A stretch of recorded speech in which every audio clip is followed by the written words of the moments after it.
Sporting Society, or Sporting Chat and Sporting Memories, Volume 2 of 2. By an unknown author. Down the Beck.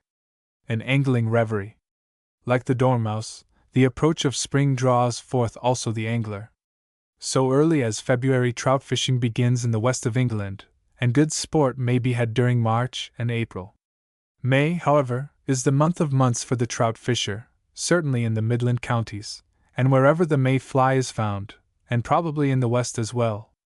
With the first sunny gleams of February that herald the full burst of spring, hauliers and poets may be seen rod in hand down their streams, rejoicing that the many cold days, during which they have been longingly fingering flies and tackle at home, are at length ended.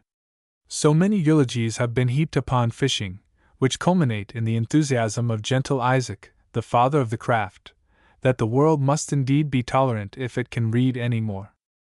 But between his zeal on the one hand, and the venerable dictum of Dr. Johnson on the other, lies a truer appreciation of the art of angling with a fly as being the busy man's most suitable recreation, in the strictest sense of the word, in these feverish days of intellectual and social bustle. Besides the love of sport for its own sake, fly fishing provides numerous secondary delights and occupations for thoughtful, observant natures. Whatever be a man's hobby, he can ride it as hard as he chooses down the banks of a trout stream. The rigor of the game is all very well for whist, but fishing, with no other object than killing fish, is altogether mean and ignoble. In this pursuit the fisherman may be conchologist, ornithologist, or botanist as well. Nay, he may be all at once, and probably is so if he be a devoted student of nature. The poet can throw off a sonnet while he flings his fly. The clergyman will be taught by angling, as truly as by Shakespeare, how to find sermons in stones, and books in the running brooks. Did not St. Anthony convert heretics by preaching to the fishes? Like Narcissus of old, the lover may see his other self mirrored in the quiet waters. Whatever be his profession, while the angler meditatively saunters on with a blade of grass between his lips, his thoughts will sooner or later be certain to find their own peculiar bent. Even the philosopher ought to be attracted from his study to the brook. Plutarch tells how the Pythagoreans abstained from eating fish, deeming them, on account of their dumbness, creatures most kindred to the philosophic mind. Theology itself has not scrupled to embalm the highest mysteries under the symbol of a fish, and grave bishops at present do not disdain exploits with the salmon rod that are duly chronicled in the columns of the Field. Thus, the true angler may well join Sir H. Wotton in deeming the hours spent on his favorite sport his idle time not idly spent, even if he cannot echo his sentiment that he would rather live 5 May months than 40 Decembers. 1. We have always regretted that good Bishop Andrews, the model of a saint, a scholar, and a divine, did not angle. What additional zest would it not have lent to those rambles of which his biographer speaks in such simple language? His ordinary exercise and recreation was walking, either alone by himself, or with some other selected companion, with whom he might confer and argue and recount their studies, and he would often profess that to observe the grass, herbs, corn, trees, cattle, earth, waters, heavens, any of the creatures, and to contemplate their natures, orders, qualities, virtues, uses, and see, was ever to him the greatest mirth, content, and recreation that could be, and this he held to his dying day. 2. 1. 2. Wisdom's self oft seeks to sweet retired solitude, where, with her best nurse, contemplation, she plumes her feathers. There is little doubt that had the writer of these well-known lines been able to tear himself from his books for any diversion, it would have been in order to angle. A great authority recommends a man weighed down with overwhelming mental trouble to learn a new language by way of diverting his thoughts from self. It would be far more efficacious for him to sally out fishing, not, certainly, to stand for hours beside a sullen pool angling with float and worm. This would be to invite suicide, but to ramble down the bank of some winding stream, burdened with nothing heavier than a clear conscience and a light fly-rod. Then may St. Nicholas speedily befriend his votary. Now put on your flies, a green drake, by all means, if it be May. If not, nothing can be better than the red spinner, the coachman, and, above all, the professor, from its taking qualities, fit namesake of Christopher North. We have reached the beck, and this warm south wind will blow the hook to the fish's mouth. Without the abundance of trout, which, according to Audubon, characterized the river Sahay in North America, where he was made weary with pulling up the sparkling fish allured by the struggles of the common grasshopper, the beck possesses, what is more grateful to the true angler, a fair amount of fish, which it requires considerable skill to hook. The local name, beck, shows that it runs through a country which was overrun by the Northmen, and its character is not dissimilar to theirs. It has none of the abrupt headlong manner of a pure Celtic brook, overcoming all obstacles by sheer persistent force, as seen in Wales, in the Highlands, and in North Devon. Nor does it wind along in slow, deep volume, like a Teutonic brook, or the offshoot of a Dutch canal, bereft indeed of all the lighter graces which adorn a beautiful stream, but irresistible withal, and beneficent. It rather unites the two characters, meandering with crystal eddies and murmurous flow, kissing the gentle sedges as it glides, now circumventing a hillock that could not well be sapped, and now, as befits the length of its course, flowing silently, with full streams, through a croft knee-deep in daisies and meadowsweet, lovingly cutting its sinuous S's through the sward, as Isaac Walton carved his initials on Casaubon's tablet in Westminster Abbey, and yet again, like the Laureate's brook, chattering over stony ways, with many a silvery water break, above the golden gravel. Happy combination of elements from the diverse nationalities that make up the English nation. It distinguishes the names of the parishes through which it passes in some places by the Norman addition to them of Le Bec, while they themselves frequently terminate, after the Scandinavian fashion, in ba, i.e. dwelling. However, as there are in Lincolnshire alone 212 places which have this termination, the exact locality of this particular beck can only be dimly guessed, and sooth to say, if the angler has a failing, it consists in a natural dislike to reveal the exact situation of his favorite, Stickles, to another. Few objects in nature are so beautiful as running water. It soothes the mind as well as the eye, and disposes to reflection, so bring the jar of contending passions in the soul as it gleams along, always different in its checkered eddies, and yet always the same. The vegetation that springs on the brink of a stream very much heightens its charms to the true angler, who is always more or less of an artist and poet. Round this beck there are, indeed, no ferns tufting each projecting shelf, and seizing upon every bare stone and decayed tree. East Anglian scenery is woefully deficient in this element of the picturesque, but wild flowers gem its banks, thick set with agate and the azure sheen of turquoise blue and emerald green, that in the channel strays. At every turn the marsh marigold blazes in brilliant golden clumps, while the water violet and bladderwort, most curious of our waterweeds, find place round many of the deeper pools. Overhead, too, hoary willows lend a great charm to the scenery, and patriarchal thorn bushes, that glitter with snow flowers every May, and wonder at returning winter as they view their whiteness reflected below, while abundance of forget-me-nots, for happy lovers, seek the most retired spots. Too often in the south of the county, as, for instance, round Croyland Abbey, lines of melancholy poplars disfigure the prospect, as they do, alas! did round Metz, Avignon, and other French towns. It is curious, by the way, that so vivacious a people as the French should be fond of this, the most treest of trees. Here, however, willows are in exact keeping with the landscape, and as they turn the glaucous undersurface of their leaves to the light in the shivering breezes, instead of sadness, they speak of joy to the angler, for it is just when these capfuls of wind blow that the lazy trout in the holes under their shade rise eagerly at the fly. Once every year, in the city church of St. James, in accordance with the benefactor's will, a sermon on flowers is preached from some floral text, to a congregation mainly composed of young people, each of them careful to carry a nosegay with them to the service. A walk down the beck, to one who knows anything of botany, or, better still, who really loves our wild flowers, is in itself a perpetual sermon. And how much are its exhortations strengthened if the angler be somewhat of an ornithologist! What a joyous melody proceeds from the ivy-covered fir, as Will Wimble, 3, makes his way to the beck. 3. That's the wise thrush, he sings each song twice over. lest you should think he never can recapture the first fine careless rapture. On this sunny bank, in the first gleam of spring sunshine, may be noticed a sprightly little bird hopping along, glad to have completed his migration to our shore, the wheater, which Tennyson aptly terms, if we read him aright, the sea blue bird of March. And later on, the cuckoo is first heard down this glade, gleefully telling her name to all the hills, till June renders her hoarse, and the clear note becomes cuck-cuckoo, cuck-cuck-cuckoo, and endless is the harsh iteration if another of her family answer the challenge.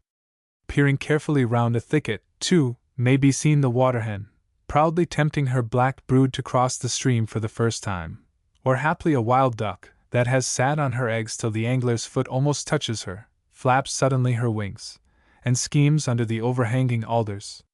If the fisherman be an observant lover of nature, these and the like country sights and sounds will bring him great contentment even though he take no fish. And so speaks Dame Juliana Berners in her Treatise of Fishing with an Angle, one of the quaintest productions of early English literature. At the best he hath his wholesome walk and merry at his ease, a sweet air of the sweet savour of the mead Flores, that maketh hym hungry.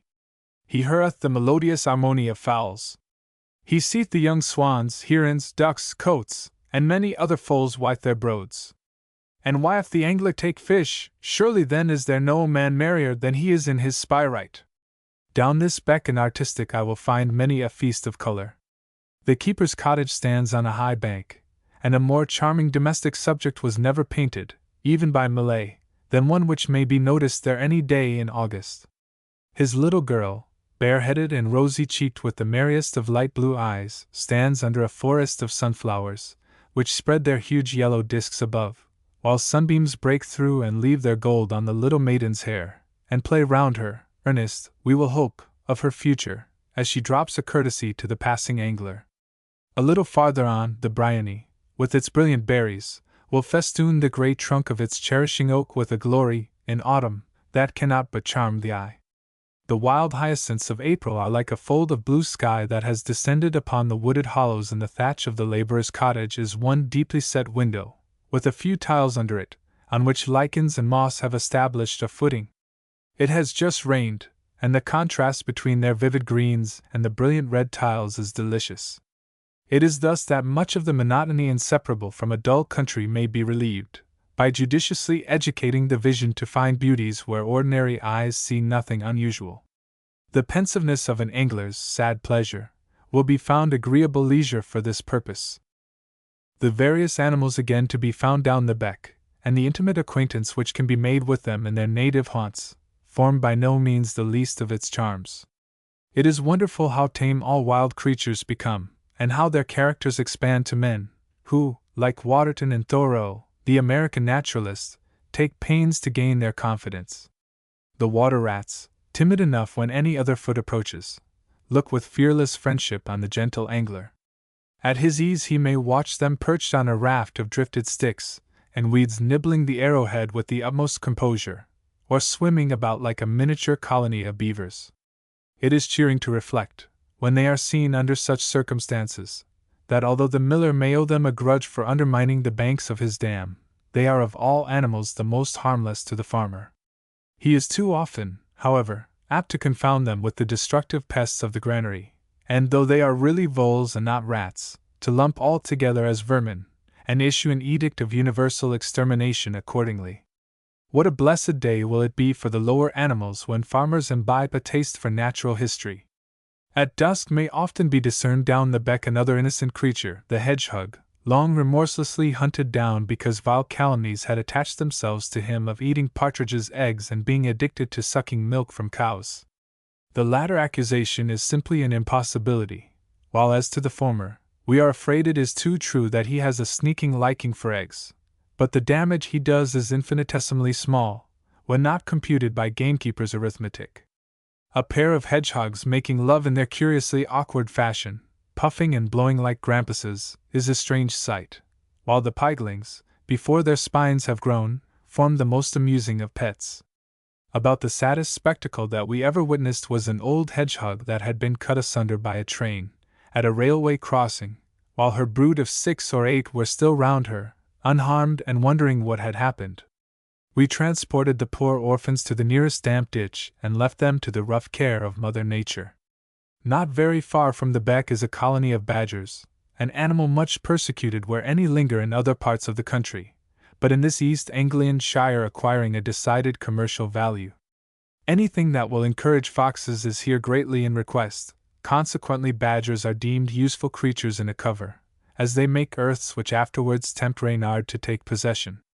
An angler is a subject of perpetual wonder to cows, but too often as he turns round from the water's edge in some rich meadow, he finds himself the center towards which the curved fronts of 2 or 3 oxen converge uncomfortably close, literally placing him on the horns of a dilemma.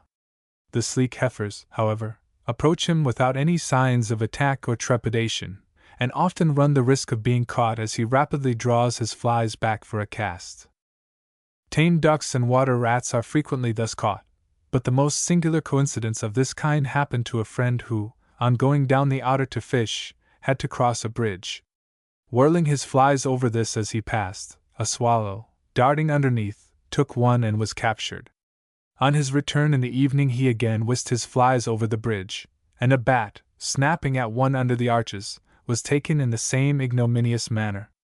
All this time, as is not uncommon with lovers of nature, we have lost sight of our main purpose in coming down the brook, fishing, to wit.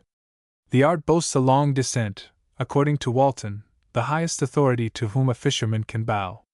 Some say it is as ancient as Deucalion's flood, others that Belus, who was the first inventor of godly and virtuous recreations, was the first inventor of angling, with much more to the same purport. It is a curious commentary on the aristocratic principles of the 15th century to find Dame Berners, in the aforementioned treatise, confining the sport to the well-born. She could not imagine it a recreation of the multitude, or even of idle persons. With her it is emphatically, what of the disports that gentlemen use? Her enthusiasm for the sport knows no bounds, and must have made many generations of Englishmen anglers. The treatise evidently supplied the idea of Walton's Angler, the book which, next to White's Selborne, has gone through more editions than any other secular work in the language. It shall be to you a very pleasure to see the fair Bryght shine and scaled fishes deceived by your crafty means, and drawn upon land, she says. But other fishermen have become less skilful since her days, or trout more timorous, if we may judge from her wonderful frontispiece of a man angling, and that successfully, with a rod like a flail, and tackle resembling the trace of a carriage. Neither the salmon, monarch of the Salmonidae, nor the lovely grayling, which is only found in Midland and Welsh waters, is to be expected in the beck. Still the common river trout is no mean antagonist for an angler's mettle. Of all fish trout are most vigilant and suspicious, the least unwary movement, adventuring even a hand out of shelter or into bright sunshine, incautiously thrusting his head over the bank, or interfering in any way with the skyline, will certainly betray the angler. He may gain a slight advantage over their craft, however, by remembering that their habit is to feed with their heads to the stream. A beginner may rest assured that the golden secret of success in trout fishing is to keep well out of the fish's sight by availing himself of every natural cover, a tree trunk, bush, and sea, or by approaching the stream, if he is very much exposed, in a stooping position. He must, for the most part, learn, by observation, the many singular habits and characteristics of his quarry, and here it is that the old fisherman excels the tyro. The remarkable manner in which the fish's colors change with the nature of the stream in which it lives is one of these curiosities of the trout. There is all the difference in the world between a fish taken from the chalky streams of Wilts and one that inhabits the dark peaty burns of Devon or South Wales, while both are inferior in beauty to the red-spotted lusty fish of a Nottinghamshire river. Internally they are of 2 types, one with red flaky flesh, like salmon, the other white. These variations, however, frequently run into each other. The practical fisherman only can appreciate the great diversity of activity which exists in fish of different sizes and streams, and probably in the same fish in the prime and end of the season. In one bickering rivulet the trout will all be vigorous and bold, leaping out of the water when hooked and dying hard. game to the backbone, in sporting phrase.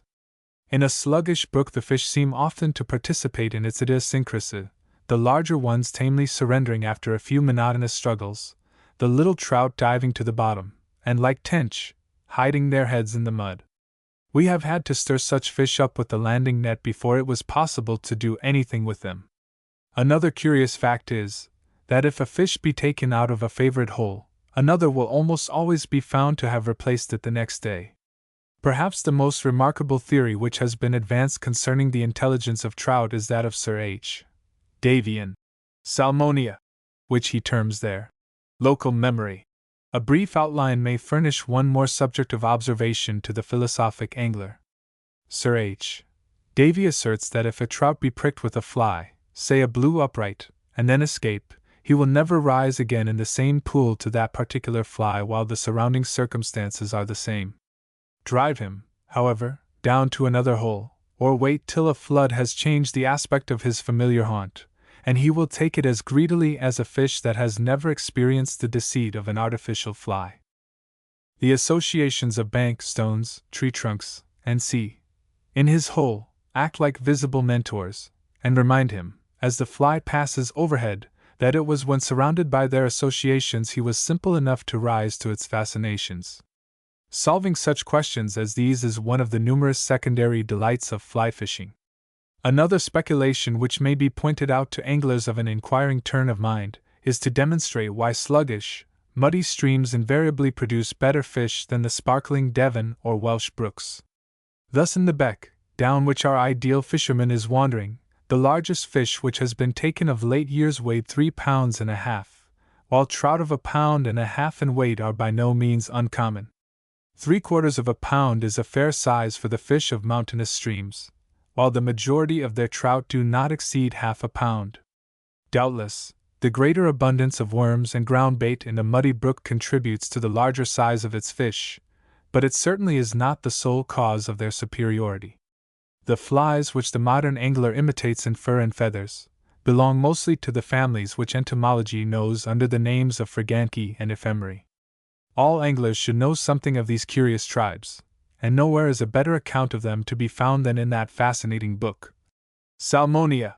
The Friganchi, the stoneflies of the angler, have long antennae, with veined wings which fold over each other when closed. The eggs of the adult flies are laid on the leaves of willows or other trees which overhang the water. When they are hatched, the larvae fall into the stream, collect a panoply of gravel, bits of stick, shellfish, and sea, to surround them, and after feeding for a time on aquatic plants, rise to the surface, burst their skins, and appear as perfect flies. The ephemerae, or mayflies, were noticed so long ago as Aristotle's time, in connection with the brevity of their life. They may be known by carrying their wings perpendicularly on their backs, and by several filaments, or long bristles protruding from their tails. Their aqueous existence, like the stoneflies, sometimes lasts for 2 or 3 years, but as flies their life is thought never to exceed a few days in length, often but a few hours. In fact, their life is, to all intents and purposes, over when their eggs are laid, and this function takes place directly they emerge into the winged state. Besides these, however, there are multitudes of nondescript flies used by those anglers who commit themselves to the persuasive powers of the fishing tackle-maker, and fill their fly books with his gorgeously colored creations, but with the stoneflies, mayflies, and other simple flies previously enumerated, most real anglers are contented. The greatest nuisance to the fishermen on the banks of the beck are the hovering swarms of flies and gnats. Nature's profusion is almost inexhaustible in this division of her kingdom.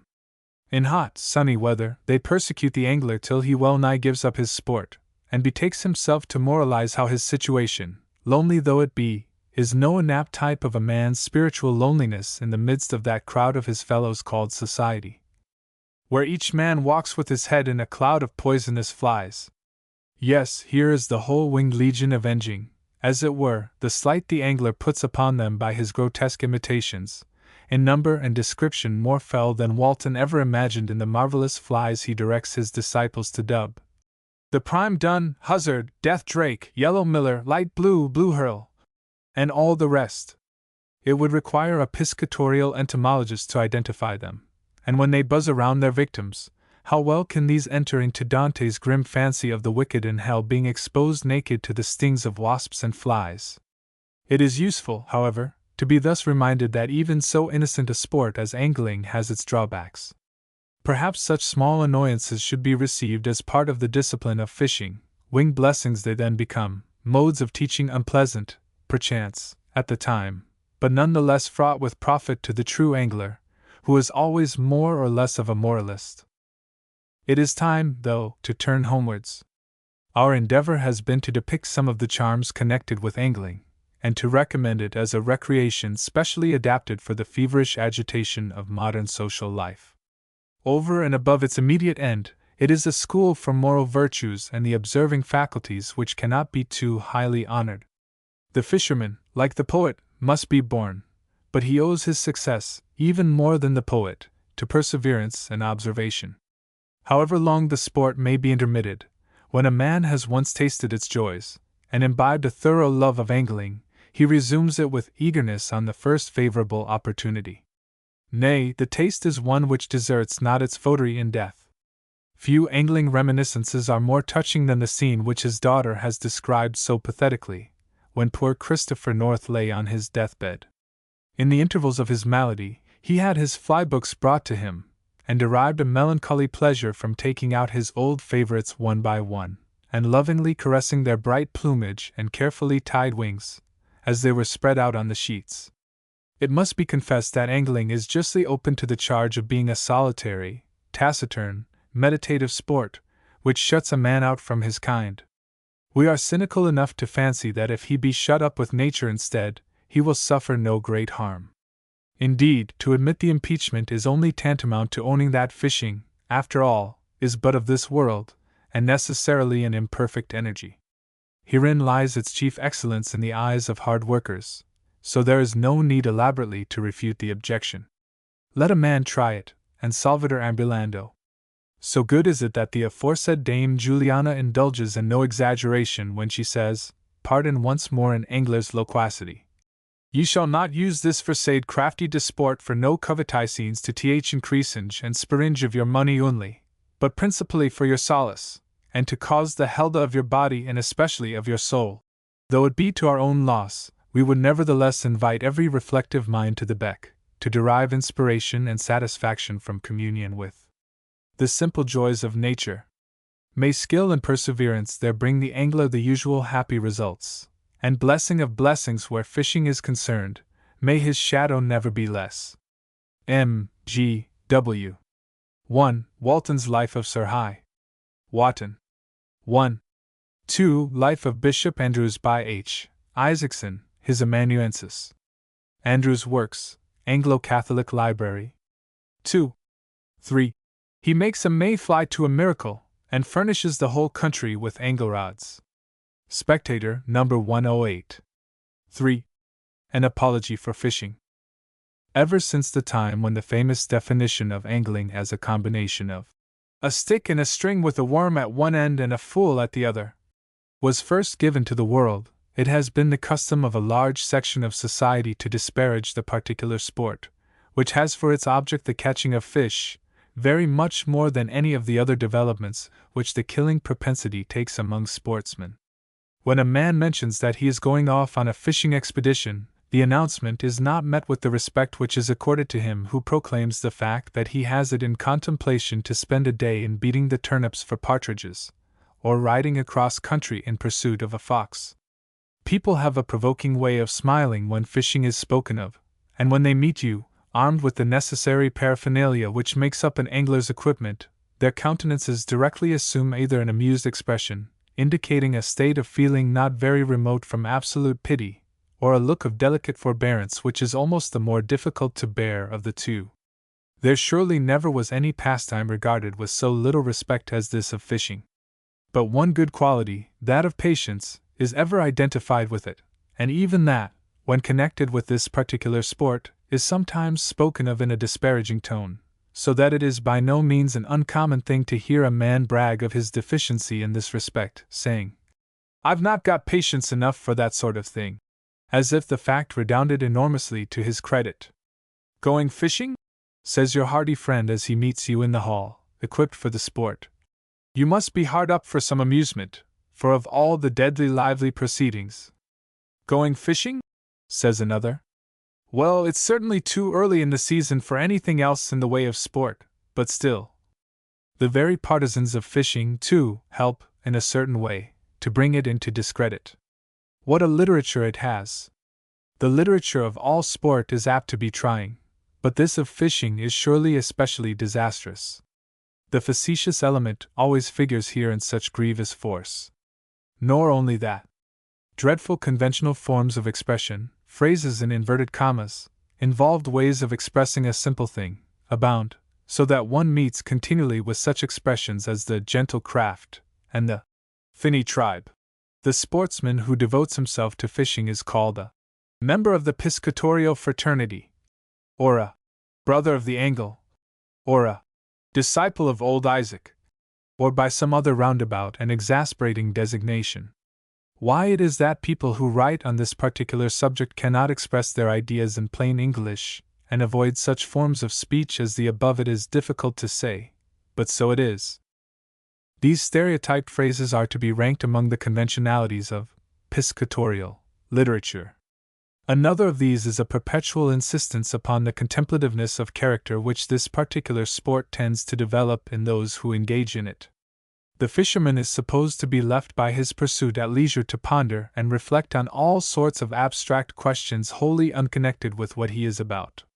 Fishing is called the contemplative man's recreation, and seems, indeed, to be looked upon by a very large section of society as a sort of excuse for mooning. For my poor part, one confess that it seems to me that the fact is far otherwise. If there is one thing more than another necessary to fishing, it is that the man who engages in it should have all his wits about him, and be thoroughly absorbed in what he is doing. A fisherman who took to being contemplative would, I fancy, stand but a poor chance of catching anything, and would certainly find himself involved in many difficulties connected with the management of his rod and line. While he was contemplating, his fly would speedily get itself fastened to some neighboring tree, or fixed, may be, into some unattainable part of the contemplative one's own costume, while, if the line were suffered to remain in the water, the flies would certainly be carried by the current into a bed of weeds, or get twisted round a stone at the bottom of the river. The study of the beauties of nature, again, is an occupation which angling is supposed to lend itself to. Yet even this, as it seems to me, is hardly likely to be carried very far by the really keen sportsman. When walking briskly across the hill or on the moorland on his way to the river, he may, indeed, take note of the picturesque outlines of a distant mountain or the rich coloring of a patch of heather and fern, just as he is conscious of the freshness of the air or the warmth of the sun. But he will hardly, when there is any fishing to do, be likely to dwell on any of these delights, however much he may revel in them at other times. When once he gets really to work, he is entirely absorbed in the sport, and will think of little or nothing else till the time comes for putting up his traps and going home.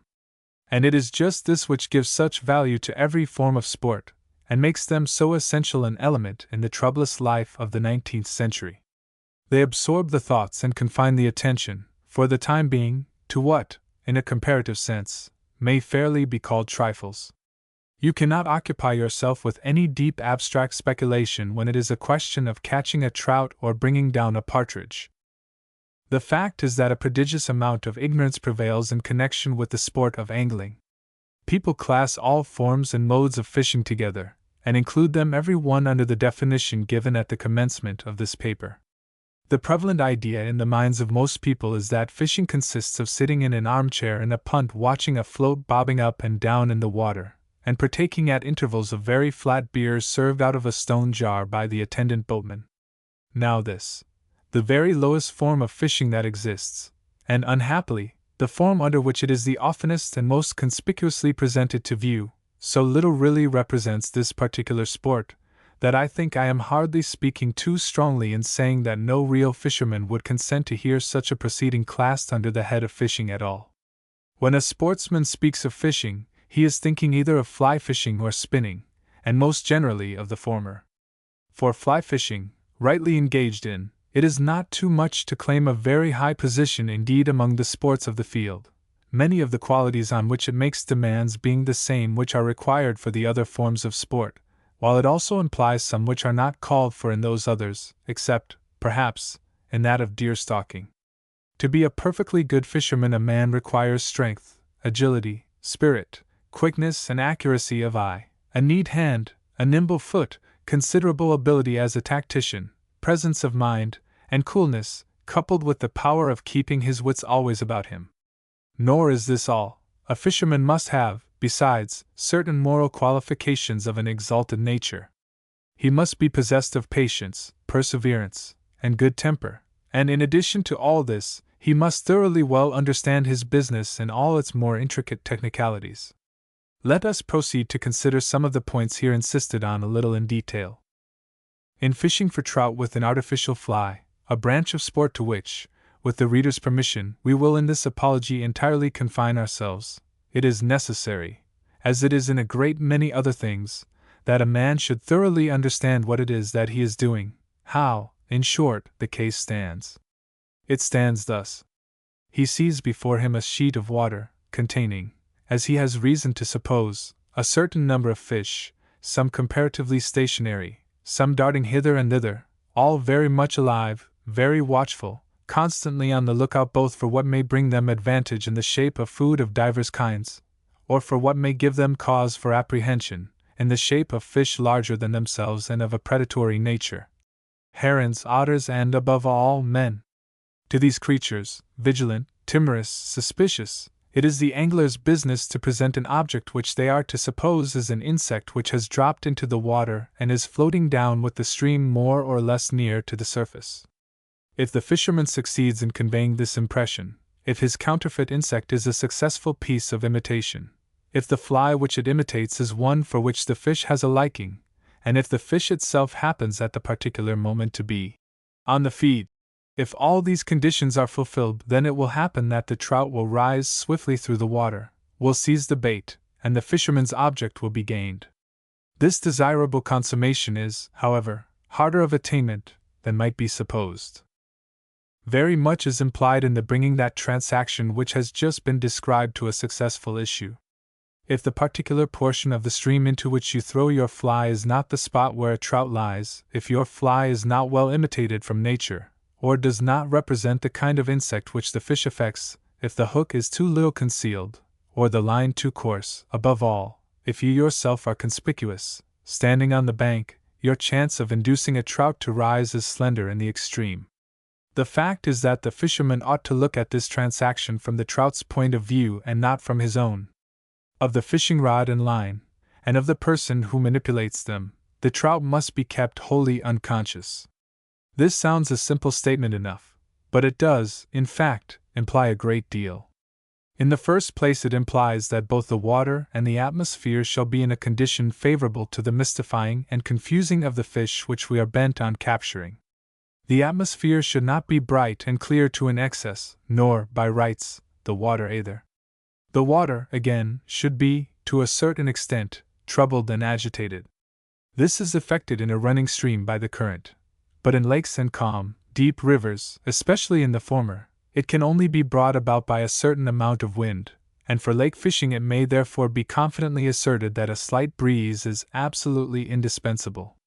A line falling on perfectly smooth water, however fine and delicate such line may be, or however skillfully cast, will make a certain amount of splash, which would awaken the misgivings of any fish which happened to be near.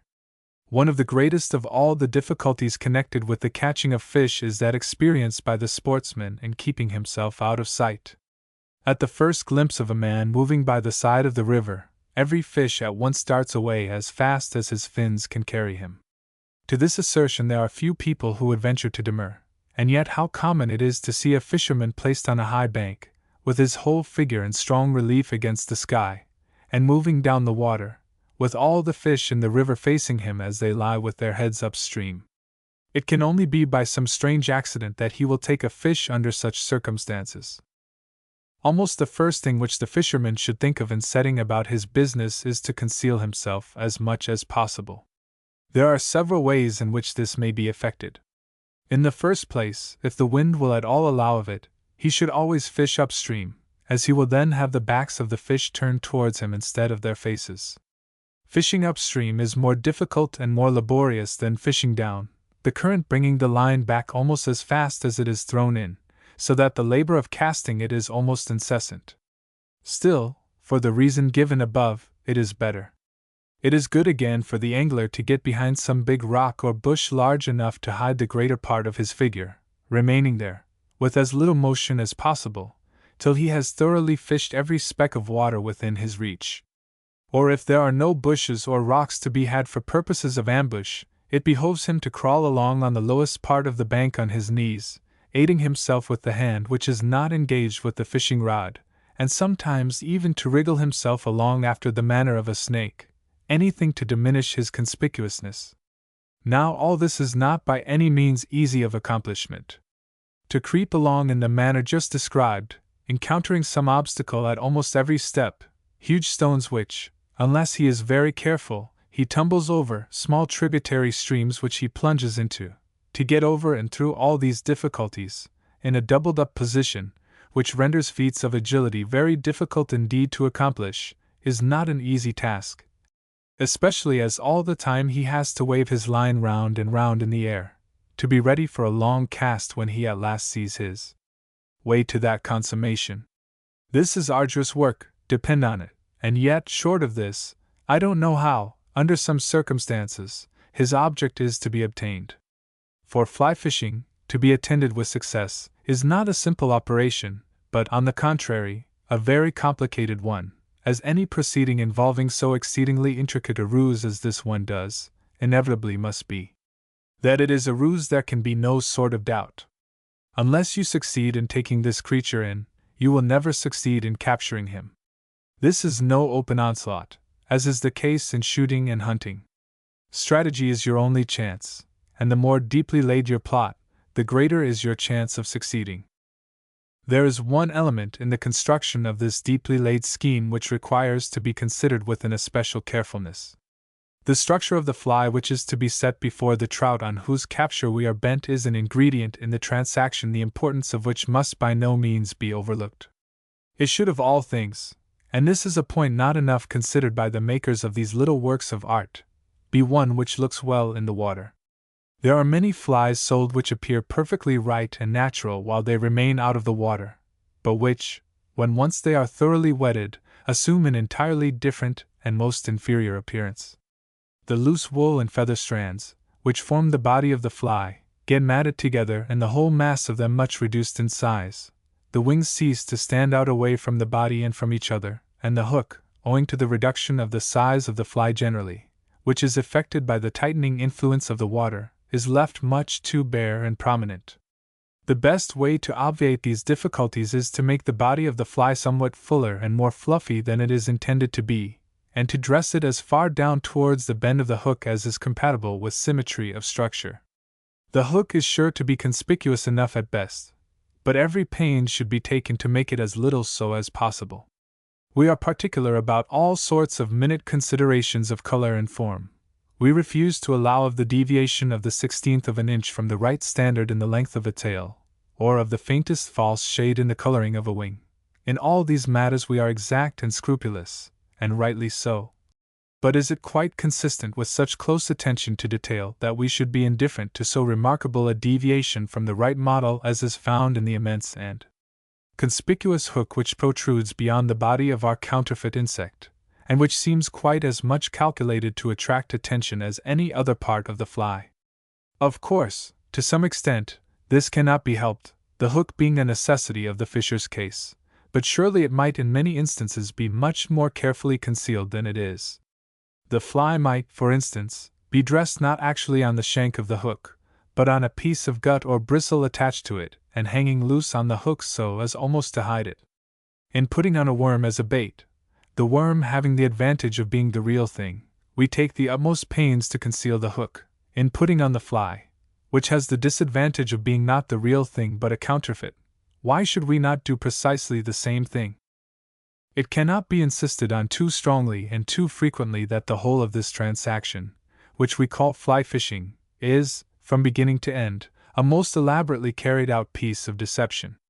But troublesome and difficult, and inseparably connected with all sorts of disappointments as it is, yet is the game unquestionably well worth the candle, fishing, when really successful, being beyond all question one of the most delightful of occupations, while even when only moderately successful, it is full of charm and interest to any one who takes it up in earnest. Dogs I have known.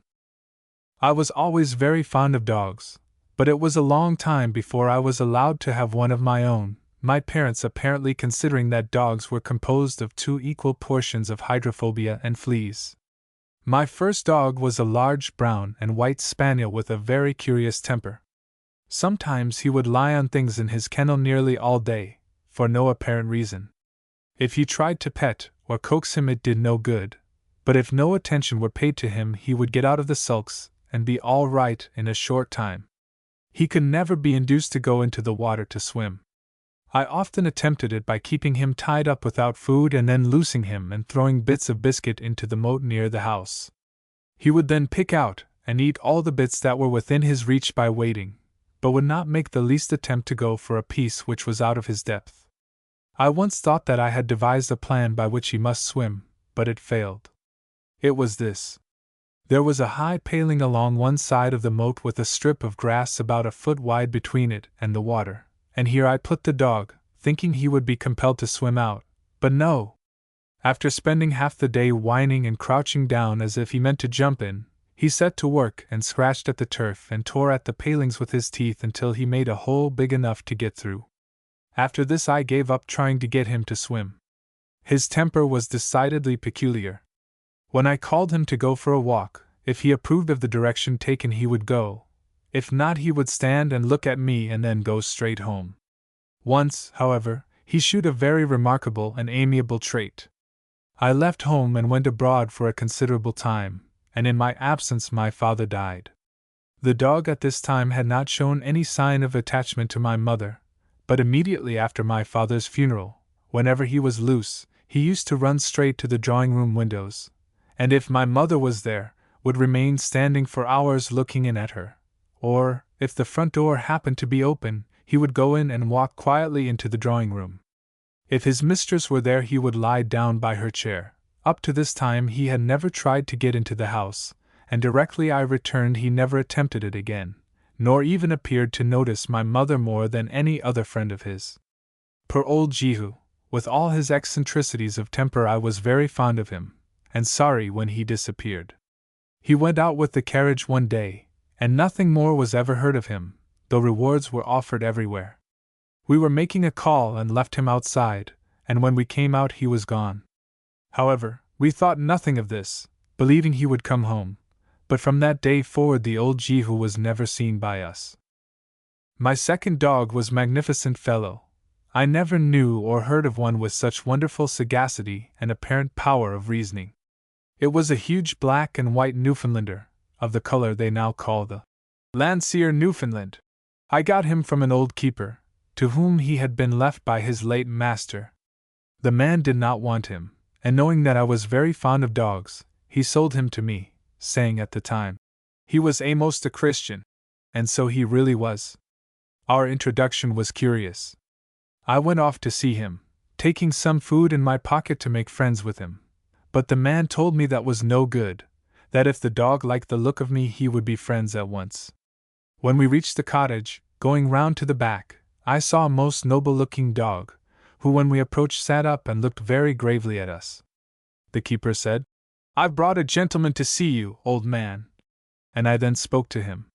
The dog turned and looked at me steadily for some seconds, then rising and walking slowly to me, reared up on his hind legs, and putting one huge paw on each shoulder, began to lick my face. That was the introduction, and from that day until Wallace's death we were the firmest of friends. The man told me he had been broken for a keeper's night dog, and was a first-rate guard, would never touch a child or bite a woman, but that he would bite any man or beast he was set at, and looking at his size and power I did not disbelieve him. He also warned me that no one must go near him when he was feeding. After having a full account of the dog, I went home, Wallace following me as if we had known each other for years. Soon after I had him, I went on a visit to a cousin who lived in a town in the north of England, and Wallace, who went with me, distinguished himself greatly whilst there. One evening I was to meet my cousin at his counting house, and at the time fixed went there, my dog, of course, accompanying me. On reaching the office, finding that my cousin had gone out, I sat down and waited, and as he did not make his appearance so soon as was expected, the office keeper came and asked me if I would mind waiting by myself, as everything was locked up and my cousin could fasten the outer door himself, as in fact he often did. I had no objection, so all the gas but one small jet was turned out. Very shortly after the office keeper left, the door was opened very softly, and soon a man put in his head, and not discovering me in the gloom, as I purposely made no noise, came in, and a very ill-looking customer he was. Discovering me, he started, and said something about an appointment, advancing as he spoke. Directly the man got near, with one bound Wallace was on him, and had him down on his back on the floor. He tried to draw something out of his sleeve, but Wallace instantly seized his throat, gently it is true, but enough to give him a foretaste of what he could do. I shouted to the man to lie still or the dog would kill him, and rising up and going to him found he had an iron jemmy in his hand, which I took, warning him that if he moved the dog would throttle him. I went and called the police. They came and secured the fellow, who turned out to be the head of one of the most daring set of burglars in the North. Besides the jemmy he had a brace of loaded pistols in his pocket, and would most undoubtedly have murdered me, if it had not been for Wallace.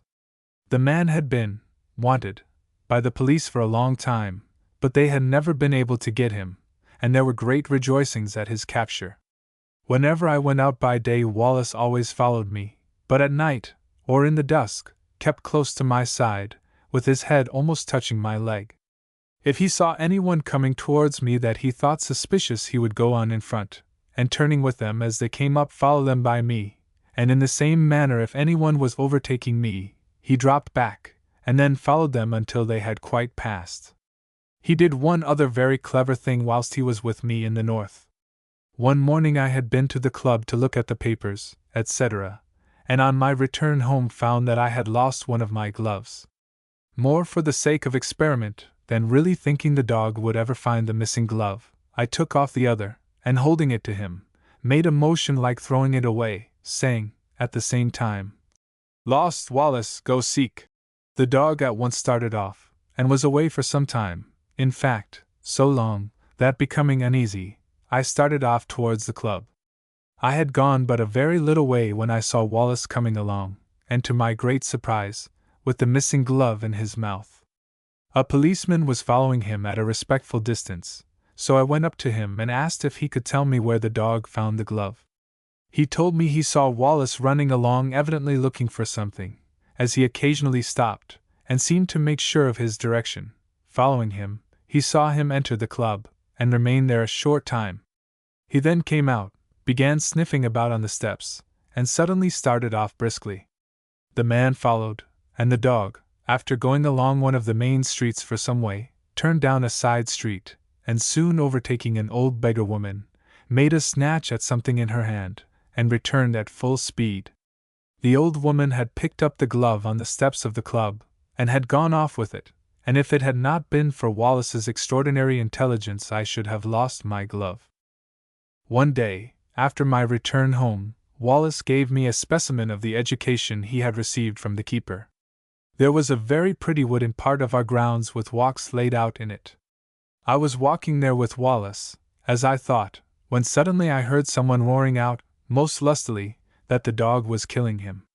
I called out to know where the man that was being killed, and he told me in the field outside, so I went out and found him on the ground and Wallace over him, not biting or molesting him in any way, but merely looking down at the man, evidently very much puzzled as to why he made such a noise. Calling Wallace off, I asked how it happened, and the man told me that he was walking in the wood, and just stepped over the fence into the field when the dog jumped at him, and knocked him over. The fact was, that Wallace had been trained to go outside any cover when the keeper went through it, and to seize any poacher that might come out. He had been taught, too, to jump at the man and knock him down by his weight, but not to bite or injure him in any way if he made no resistance, and I expect few would have been so foolish as to do so when they saw his size and appearance. Wallace was a most inveterate cat killer. This had been clearly part of his early education. He killed almost every cat that he could get at. Many were the unfortunate tabbies that he suddenly snapped up as they were comfortably dozing on the steps of a cottage. He would go quietly along, apparently taking very little notice of anything, when, snap, and tabby was no more, but there was one most remarkable exception, and this was our stable cat. I discovered it in this way. One day I went into the stable yard and saw the cat walking across to where Wallace was lying by his kennel half asleep, fully expecting to see her killed in a moment. I waited, and to my great astonishment saw her walk up to him, put up her tail, and rub all round him in the most affectionate manner, and as she passed his head, Wallace just looked up and gave her a lick with his tongue. Seeing me, the old dog jumped up, and in so doing, trod on Pussy's foot, who immediately turned round and bit and scratched. Wallace took no sort of notice of it, clearly thinking that such an exhibition of temper on her part was beneath his attention. We lived about 25 miles from town, in a very fashionable and wealthy part of the country, which made it quite a happy hunting ground for the London burglars, regular gangs of whom used to come down and work the district. In fact, ours was almost the only house that was not broken into, and this was entirely owing to Wallace, his sonorous bark effectually rousing everyone, and he never used it without occasion. We caught 3 men with a most beautiful set of burglars' tools. They had intended to try the house. Wallace roused us by barking, and as he seemed nearly frantic, we felt sure that the men were near, so, turning out the men servants, we loosed the dog in the garden. He soon picked up the scent of the men, and quickly ran into them in an outhouse about 2 miles off. Numberless were the attempts made to poison him, but he would never touch the stuff, however cunningly prepared. We constantly found poisoned liver, and things of that kind, but it was of no use. Wallace would sniff at the stuff, give it a scratch with his paw, and pass on. There was one very amusing trait in his character, and that was his determination that no one should bathe if he could help it. This came, I think, from his having, on one occasion, brought a child out of a pond into which it had fallen. By the way, he did not do it at all in the graceful way dogs are represented in goody books, but by a firm nip in a very unromantic part of the child's body, making it roar out lustily, thereby preventing the bystanders from being at all uneasy on its account. An amusing instance of this occurred one day. A young cousin of mine was staying with us, and said he should go down to the river and bathe, asking at the same time to take Wallace with him. I consented, quite forgetting his habit.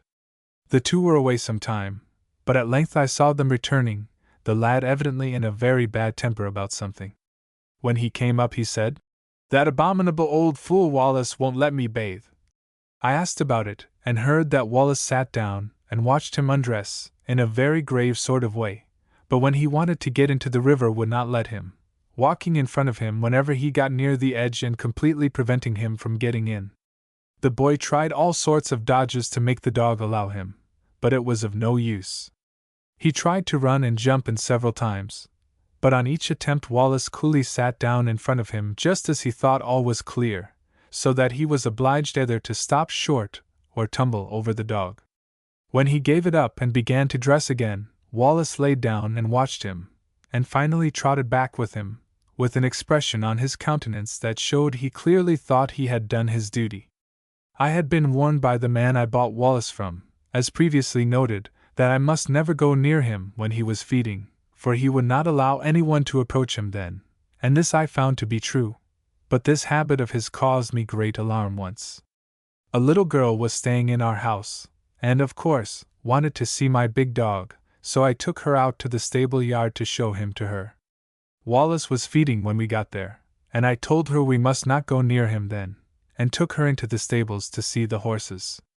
Whilst I was talking to the coachman, she slipped out, and on going to look for her, to my horror I saw her just going up to the dog who was still feeding. I called out to her to come back, but the coachman said, "He won't hurt her, sir. He will let a child do anything almost to him." True enough, the child went up and patted him, and the dog first looked up, gave a wag with his tail and went on feeding.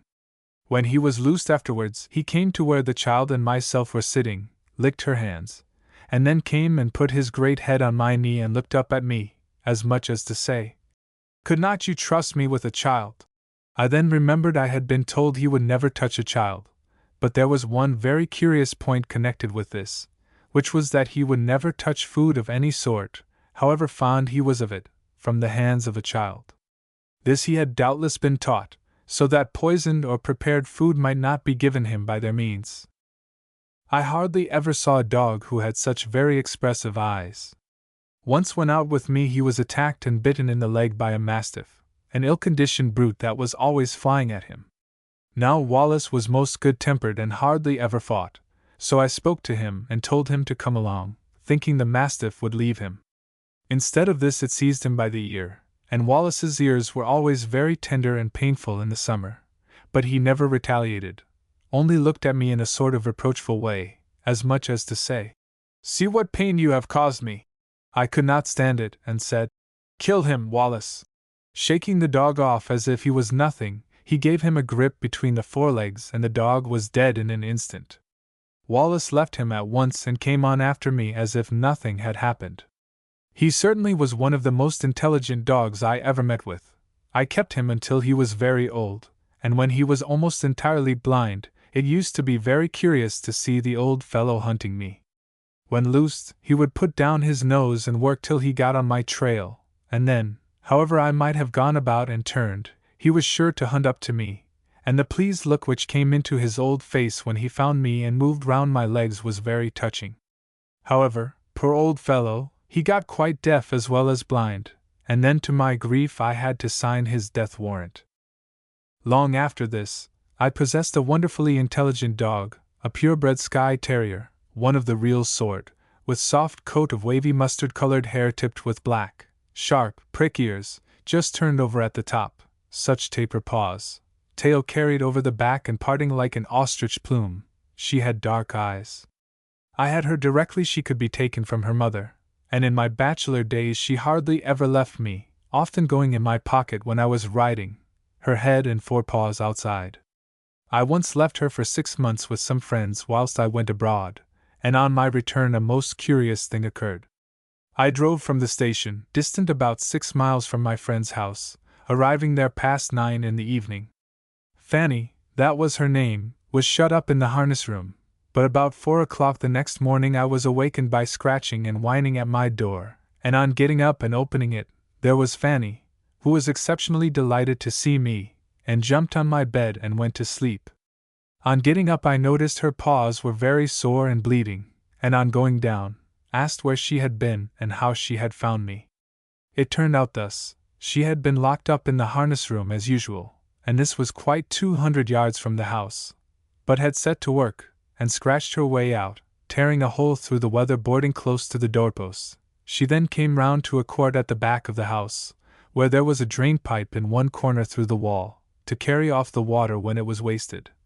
This she had torn at until she made the hole big enough to force her little body through, and getting into the house by an unfastened side door, made her way up to my room.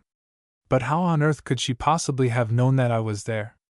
She had not seen me for 6 months, and I had not been near the stable, so she could not have heard my voice, and there was not any coat or wrap of mine left in the carriage.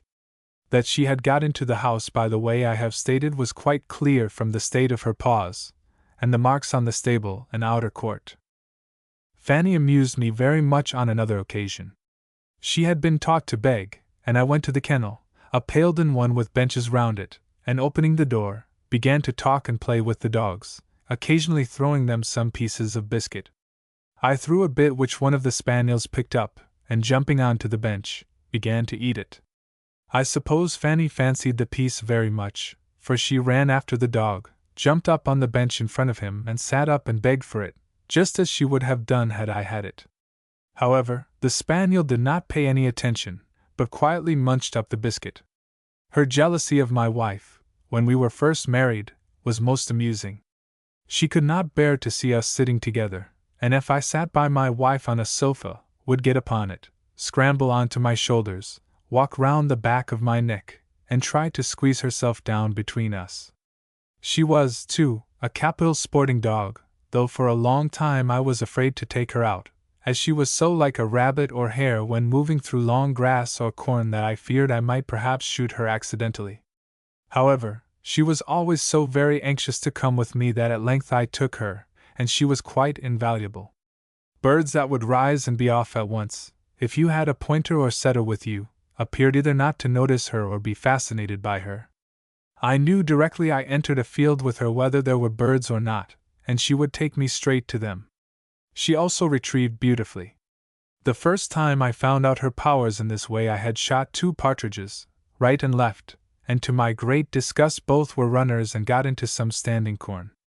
Fanny seemed very anxious to go after them, so I let her go after one that I had marked down, and off she scampered, and to my great delight and surprise soon came back with it. On my taking it from her, she darted off again and in a little while returned with the other. After this, of course, I always used her for retrieving, and scarcely ever lost a wounded head of game. She could bring partridges and pheasants in open ground, but if they fell in thick cover, or if I sent her after a wounded hare, she could not bring them back, but used to make a short, sharp bark to let me know she had found them. Poor little thing, she met, I fear, the fate of too many pets. We went from home leaving strict injunctions that every care should be taken of her, but, unfortunately, she sickened and died, I fear, of neglect. And now I must tell a most wonderful piece of kindness and compassion on the part of another dog.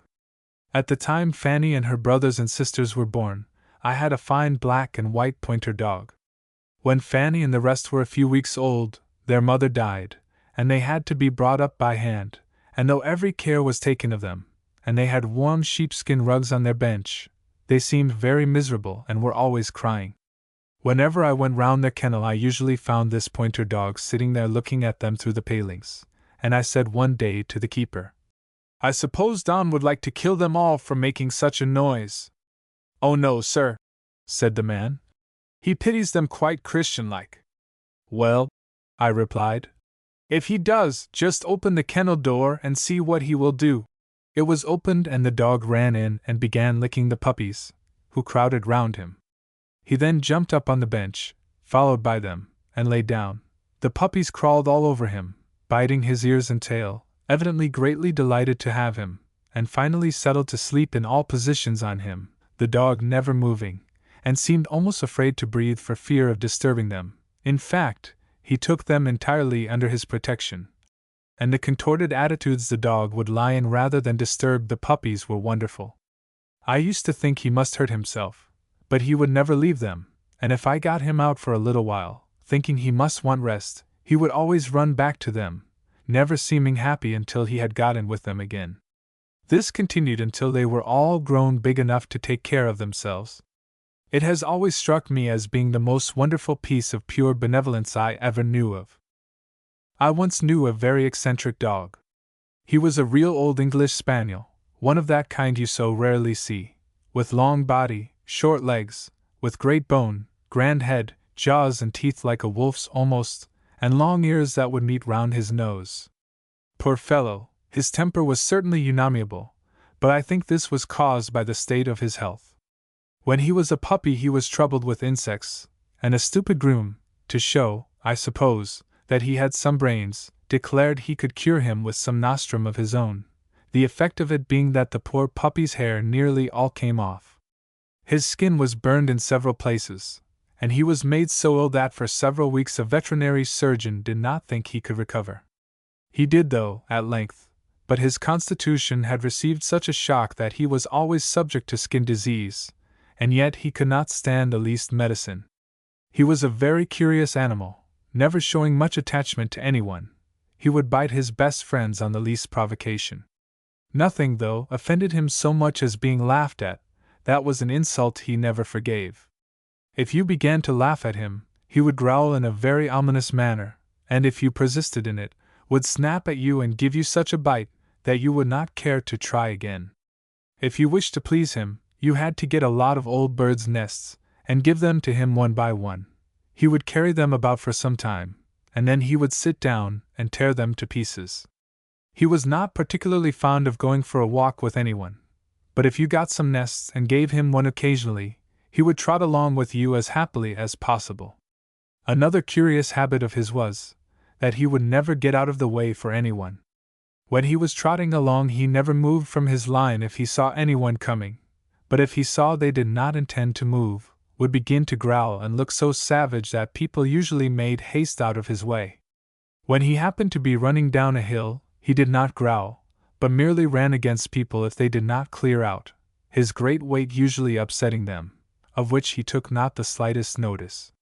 A great friendship arose between this dog and a fine cat we had, and it was very amusing to see them together. He would walk up to the cat and begin to lick her all over, and then she would rub all round him, purring, and seeming to be very fond of him, when all of a sudden she would stop, look up in his face and spit at him, at the same time giving him 2 or 3 sharp scratches, the only notice of which that he took was to close his eyes, so that they might not be hurt. Poor dog, as I said before, he suffered from skin disease, and the medicine that you could give another dog with impunity would nearly kill him, and it was the same with any outward application. At length, when, on one occasion, he was suffering very much, I took him to the huntsman of a pack of foxhounds, and asked if he could recommend anything, and he told me of some stuff he dressed the puppies with, that never hurt them, and gave me some. I had it applied to some other dogs, and it did not do them the least harm, so I ordered this dog to be dressed with it. It did not seem to affect him at first, but on the next morning he was found dead in his kennel. In spite of his unamiable character, which I put down to his bad health, I was very sorry to lose him, for he had more regard for me, I think, than almost anyone, and was a first-class dog for cover shooting, with me at least, for he would not pay any attention out shooting to anyone else. I have met with 2 cases of decided idiocy in dogs. One occurred fully 30 years ago. It was just about the time that Pomeranian dogs were first brought into England. An old lady saw several of them abroad, and admiring them very much, brought several home and gave them away as presents to her friends. She gave one to an uncle of mine. It was a white one, with a splendid coat, and altogether looked a model of the breed, and everyone who saw it remarked on its beauty. It had, however, very curious-looking blue eyes, and its habits were very strange. It would lie curled up on the hearth-rug in the dining-room the whole day, taking no notice of anyone or anything, except twice a day, when regularly, about 11:30 in the morning and at 4 in the afternoon, it would get up, and if the French windows were open, would go out on to the lawn. If they were closed, it waited till the door was opened, and then going out, went each day to the same exact spot, and commenced running round and round in a circle from right to left.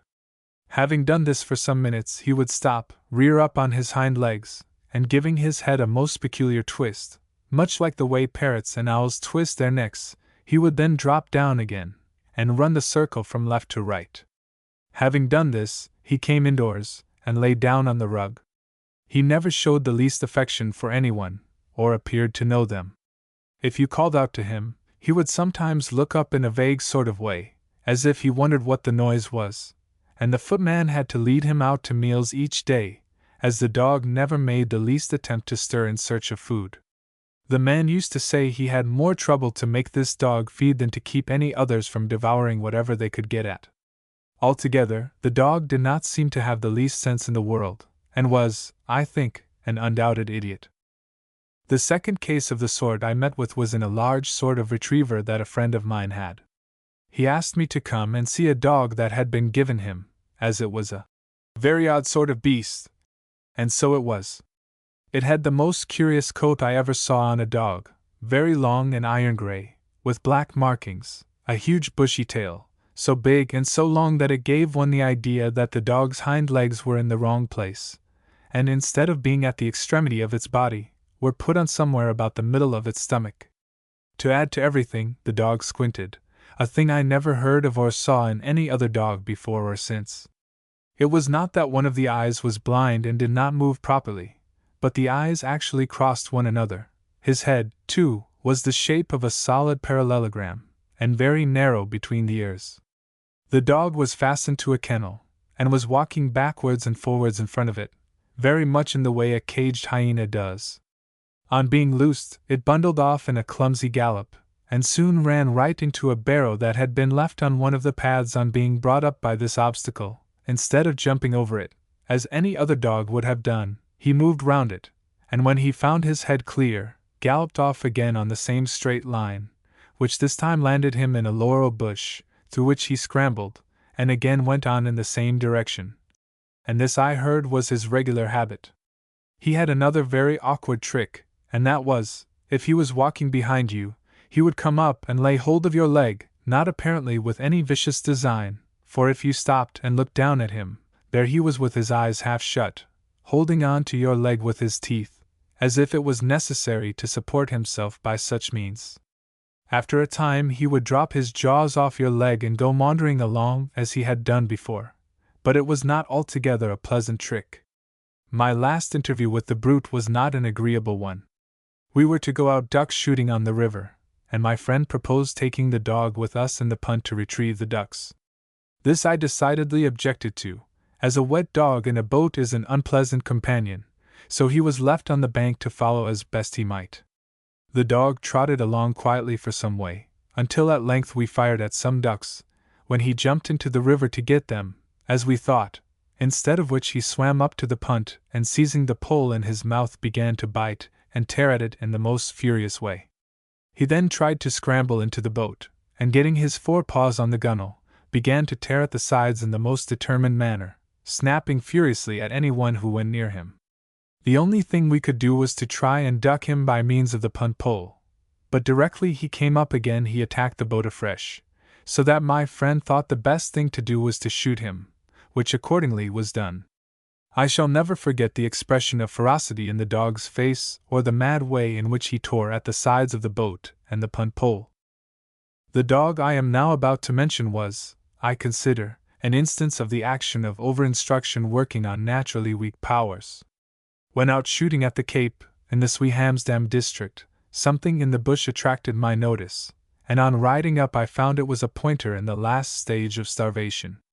Pitying the poor deserted animal, I told one of my attendants to take it up and bring it to the wagon, which he did, and after forcing some broth down its throat, the dog seemed to revive, and with care it ultimately recovered, and turned out a very handsome animal. When it had got up its strength again, I took it out to try it. The dog ranged fairly and soon got on the scent of game, as I imagined. Seeing him drawing on very fast, though he had got a coram in front of him, and as these birds run tremendously, I made a circle to head the supposed game, but on looking back at the dog, saw he was standing dead at a small bush.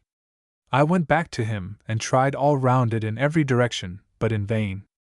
I then looked on the ground to see if there was one of the small land tortoises, which abound there, and which dogs will always point, but found there was not, so dismounting, I went up to the bush and then found he was standing at a small striped mouse, so I scolded him and made him come off.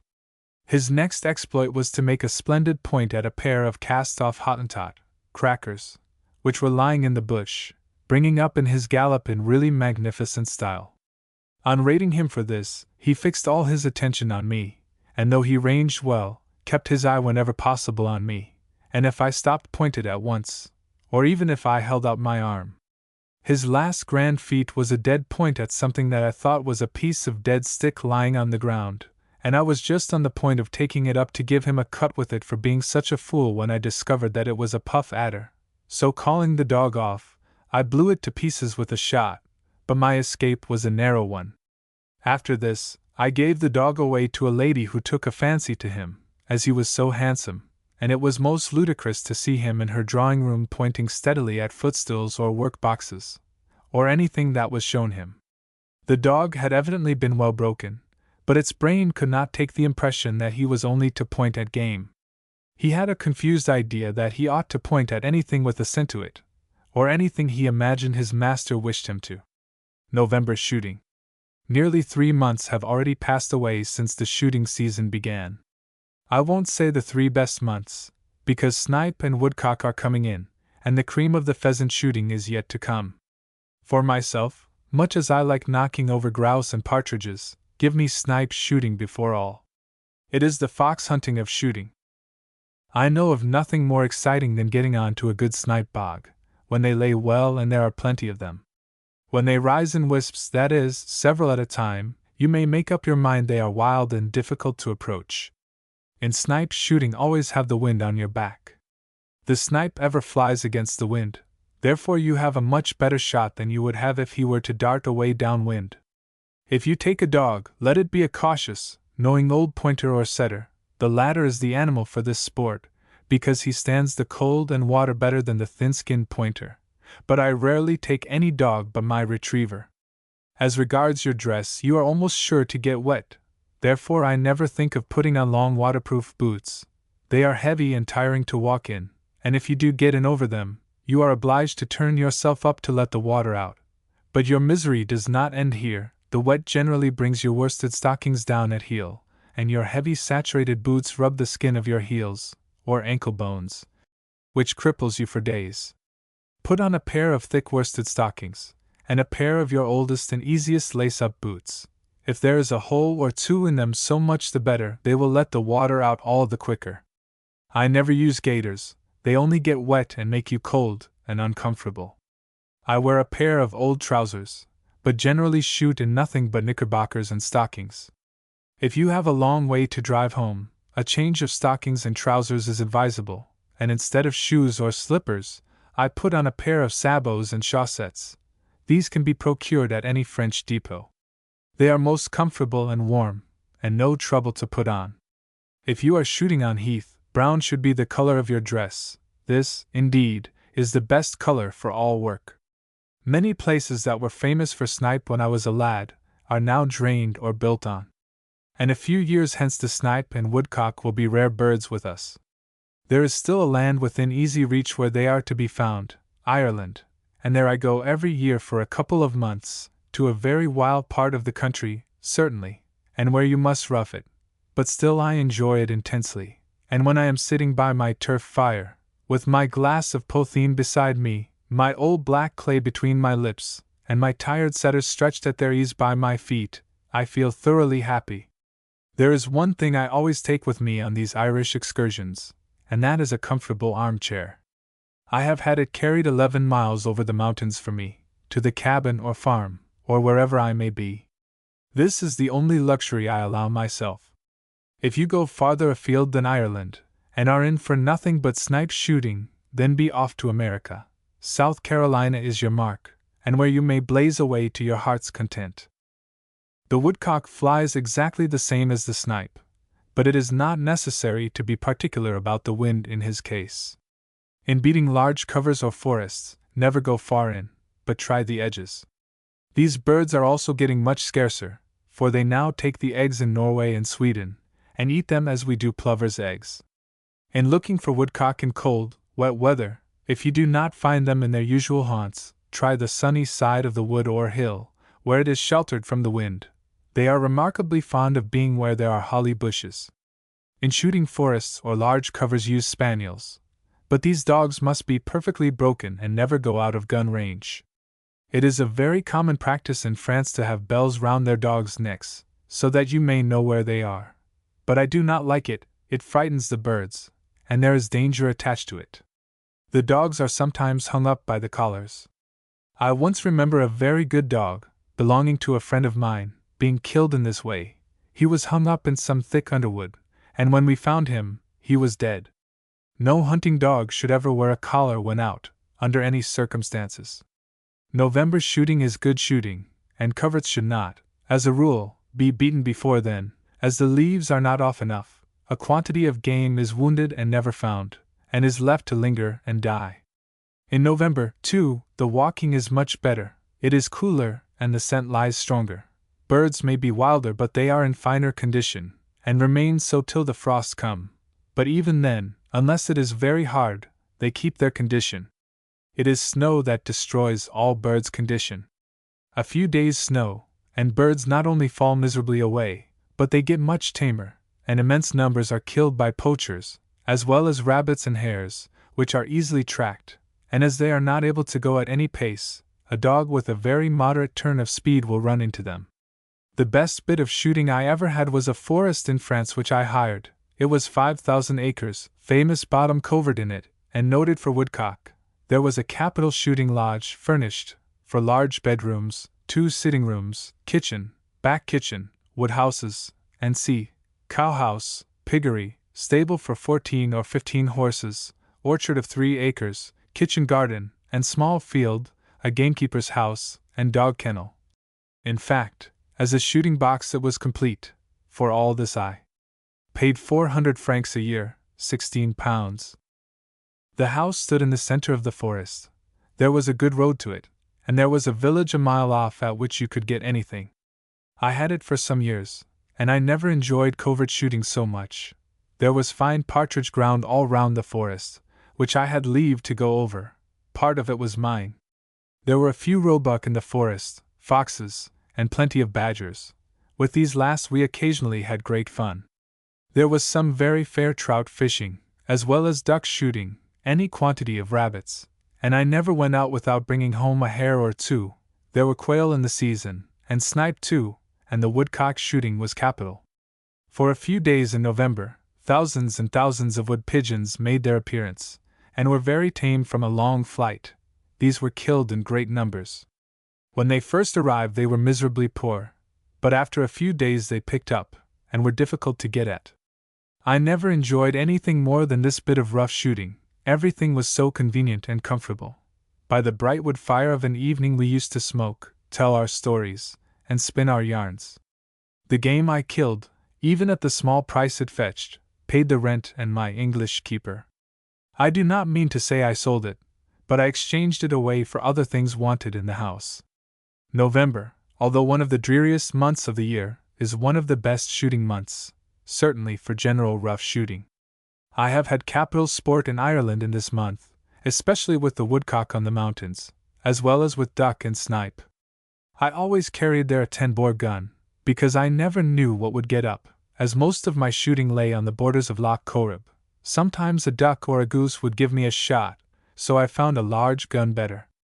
The golden plover are capital fun in November. I once killed 21 at one shot. I was coming down Loch Corrib in my yacht, and discovered an immense number of plover on one of the small stony flat islands. I got the dinghy out, and was sculled quietly down by one of the men. I got within 40 yards of them, when they rose, and I gave them both barrels of No. 6 shot. I picked up 1 and 20, but I think there were 1 or 2 more I could not find. I have had very good duck shooting on the lake, in November, which is 28 miles long, and in one place 10 miles wide. My shooting yacht was one of the most comfortable ones I ever saw, only 10 tons, but there was every convenience in it, and plenty of room. I used to go away for a week, and the quantities of snipe, cock, and wild fowl I brought back astonished the natives. I would run up some little creek or river of an evening and anchor occasionally. We cooked on shore when the weather was fine. We set the night lines, and had always plenty of pike, trout, and eels, and in summer any quantity of perch, from 3/4 to 3 pounds weight each. I am very fond of wild pheasant shooting in November. The birds are then strong, in good plumage, and worth killing. Rabbiting, either shooting or ferreting, is capital sport. By November the fern and undercover are generally dead, and you can see the little grey rascals scudding along. For some years I, in cover shooting, in fact, all my shooting, have used nothing but Schultz's wood powder.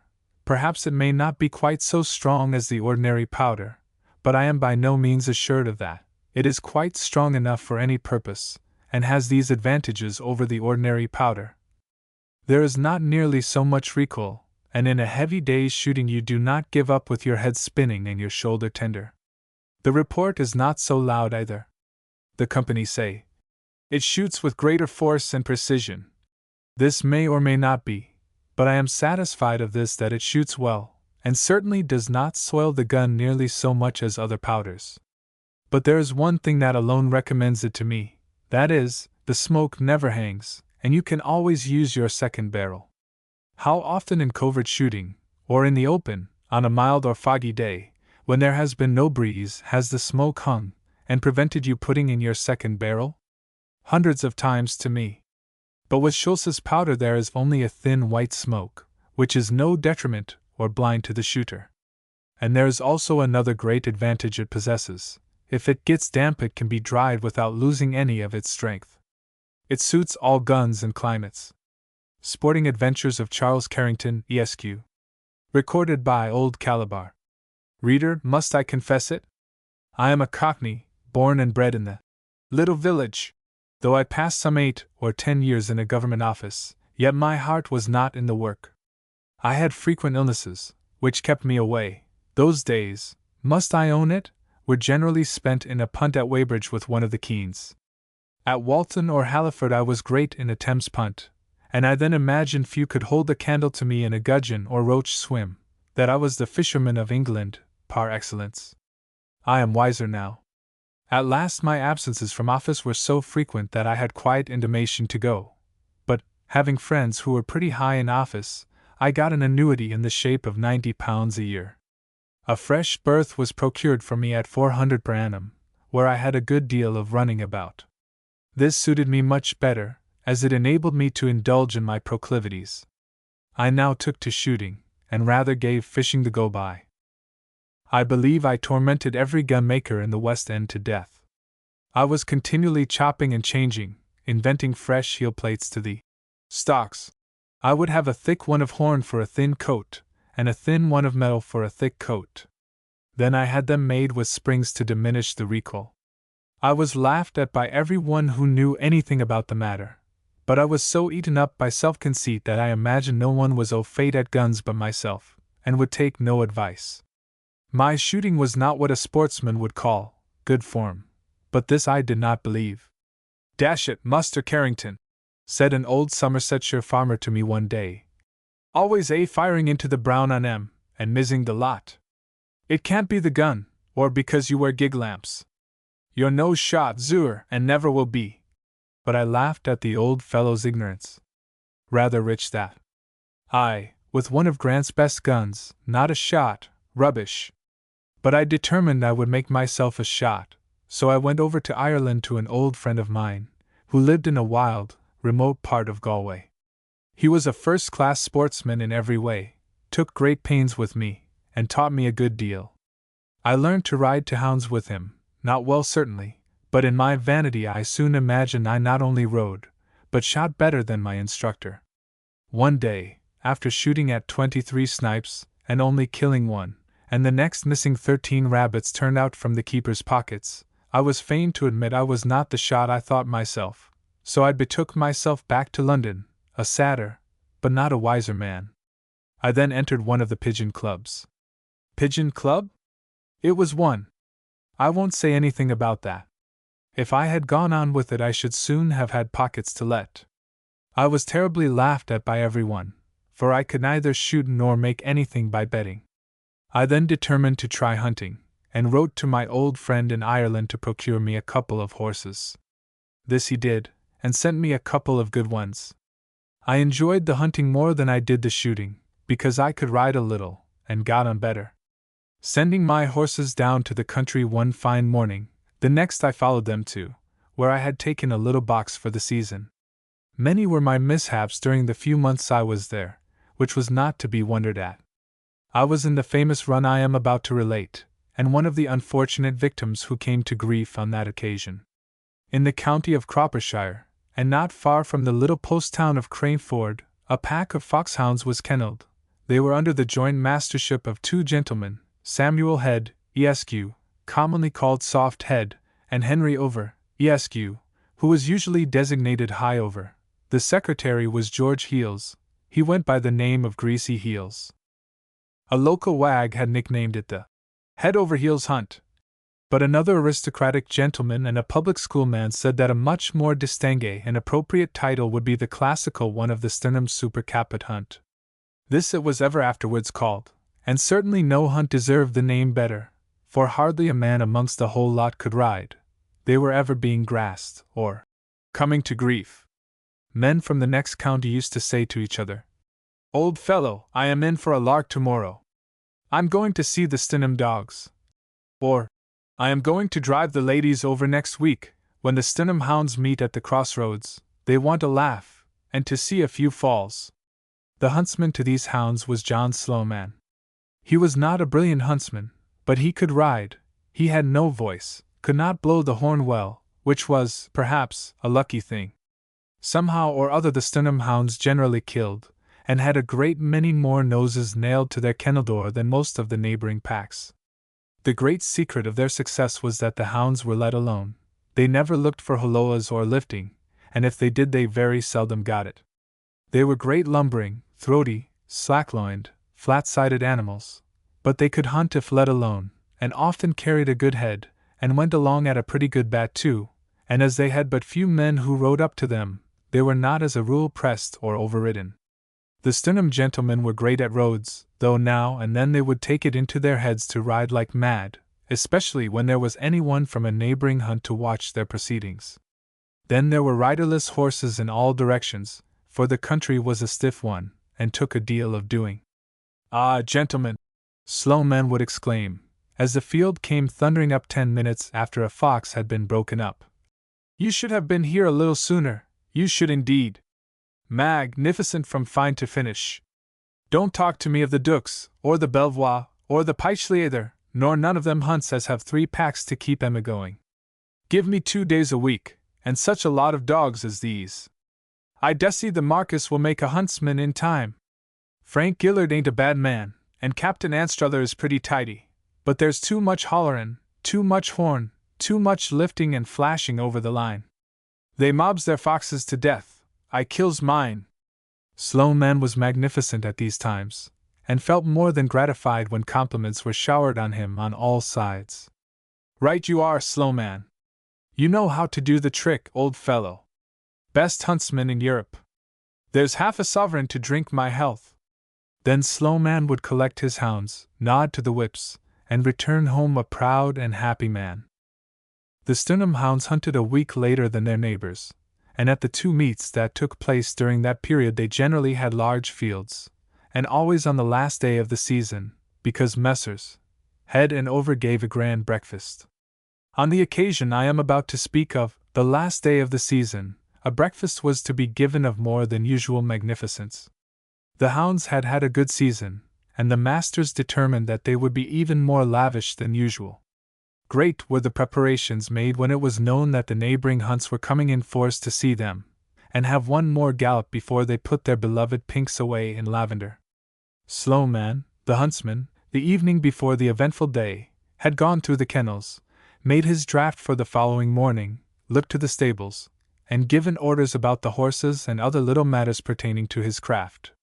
He was seated by his cozy fire, and in a cozy armchair, puffing meditatively at a churchwarden, and now and then taking a sip from a glass of hot gin and water that stood at his elbow. Bell's Life was at his feet, and before the fire lay a couple of varmint-looking fox terriers. Sloman was thoroughly enjoying himself, and wondering if the 6-acred oak spinney which they were to draw first the next morning would hold a good stout fox. "John," said his wife, bustling into the room, "Captain Martingale wishes to know if he can see you an instant. He is on his horse at the door." "Lord bless me, Mary!" "Surely," sticking his feet into his slippers and rushing to the front door. The captain was a favorite of his. The gin he was drinking was a present to him from the captain. The Bell's Life was the captain's. The captain always came of a Sunday for a chat and look through the kennels, and the captain was one of the very few of the hunt who could ride. He always gave Sloman a $5 at the end of the season, and many good tips besides, so he was a prime favorite with the huntsmen. Good evening, Captain," said Sloman, going to the door. "Come in, sir. Here, Thumas, Bill, Jim, some of you come here and take the captain's horse. Throw a couple of rugs over him and put him in the forestall stable, take his bridle off, and give him a feed of corn. Now, sir, come in," as the captain descended from his hack and gave it to one of the lads.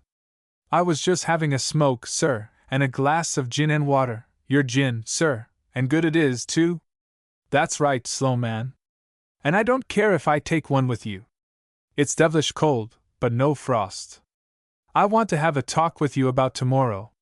Taking the armchair, he mixed himself a glass of liquor, and lit a cigar. "Sloman," he commenced, "there's the devil's own lot of people coming tomorrow. There's Jack Spraggan, from Lord Scamperdale's hunt. He's sent on Daddy Longlegs, his lordship's best horse, and another, so he means going. Jealous devil he is, too. Soapy Sponge will be here with Hercules and Multum in Parvo, old Jollyford, and a host of others of that lot. Then there's Lord Wildrace, Sir Harry Clearall, and God knows who besides.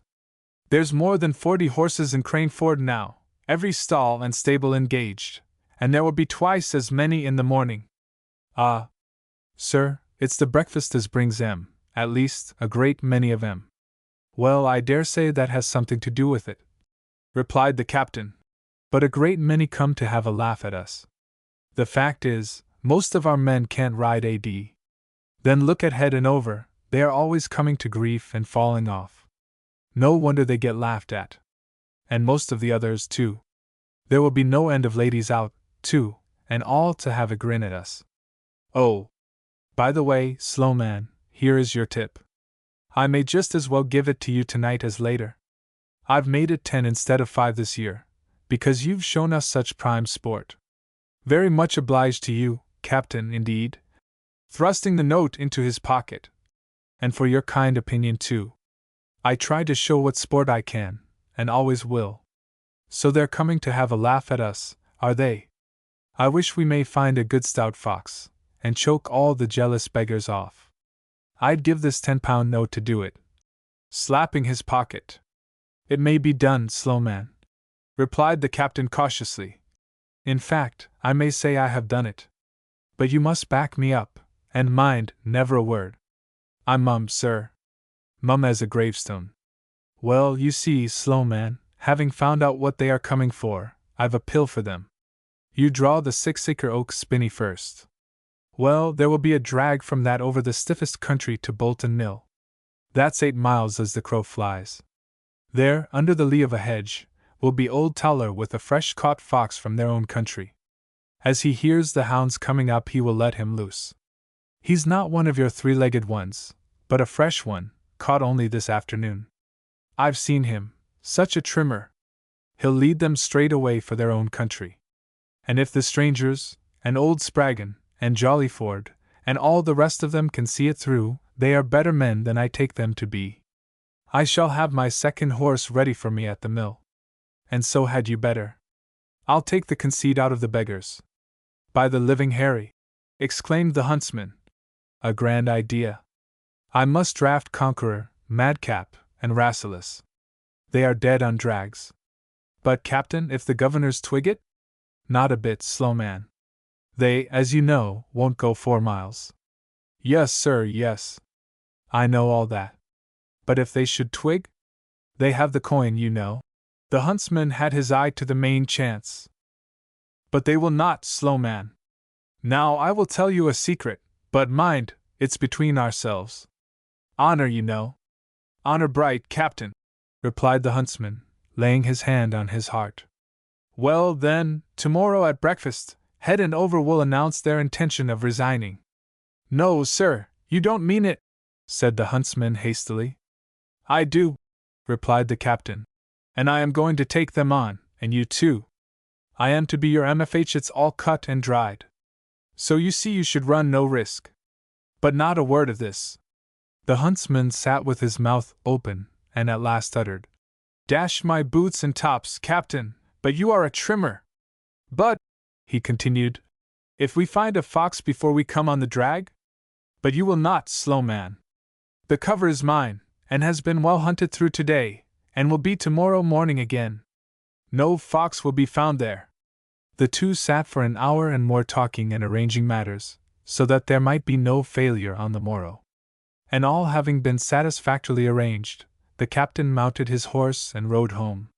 The following morning, the last of the season, was all that could be desired. A grey day with a southerly breeze. It was mild for the time of year. Great were the preparations at Mr. Head's house. He gave the breakfast one year, over the next. It was turn and turn about. As it was the last breakfast he was to give as an MFH, Head determined it should be a good one. Mrs. Head was great before her massive silver tea set, and she had her daughter on her right to assist her. At the time appointed, Lord Wildrace, who had driven over in his mail phaeton, put in an appearance in his number 1 pink, closely followed by Spraggon, who determined to have ample time for his breakfast. Then old Jollyford entered, and rushing up to the lady, declared it was too bad of her not to have come over and seen them. At any rate, they would come and spend a week with them soon at Jollyford Court, would they not? Then Soapy Sponge turned up, looking as smart and spruce as ever. We cannot go through the breakfast, or the speech of Mr. Head, and the other by Mr. Over, or the regrets of the company on their resigning the joint mastership, or the cheers on the announcement that Captain Martingale had consented to keep them on. Devilish good feed, growled Jack Spraggon to Sponge, who was drawing on his buckskin gloves. Jack was a little elevated, for he had not spared the cherry brandy or the milk punch. It was that, replied his friend. Feel as if you could ride this morning, don't you? Yes, I can, always do, but no chance of it with such dogs as these. Don't know about that, returned Sponge. They generally find, and kill too. Such a field had been rarely seen with the Stoneham hounds, horsemen, carriages, mounted ladies, all eager. Let the whips be with you, or rather at the outside of the cover, to keep the people back, whispered Captain Martingale to the huntsman. I will go to the top of the cover when I give the view hello. You know what to do? Certain of a fox, I suppose, Martingale? Asked Lord Wildrace, as they were smoking their cigars close to the hounds, who were drawn up on a bit of greensward, giving the 10 minutes law for the late comers. It has never yet been drawn blank, returned the captain. Ah! There goes Sloman with the hounds. Time's up. Cigar ends were now thrown away, girths tightened, stirrup leathers shortened or let down. The captain stole into cover, and then galloped away to the far end. Presently a ringing tally-ho was heard. Found quickly, growled Jack Spraggon, as he bustled along on Daddy Longlegs to get a good place. That's your sort, old cock, ejaculated Sponge, as he dashed past him on Hercules, throwing a lot of mud on Jack's spectacles from his horse's hoofs. Oh, you unrighteous snob, you rusty-booted cockney!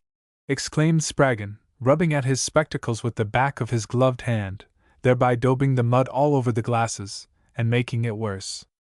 Just like you, you dock-tail humbug! Toot-toot went Sloman's horn. Give 'em time, gentlemen, give 'em time! He screamed, as he took the wattled fence from the spinney into the fallow beyond. The hounds took up the drag at once, and raced away. Yonder he goes! Exclaimed the captain, pointing with his whip to some imaginary object, and digging the Latchfords into his horse, was away. The first fence was a flight of sheep hurdles, stretching the whole way across a large turnip field. Here Jollyford on his old cob came to grief, being sent flying right through his ears. Survey you right, muttered Spraggon, as Daddy Longlegs took it in his stride. You would not do a bit of paper for me last week. May you lie there for a month! Pick up the bits, roared Sponge to him as he galloped past, and lay in a fresh stock of that famous port of yours. But the hounds were carrying too good a head for much chaff. The gentlemen of the Stoneham hunt were riding like mad. Already horses began to sob, for the pace was a rattler, and the country heavy. The celebrated Rushpool Brook was before them, that brook that so many have plumbed the depth of. It wants a deal of doing. Lord Wildrace charged it, so did Spraggon, but both were in. Sponge, on Hercules, flew over. Sloman and the captain did it a little lower down. Head, Over, and a host of others galloped for a ford half a mile away. Out of a large field only 8 or 10 cleared the Rushpool Brook. His lordship and Spraggon were soon out and going, and their horses having a fine turn of speed enabled them to come up with the hounds again, and their checking for a few minutes, in consequence of some sheep having stained the ground, led up the rest of the field on their now nearly beaten horses. Fastish thing, my lord, is it not? Said Over to Lord Wildrace, who was mopping his head with a scarlet silk pocket handkerchief. Yes, said the nobleman, turning his horse's head to the wind. Devilish sharp. I'm cold, too. I wish I could see my second horse. I'm pumped out. Have a nip of brandy, Wildrace, said Captain Martingale, offering his silver flask. Been in the water, I see, and a good many more, too, casting his eyes on half a score of dripping objects. It's a very distressing jump to a horse, is that Rush Pool Brook. By gad, they have hit off again. Sloman knew well the line to cast his hounds, and they soon hit it off, and went racing away again, heads up and sterns down. At last Bolton Mill was in sight, and here many got their second horses, the head grooms from the other hunt having followed the captains, and the joint master's servants were there already. Spraggan was quickly on the back of the dandy, but he was hardly up before a view hallo was given in a field below them, and a hat held up proclaimed their fox was ahead of them. "It's all right, Sloman," said Captain Martingale, as the hounds feathered on the line and took it up. "He's right away across the Tornops," shouted a keeper-looking man. This was Towler, who had shaken the fox out as the field came up. "And going like blue murder." The hunting was now not quite so fast, but they got on better terms with their fox after a little, and settled well to him. A good stout fox he was too, and deserved a better fate. He led them right into his own country, but before he could reach a friendly earth, 7 or 8 miles from where he was shook out, the hounds ran into him in the open. Some 8 or 10 of the field were in at the finish, and others came up at intervals. "Here, gentlemen," exclaimed Sloman triumphantly, to the strangers from a distance. "This is one of your foxes. I guess we sent him back to you faster a precious deal than ever you sent him to us. Sorry we've killed him, though, your dogs want blood, poor things. You've seen what the Stunham hounds can do now. We're not to be laughed at, are we?" This impudent speech had not much effect generally, but several gentlemen turned away disgusted. The run was quoted in every sporting paper, and it was years and years before people forgot the great Rush Pool Brook run, the last of the season. The hounds had achieved a reputation, and Captain Martingale took care they should not lose it. He carried the horn himself after he took to them, Sloman acting as first whip. He drafted most of the hounds, and got together a fresh pack, that were not only good-looking, but could go too. But the dogs never lost the name of the Sternum Super Caput hounds. Whilst I am on the subject of hunting, I may as well tell you a funny story which happened to a friend of mine. This took place near London, and although I did not come so badly off as my friend, yet I was nowhere at the finish. It is of a thorough Cockney that I am about to write, of one who made the city his home, did a little in stocks and on 'change. He had done so well on it that he had 4 hunters standing not 100 miles from the Angel at Islington. Thither he used to go of an evening on the bus to his snug little chambers, to which was attached a capital stable with 4 loose boxes, and in these 4 boxes stood 4 decentish nags. I don't know that they were reliable fencers, but they could gallop. They were bang up to the mark, well done, well groomed, and well clothed. Frank Cropper was proud of his horses, and his stud-groom, Dick, was his right hand in all matters. Dick, though he professed to have a profound knowledge of horses, in reality knew nothing about them, and had to thank his strappers for the condition and fettle they were in. But Dick was great at getting up leathers and top boots, was extremely fond of dress, turned out well, and though he could not ride a yard, led every one to believe he was invincible in the saddle. He was grand when he used to dodge about in the lanes after the Puddleton currant jelly dogs, riding his master's second horse. Cropper thought it the correct thing to have out a second horse with the harriers. No one ever saw Cropper or his man take offense. They used to gallop through places or fences that had been smashed by someone before them, or creep through gaps made in hedges.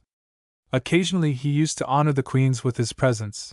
There he did it in grand style, sent his horses down by rail, or drove down in his cart, with his brown holland overalls on, covering his boots and spotless buckskins from the smallest particle of dust or dirt.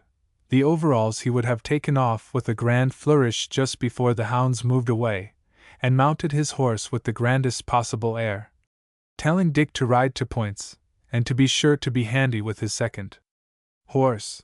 But somehow or other, he never got his second horse. Dick always mistook the line of country. Once or twice Cropper had been known to grace the Epping Forest hunt on an Easter Monday, but somehow or other, Frank did not speak much of this. Why, I know not. "Dick," said his master one morning as he sat at breakfast, "the day after tomorrow is the last of the season, At least, the last day of any hounds I can get to, so I mean to have a turn with this stag hounds. Do you, sir? I wouldn't if I were you, sir. Hate that calf hunting. The queens ain't up to my ideas of huntin', no staghounds are, but these hounds are duffers. The master's a duffer, the huntsman is a duffer, the whips are duffers, and so are the hounds. No, sir, be Cardinal Wiseman, and go with the pack. No, Dick, I have made up my mind to see these hounds. It's a certain find. Open the door of the cart and out pops your stag. It's the last day of the season, and I mean to have a good gallop. Very well, sir. You will go down by rail, I suppose? Yes, Dick, yes, by rail. You will go on by the 8 o'clock train. I shall follow by the 10. All right, sir. And they separated, the man to look to his stable and things, the master to do a little on change. Frank Cropper went in for a good breakfast on the morning of the last of the season, took plenty of jumping powder in the shape of Kentish cherry brandy, and topped it up with some curaçao. I feel, says Cropper, as he got into the train, and was talking to some city friends who were bound on the same errand as myself. I feel, my boys, that I shall take the lead today, and keep it too. Ha ha! What do you think of that? A church would not stop me. Temple Bar I should take in my stride, if my horse could jump it. I'm chock-full of go this morning. I shall distinguish myself. Or extinguish yourself, remarked one. Cigars and an occasional nip at their pocket pistols whiled away the time till the train arrived at its destination. There, Cropper and another took a fly, and drove the 3 miles they had to go. They were quite determined they would not dirt their boots or spotless leathers by a 3 miles ride. They would appear at the meet as bright as their number 1 pinks, Day and Martin, and Probert's paste could make them. There they are! Exclaimed Cropper's friend, as he caught sight of the hounds drawn up on a small common. By Jupiter, but there's a lot out! It's the last day of the season. Cropper descended from the fly in all the glories of his ulster coat and overalls. His horses were there under the charge of spicy-looking Master Dick. The overalls were slipped off, and with the ulster, consigned to the driver to leave at the station, and our hero mounted his horse and was ready for the fray. Now, this meet not being far from town, and a large number of the London division being present, the worthy master, having a proper regard for his hounds, thought a few jumps might choke off a good many who would press upon the hounds. So he had the deer uncarted some 3/4 of a mile from where they were. The van containing him was back not very far from a flight of sheep hurdles, and a double line of foot people being formed, the door of the cart opened and out leapt the stag. Looking around him for an instant, he started away at a quick trot, and then, as the shouting became louder, commenced to canter, cleared the hurdles, and was away. Lot of these London cads down here today, remarked young Lord Reckless to his friend Sir Henry Careful. Don't know, 'pon my soul, what they come here for. For about the same reason you do, to see the hounds, and get a fall or two. Ah, that's all very fine, retorted his lordship. For you to say so. You never ride at anything, therefore you are pretty safe. I ride at everything. But never by any chance get over, interrupted the baronet. Except through your horse's ears. What more they said was cut short by the hounds coming up on the line of the stag, and racing away. I got over the hurdles all right, and so did most of the field, but at the second fence I was down.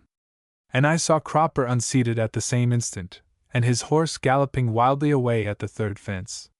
Dick was shot through his horse's ears into the next field. I was rushing about for mine, over my ankles in mud, when I encountered Frank Cropper and his man Dick in the middle of the slough. Where the deuce is my second horse? Roared Cropper to his servant. I thought I told you to ride him to the points.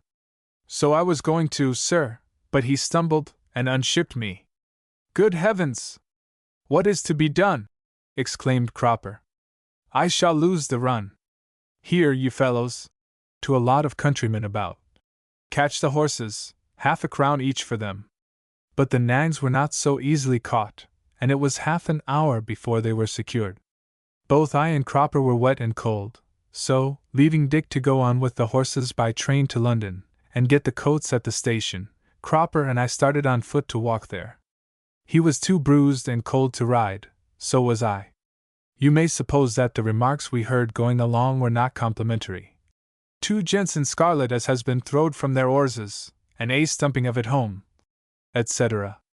At last I was getting nearly beat, and so was my friend, when we espied a fly coming along the road. In it was seated Warner of the Welsh Harp at Hendon. Taking pity on us, he gave us a lift, and drove us to the nearest station, and we reached London in due time. This was the last of my hunting experiences. I got disgusted with it, and sold my horses. Having read flaming accounts from Cook's tourists, some of whom had been round the world in 90 days, I packed up my guns and some clothes, and started for America. I did not remain long in New York, as I was anxious to commence shooting. So I was not long in getting to the small town of, and putting up at the best hotel the place afforded, which was not a very good one, sent for the landlord. "Wall, Britisher, I'm glad to see you," commenced the American Boniface, coolly seating himself on the table, and commencing spitting at a bluebottle fly on the floor. "So you've come here to see our glorious American Constitution. Wall, I guess you'll be pretty considerable surprised. Tarnation surprised, doggoned if you won't. We're an almighty nation, we air. Going shooting, air you? Wall, I calculate we've got more game hereabouts than would fill all London, and enough ships in our little river the Mississippi to tow your little island across the broad Atlantic. We hev, indeed, stranger. There's lots of grouse, but nary a buffalo bar nor alligator about here. But I suppose you means to take up your fixins here in this featherbed bully hotel afore you makes tracks?" I assured him such was my intention. "Wall, then, stranger, what will you like? Cocktail, mint julep, brandy smash, or cobbler? I've a few festive cusses in the bar as will tell you all about the shooting. Let's hev a liquor up with them." To this I assented, and walked into another room with him, where there were Yankees of all descriptions. I determined to make myself popular, and stood drinks to any amount. "Bust my gizzard, but you air a ripper!" exclaimed my tall friend. "He air, ain't he, bully boys?" What more they said was drowned in a terrific row which took place at the other end of the apartment. "Hello!" shouted my tall friend. "Come on, stranger, if you want to see our particular customs of this hemisphere. Bet my boots it's Bully Larkins and that old OSS from California. Go it, my cockies!" he screamed out as he mounted on a table. "Go it, old coon!" alluding to one of the combatants. "Go it! Billy's gaining on you, and if you don't look out he'll riz your har with his bowie knife, gouge your eye, and fetch you out of your boots, he will, by!" Such a fearful row I never heard. All were in a state of frenzied excitement, knives glittered in the hands of many. Whilst all this was going on I made my way out of the apartment, and locked and bolted myself in my own. In half an hour my landlord came to the door, and knocked for admission. "It's all over, stranger," he said as he entered. "Old California carved 2 of Bully Larkin's fingers off with his bowie, and Larkins bit off half t'other's nose. I guess he ain't beautiful. They're festive cusses here, and air always at it. Nary a day passes without a free fight." I need hardly say the next day I took my departure for New York, and was off to England by the first boat. I had had quite enough of my American friends and their notions. I have given up sporting, as I found I could make no hand at it. I shoot occasionally for amusement, and fish occasionally, but never lay down the law as an authority. My first day's fox hunting. But that was 6 or 7 years ago, and I frankly admit that then I was a very indifferent horseman, although I was in happy ignorance of the fact, in its integrity. I was quite conscious that I did not ride very gracefully or over comfortably, but I always discovered that the fault was my horse's and not mine. My cousins used to think otherwise, and I have spent hours at a time in trying to induce them to give up their opinions on the subject and to adopt mine. I should explain that my cousins being orphans, and my father being their guardian, they lived with us as part of our family, and that whenever they rode out they seemed to think they had a right to insist upon my accompanying them. I at length got tired of riding out with my fair cousins, and of hearing them titter as, at their suggestion, we went down steep hills at full trot. I confess I was never great at trotting downhill, and so I resolved to take to hunting. I had heard that some horses, though the worst of hacks, made the best of hunters, and I thought that something of that kind might apply to horsemen also, and that I myself might shine more in the field than I did on the road. It was the end of February, and the Coverbury pack were meeting 3 times a week at places within easy reach of the Stonington station. That was jolly! I could buy a hunter, keep him at Philly's livery stables, and on hunting days send him by train to Stonington, meet him, have a day's hunting unknown to my cousins, and thus enjoy myself with perfect freedom. I at once drew a cheque for £50, with which I determined to buy the best hunter in all Blankshire. I called at Philly's and told him of my intention, and asked him how much a week he would require to board and lodge my steed when purchased. The man smiled. He seemed to have a habit of smiling, but seeing from the seriousness of my manner that I was in earnest, he replied that his charge for keeping the horse would be 30 shillings a week, and he added that if I wished to buy a slapping hunter he'd got just the horse for my money. Of course, said he, you don't want a pony, but a good tall horse as'll keep you out of the dirt, and, he added, scanning my figure from top to toe, you don't want no cart horse to carry your weight neither. I admitted that my ideas on the subject coincided with his exactly, and he at once called to a stable boy to bring out Iron Duke.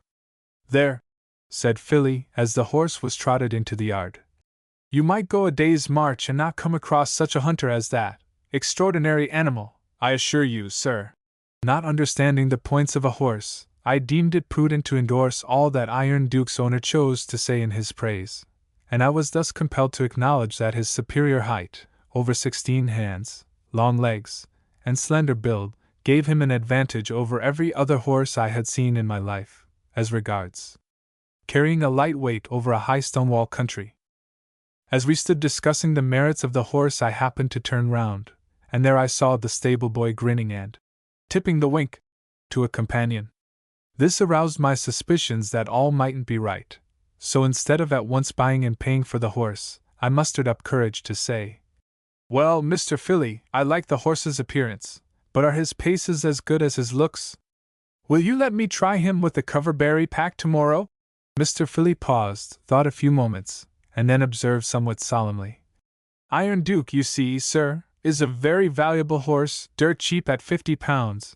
In fact, it's giving him away, it is really, and I shouldn't like anything to happen to a horse like that whilst he's mine.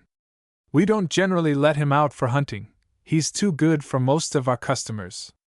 But I'll tell you what we'll do, we'll let you have him tomorrow for 2 guineas, and then, if you have no accident with him, as of course a gentleman like you won't, you can please yourself whether you have him or not. But if you should have an accident, of course accidents will happen sometimes, why, then the horse will be yours and the £50 mine. These terms seemed fair, and I accepted them, though not before they had banished my suspicions, and almost induced me to buy and pay for the horse there and then. In the morning I called at Philly's for my hunter, and the boy brought him out bridled and saddled. As he stood straight in front of me, his tall, slim-built figure looked as sharp as a knife. I ventured to express this idea, but being doubtful as to whether sharpness was a good point or a bad one, I did so in a manner which might be taken as in earnest or in jest. The dealer chose to take it in the latter sense, and after laughing heartily at my good joke, assured me that I should find my horse as clever as a cat. I then attempted to mount, and after some time, during which the ostler gave me a leg up, and over the other side, I was successful. The stirrup straps having been adjusted, I set out for the station, and in my journey thither I was conscious that the commanding presence of my horse and the easy, graceful attitude of his rider were fully appreciated by the numerous passers-by who stopped to stare at us, doubtless in admiration. One thing, though, nettled me a bit. Just as I got opposite the club, and was waving my whip to Fitzjones, de Brown, and some other fellows who were standing in the portico, my horse shied at a wheelbarrow, and I had some difficulty in getting comfortable in the saddle again. I gently remonstrated with the boy who was wheeling the barrow for not getting out of my way, when the impudent little scoundrel turned round and shouted, "Oh, crikey! You ain't very safe up there. Get inside, safer inside!" Whereupon the whole of the bystanders, including my friends of the club, burst out laughing. I, of course, could not descend from my high horse to chastise the young urchin, and as I couldn't think of anything smart to say to him, I treated him with the silent contempt he deserved, and rode on. But still, as I said before, this nettled me. With the exception of this trifling contretemps, I arrived safely at Stonington Wood, the place appointed for the meet. There was a good muster of ladies and gentlemen on horseback, some 10 or 14 of the gentlemen in scarlet coats, and a condescending old gentleman with grey hair, neatly trimmed whiskers, and rosy cheeks, remarked that there was a good field. But I couldn't see it. All that I could see in the shape of a field was a small patch of turnips enclosed with a stone wall, the remainder of the surrounding country being common and wood, or, as I afterwards learned to call it, cover. I soon began to appreciate my Iron Duke, for I found that he was the tallest horse there, and his legs seemed as light as an antelope's in comparison with the legs of the other animals, some of which seemed almost as heavy as cart horses. The clock of the village church struck 11, and 3 or 4 of the men in scarlet began to whip the dogs to make them go into the wood. I thought it was the proper thing to imitate their example, and seeing one of the dogs scrambling up the wall, I instantly rode up and gave him what I thought a lift up behind with my whip. To my astonishment, the animal, instead of going over into the wood, tumbled down at my feet and yelped most piteously. Iron Duke, not liking the noise, turned round suddenly and kicked out, and the hound had an almost miraculous escape of having his skull cracked. All this happened in less than a minute, and seemed to cause a great sensation, for 2 or 3 of the roughest of the men in scarlet were instantly attacked with a fit of cursing and swearing, of which I took no notice, believing it to be lavished on the head of the unfortunate hound. But I soon had my doubts, for one of the gentlemen in scarlet rode up to me, and with much severity informed me that he could not have his hounds served in that way. I protested that it was an accident, and that I thought there could be no harm in doing what the others did. With this explanation he seemed quite satisfied, for he at once left me, and even smiled as he did so. The dog must have been a young one, for as I passed 2 gentlemen who were doubtless discussing puppies in general, and I suppose him in particular, I overheard one of them say, "He's evidently green." The dogs having got safely into cover, the ladies and gentlemen began to ride along the outside of the wood, cover, I mean, and I did the same, taking care, though, to keep well in the rear, that I might see what the others did. I kept clear of every one I could possibly avoid, as I found that the people who hunted at Stonington indulged in a peculiar kind of slang which I could not well understand. I had not gone far before I heard a loud laughing in my rear. I seemed to be familiar with the sound. I turned about in the saddle, and who should I see but my cousins, not 20 yards behind me. I was inclined to go home, and I should have done so only I saw that my cousins, besides being attended by Evans in livery, were accompanied by their old schoolfellow, Miss Trafford, a young lady to whom I had been introduced at our last county ball. To enjoy her presence I determined to brave all. I turned my horse round and raised my hat as much as the tight guard would let me, and in another moment I was at the mercy of my tormentors. "Ha! Ha! Ha!" laughed my cousin Emily. "We saw you stealing out of the garden gate at 6 o'clock this morning." "Yes," chimed in Julia. "And with those splendid top boots on. You thought to avoid us, did you? I say, Adolphus," continued Emily, "when you hire a horse box again, and don't want anyone to know, don't let your name and destination be labeled on it like an advertisement." "Ha! Ha! Ha!" I was completely sold, and I was obliged to acknowledge it, and when I heard that my cousins had actually ridden 10 miles to the meet, whilst I had come by train, I felt that I must do something to retrieve my reputation in the eyes of Miss Trafford. The cover was a very large one, and whilst we had been talking all the people had disappeared. I told the ladies where the dogs were, and Emily at once came to the conclusion that, if we went round the other way, which was shorter, we should meet the field at Keeper's Clump. Acting on this suggestion, we turned back and cantered round to the other side of the cover. As we did so I felt that field riding was my forte. It was so much more comfortable than hard road riding, and I at once resolved to make hunting my study and only amusement. My cousins continued to tease me as we went along, but to my delight Miss Trafford sided with me, thus giving me confirmation of the hope I had cherished at the ball, that she was not indifferent to the attentions I then paid her, slight as those attentions necessarily were. Our passage of arms was suspended by our arrival at the far end of the cover, where the field were awaiting, as I was informed, the decision of the master as to what cover to draw next. I wondered whether they had any artists with them, and what good could come of drawing a cover with which nearly every one seemed familiar. But this is parenthetical. A stone wall, about 4 feet high, separated us from the rest of the field. "What have you lost?" said Emily to me, as my eyes wandered up and down the wall. "Nothing," I replied. "I am looking for the gate." "Then you are looking for something you won't find this side 1.5 miles. That's the road, over the wall. Come! Give us a lead." Here was a pretty state of things. I, who had never in my life been over anything higher than a mushroom or wider than a gutter, and who had in my charge 3 ladies, suddenly required to give them a lead over a 4-foot wall, in presence of the whole field. The perspiration stood in great drops on my brow, and I would have given any amount if I could but have sunk into my boots. But I couldn't, and all eyes being on me, including hers, I had no time to say my prayers. I had to choose at once between disgrace and the chance of being sent to my account with all my imperfections on my head. One glance at Miss Trafford decided me, and I put my horse's head towards the wall, and then my spurs into his sides. When I was within 3 feet my courage failed me, and I pulled up, but it was too late. Iron Duke had already risen, and in doing so had nearly rolled me off, first over the cantle and then the pommel. 10,000 years rolled over my devoted head in these few moments, and then all was still, i.e., as regards motion, but my ears were assailed by a deafening cheer, mixed, I must candidly admit, with some laughter. When I came to, I discovered that I was still alive, and still in the saddle, and that my horse was, in the most matter-of-fact way possible, spanning the wall like a bridge, 4 legs on one side, hind legs on the other. I hastily congratulated myself that things were no worse, and then began to consider what was the proper step to be taken by a man in my situation. Pull him back! Job him over! Stick to him! Get off! And similar advice came to me from every quarter.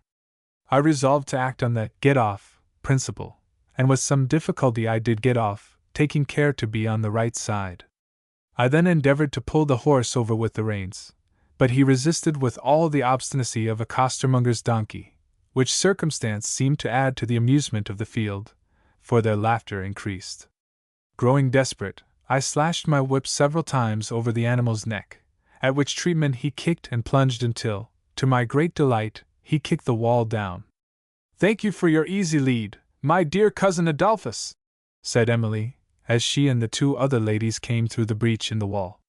"You're quite welcome," I was about to reply, when I was interrupted by a coarse-looking lad, whose spindle-like legs were covered with breeches and gaiters. "I say, governor," said he, "you rode your horse over that there wall about as well as I'd rode my mother's clothes horse over. Do it again, do!" The ladies could not refrain from laughter, in which I made a miserable attempt at joining them, and then I tried to remount. But this was a difficult task, for my legs were short, my horse's were long, and his recent adventure had made him fidgety, and I was at last reduced to the necessity of accepting an offer from the lad with the spindle legs to give me a leg up, with his assistance, for which I gave him 6pence, and I have no doubt he threw his bad joke into the bargain. I managed to scramble into the saddle again. As we rode to the next cover I felt exceedingly sheepish, and the unfeeling laughter of my cousins, added to the now cool manner of Miss Trafford, and the quiet grimaces of old Evans, the groom, who of course kept pretty close to us, made me desperate, and I was determined to do something to recover my lost prestige, even if the next day's Times had to record a fatal accident in the hunting field at Stonington. Emily asked me tauntingly whether I had done leaping for today. "Not exactly," I replied. "I intend—" "Will you take a lead from me?" she interrupted. "I'll take any lead that you dare give me," I replied haughtily. "Done!" And she had no sooner said the word than the fox broke from the cover, about 200 yards in front of us, followed in a few moments by the hounds, so close together that, As I afterwards heard one gentleman remark to another, you might have covered them with a blanket. Away they went, and away went we after them. My enthusiasm was raised to the utmost pitch, and I was determined to stop at nothing. Emily and Julia kept on my left, a few yards in advance, whilst Miss Trafford, on my right, kept about the same distance in my rear. The fox, luckily, had taken the open, and the ladies prophesied a half-hour's run with no checks. But before 10 minutes of it were over, I perceived, about 100 yards in front of us, a thick, well-laid quickset hedge, about 4 feet high, and as we neared it I thought I saw water glistening on the other side. There was no escape. My time had come. I was led in front, and driven in rear, and leap I must. "Now for your lead!" cried Emily, waving her whip in the air as she cleared the fence and the brook beyond it. My horse followed bravely, and so should I, if I hadn't, by some unfortunate mishap or other, rolled out of the saddle, and in the midst of my victory fallen into the brook. As I lay sprawling on my back, and before I had time to think where I was, I saw the belly of Miss Trafford's horse as he carried her over the fence, the brook, and me. "Stop my horse! Stop my horse!" I roared, as I came dripping wet out of the brook. "Stop my horse!" But I earnestly hoped that no one would stop him, for this last contretemps had considerably damped my ardor and cooled my courage, and I thought that if nobody did stop my horse, he would eventually find his way to the pound, and his absence would afford me a decent pretext for going home. To my horror, though, Iron Duke was brought back by the wretched lad of the spindle legs. "Be the saddle greased, sir?" said he, wiping it with his nasty dirty pocket handkerchief. I could have kicked him, and should have done so, only I thought he might have kicked back, and so I swallowed his affront, and actually gave him another 6pence. Having learned from him the road to the station, I was just stealing off when I heard in my rear the cry of "Tally-ho back!" The fox had come back, doubled, I mean, and I was forced to join the others and run after him again. But fortunately for me, he did not run far before the dogs caught him and killed him, and then one of the men in scarlet cut off his nice long tail and gave it to Emily. She actually accepted it, although I am nearly sure she had never seen the man before in her life. I thought young ladies ought to accept presents from no gentleman but their relatives and accepted suitors, and besides I don't believe that this man was a gentleman, for when I whipped the hound to make him get over the wall, which, as I have before stated, he most unreasonably declined to do, this fellow was the loudest in his oaths and curses, which he showered broadcast on the hound, or my horse, or something. I have never ascertained what, and in the presence of ladies. Emily said something about making a hairbrush of the fox's tail. What an absurd idea! But she always was queer, and as the man cut off the fox's head, she gave me to understand that that would be mine if I asked for it. I did ask for it, but for some unaccountable reason or other, I didn't get it. The remainder of the poor fox was thrown to the dogs, who soon tore him to pieces and ate him. It occurred to my philosophic mind, as I witnessed this spectacle, that the fox, like me, was a hero, but, also like me, an unsuccessful one. What a number of men, women, horses, and dogs to conquer one little fox! These and similar reflections were soon cut short, for the dogs having finished their lunch, the men and women began to think about theirs. In fact, Sir John Hawsey had invited them all, including me, to lunch with him at the manor house, about half a mile distant. As we journeyed thither I began to feel very uncomfortable, for my coat, waistcoat, and shirt, although not dirty, for the water in the brook was clean, were wet through, and the warmth of exercise and enthusiasm having subsided, I felt very cold. When we arrived at Sir John's, I was so stiff with cold that I could scarcely dismount, which Sir John observing, he came and very kindly accosted me. He also inquired as to the cause of my fall, spill, he called it, and offered me the loan of a coat whilst mine was hastily dried at the kitchen fire. Sir John was an exceedingly pleasant man, and had a jolly, cheerful, laughing face, and we soon understood each other.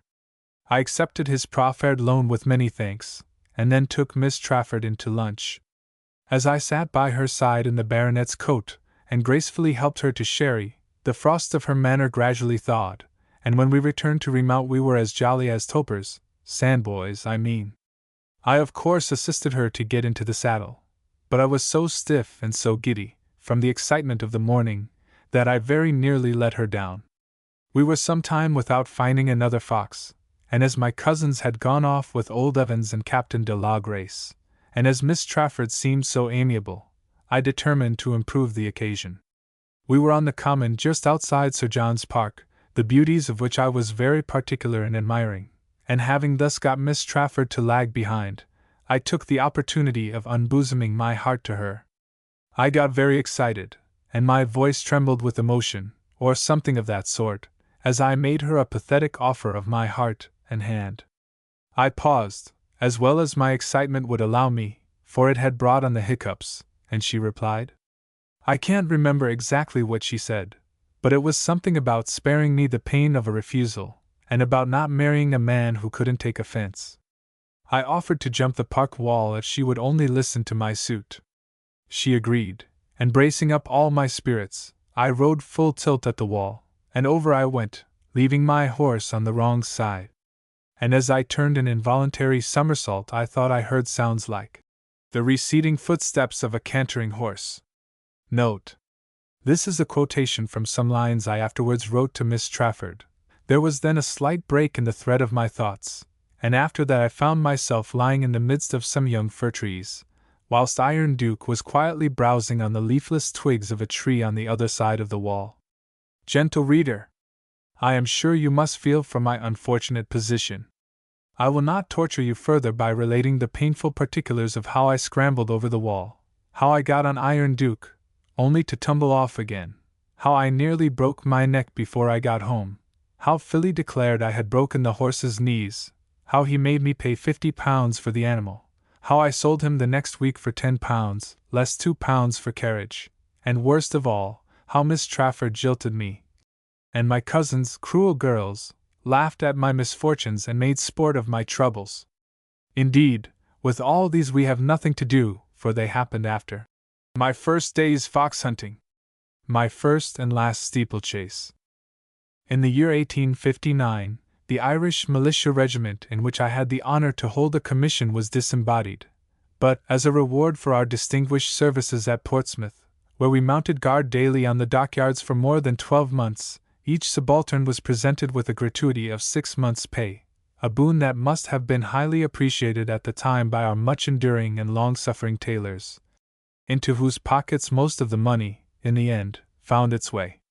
Dick Monsell, the senior lieutenant, and myself were cousins, and, as the old chief never lost a chance of telling us when we got into trouble, always hunted in couples, our father's allowance had been liberal.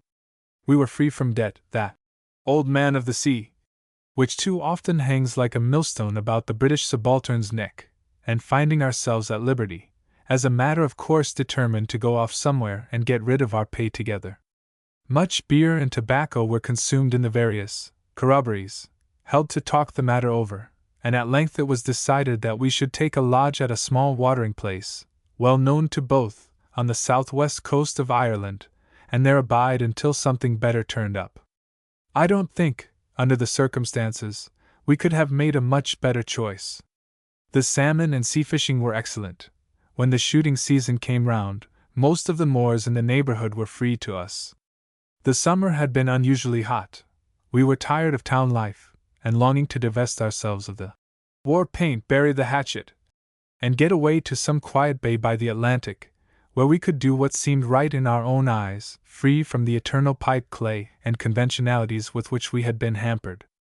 Last, not least, at a ball given before the regiment left Ireland, we had met 2 girls, sisters, who usually spent the season there, and if the truth must be told, I believe they had hit us so hard we were crippled from flying very far. So, after an impartial distribution of the regimental plate, and a rather severe night at mess, to finish the remains of the cellar, we bade farewell to our companions in arms, and found ourselves once more in dear old dirty Dublin, en route for the south. One evening, about 6 weeks after our arrival at Onigmore, we were lying on the cliffs, watching the trawlers as they drifted slowly up with the tide. The day had been dark and misty, with some thunder far out at sea, but it cleared up as the sun went down, and I was pointing out to Dick, who had been unusually silent, the remarkable likeness between the scene before us and one of Turner's best-known pictures, when he interrupted me suddenly, saying, "I'll tell you a story, Frank. When a boy, I remember starting one morning with Per Ferguson, the owner of Harkaway, to ride one of his horses in a private match. We took a short cut across an old mountain road, and coming out on the brow of the hill which commanded one of the finest views in Ireland, I pulled up my horse to call Ferguson's attention to it. 'For heaven's sake, sir,' he said impatiently, 'think on something that will do you good,' and just at this moment, old man, I feel half inclined to agree with him. 'How much money have you left?' Without speaking, I handed him my purse, the contents of which he counted slowly over, saying, 'I think we shall have enough.' 'Enough for what?' I asked. 'For a ball,' he replied coolly. 'The people here have been very civil to us, and we owe them some return. There are plenty of girls in the neighborhood to make a very good one, men are scarce, but we can ask the plungers over from barracks. Besides, I promised Emily last night, and there's no getting out of it.'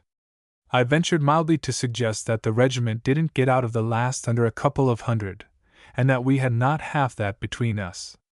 'My dear fellow,' he replied, 'this is quite another affair altogether.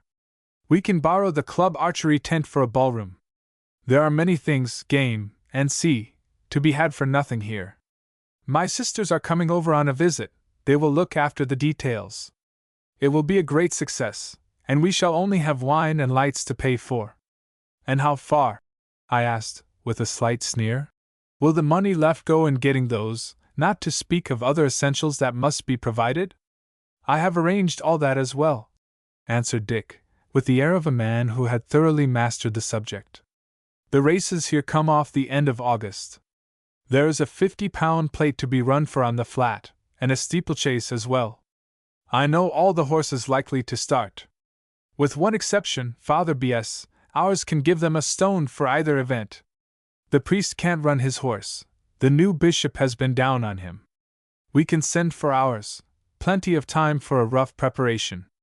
Thanks to the hot weather, and that confounded drill, you can still ride 11 stone. There now, what more do you want? Come along to the lodge, and we will talk the matter over comfortably.' I certainly had my misgivings as to the practicability of Dick's scheme, but knew him too long and well to doubt his attempting it at all events. I could, of course, refuse to join, and leave him to his own devices, but we had pulled through too many scrapes together for that. To do him justice, he generally succeeded in whatever he undertook, and whether it was owing to his eloquence, some of his father's old claret, or both combined, before we separated that night I had entered heart and soul into his plans. We lost no time in commencing our preparations. Within a week the horses had arrived, then Dick's sisters, 2 fine light-hearted girls, full of fun and mischief, came over. After that there was no rest for me. No unhappy adjutant of a newly embodied militia or volunteer regiment ever had more or a greater variety of work on hand. Sunrise generally found me in the saddle, giving the horses a gallop on the sands, a performance which had to be repeated twice during the day, Dick's weight, some 16 stone, preventing him from giving me any assistance. I was overhead in love, besides, and 4 hours at least had to be devoted to the object of my affections. We kept open house, game and fish had to be provided for the larder, and the girls were always wanting something or other from the neighboring town, which they declared only I could get, so between all, my time was fully occupied, and seemed to fly. If Mr. Mill's bill for giving ladies the franchise had been enforced then, I think Dick and myself would have had a fair chance of representing the county. So soon as our intention to give a race ball was known, we became the most popular men in it. Offers of supplies and assistance came pouring in from all quarters. Plate, china, and glass arrived so fast, and in such quantities, the lodge could not contain them, and we were obliged to pitch the tent. As the time drew near, the preparation and bustle increased tenfold. Our life was one continual picnic. From early morning until late at night, the house was crowded with girls laughing, flirting, trying on ball dresses, and assisting in the decorating of the tent. We never thought of sitting down to dinner, but took it where, when, and how we could. Ay de me! I have been in some hospitable houses since, where the owners kept chefs, and prided themselves, not unjustly, on the quality of their cellars. But I never enjoyed myself so much, and I fear, never shall, as those scrambling dinners, though the bill of fare often consisted of cold grouse, washed down by a tankard of beer, taken, too, standing in the corner of a pantry, surrounded by a host of pretty girls, all of them engaged in teasing and administering to my wants. Early one morning, about a week before the races were to come off, I was engaged as usual, exercising Dick's hunter on the course, when, at a little distance, I saw a horse in body clothes cantering along with that easy stride peculiar to thoroughbreds. For some time the rider appeared anxious to avoid me, increasing the pace as I came near, until the animal I rode, always headstrong, broke away and soon ranged alongside. "Whose horse is that?" I inquired of the groom. "My master's, your honor," he replied, without a smile, slackening his pace at the same time as mine raced past. When I succeeded in pulling up again, the fellow was galloping away in another direction. I had seen enough, however. There was no mistaking those flat, sinewy legs. So, setting the horse's head straight for the lodge, I went up to Dick's room. He was in bed, but awake, and though his face slightly lengthened when I told him I was certain the priest's horse had arrived, he answered coolly enough. "You need not look so serious, Frank. At the worst, it is only a case of selling Manan, and I have had a good offer for him. It is too bad of the priest, though, to spoil our little game. They told me the bishop had sat on him, but of course he will run in another name. I should have known an old fox like that would have more than one earth. He won't be able to go in for the double event, that is certain. His horse can't jump. The steeplechase is ours, so come and have a swim. After breakfast we will see what can be done." Unfortunately, there was no help for it. The priest's horse had carried off a queen's plate at the currick, and safe and well at the post, could win as he pleased. It was too late for us to draw back, however, even if we were disposed that way. The invitations for the ball, which was to come off the night of the races, were out.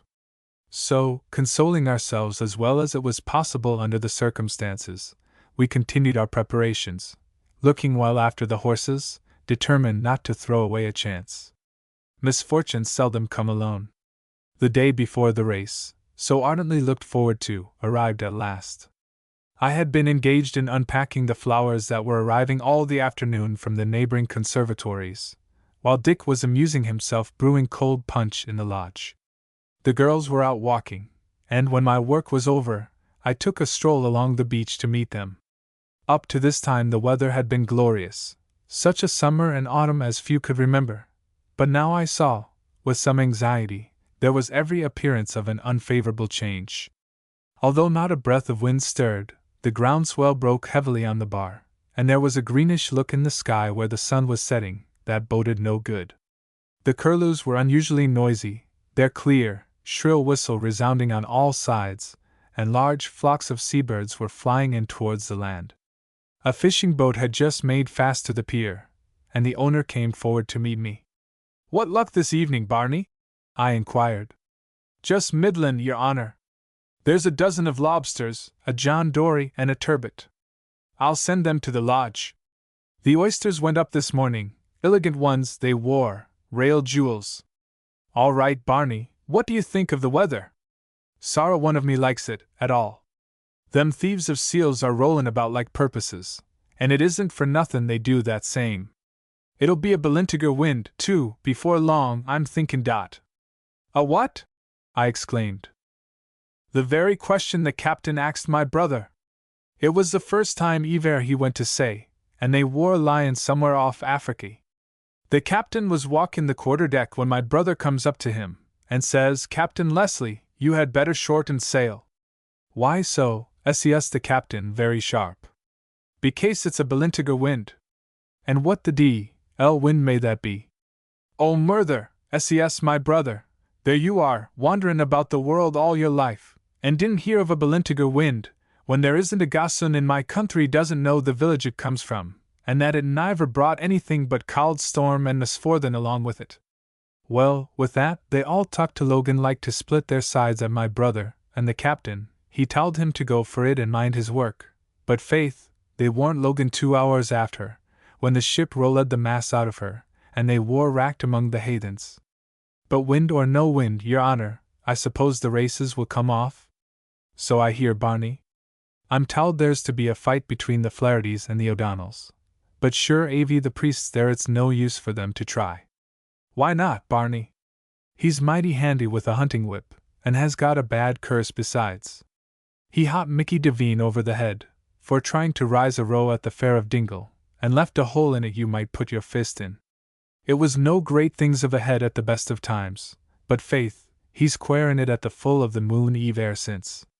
He cursed Paddy Keollagan, too, last Easter, and the luck left him. His nets were carried away, the boat stove in, and the pig died.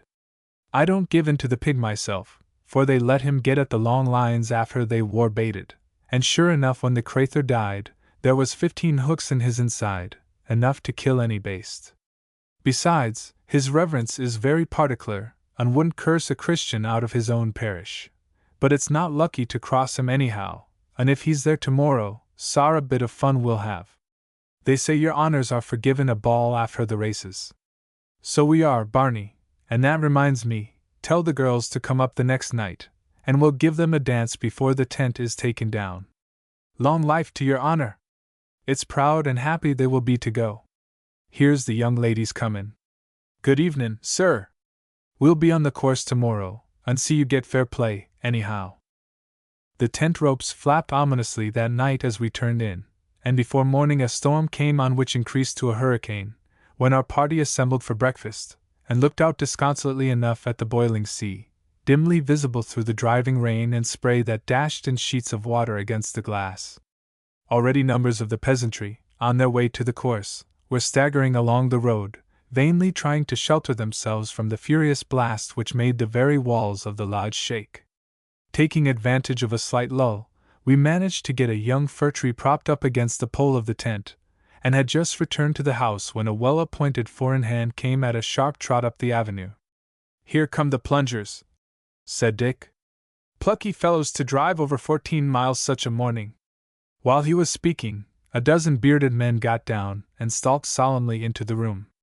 In a few minutes the ladies of our party made their appearance, and before long the newcomers were busily engaged in some fashion or another.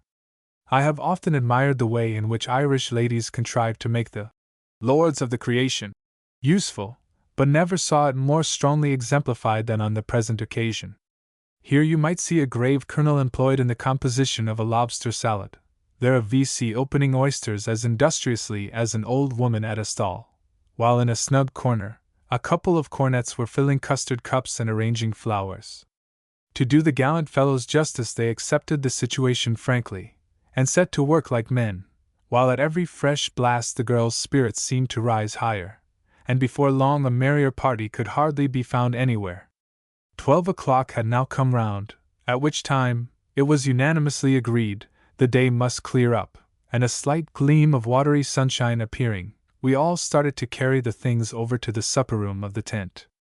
As we mustered a tolerably strong party, in less than an hour this was effected, not, however, without sundry mishaps, one poor cornet being blown right over a fence, into a wet ditch, with his burden.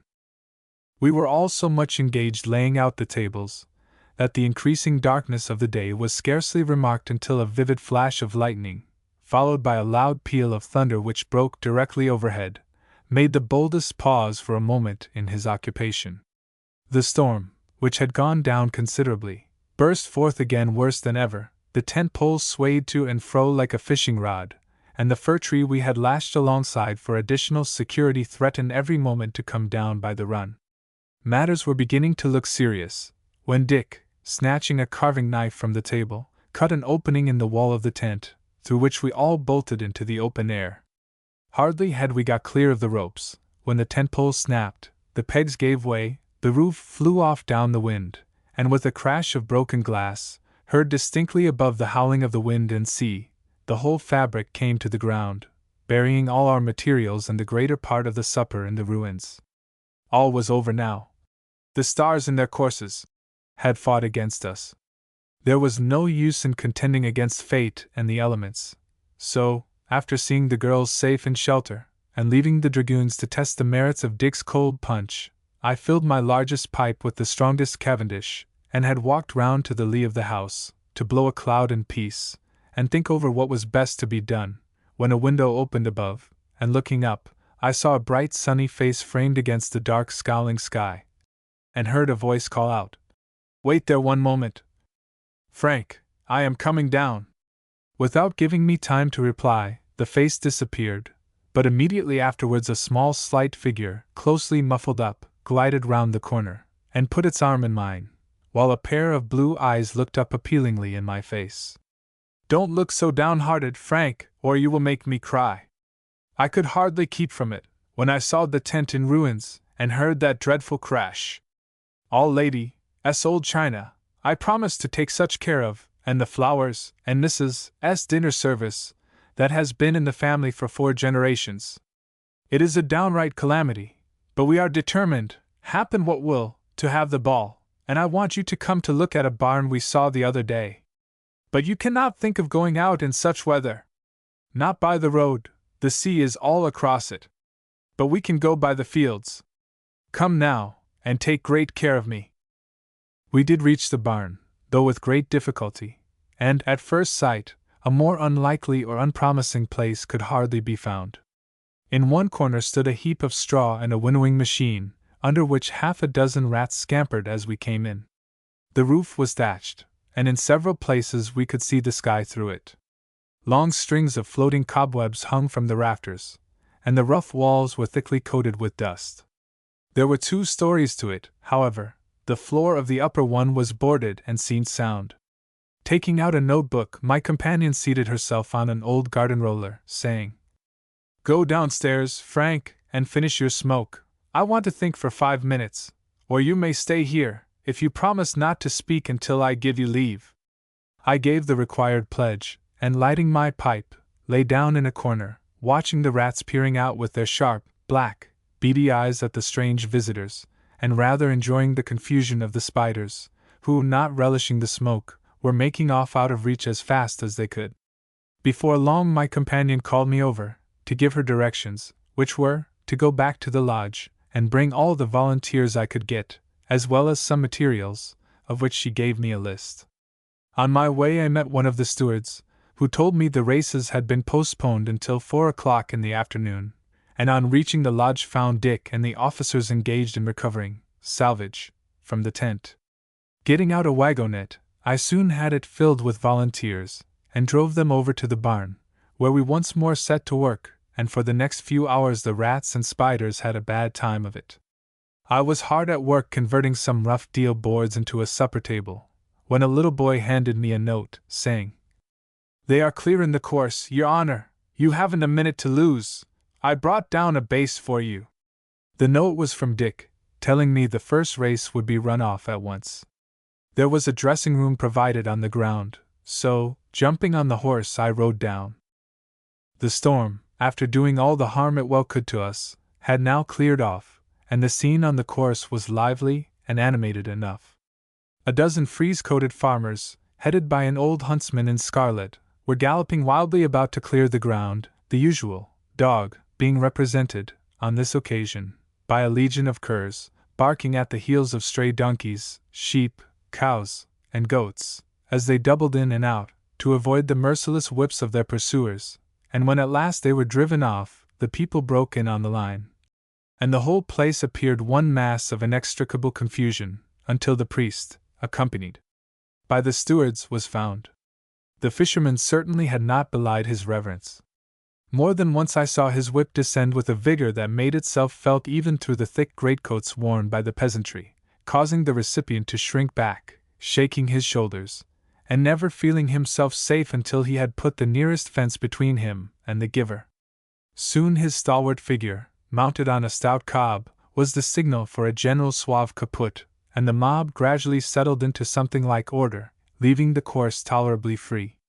6 horses came to the post for the first race, which was about 3 miles on the flat, the priest's of course being the favorite, and with reason. It was a magnificent dark chestnut, with great power and symmetry, showing the Ishmael blood in every part of its beautiful frame. Dick's hunter, although thoroughbred, and with a fair turn of speed, looking like a coach horse beside it. The only other competitor entered worth notice was a light bay, high-bred, but a great, staring, weedy-looking brute, evidently a cast-off from some racing stable. At the word, "off," a fair start was effected. The bay, however, had hardly taken a dozen strides, when it came down, giving the rider an ugly fall.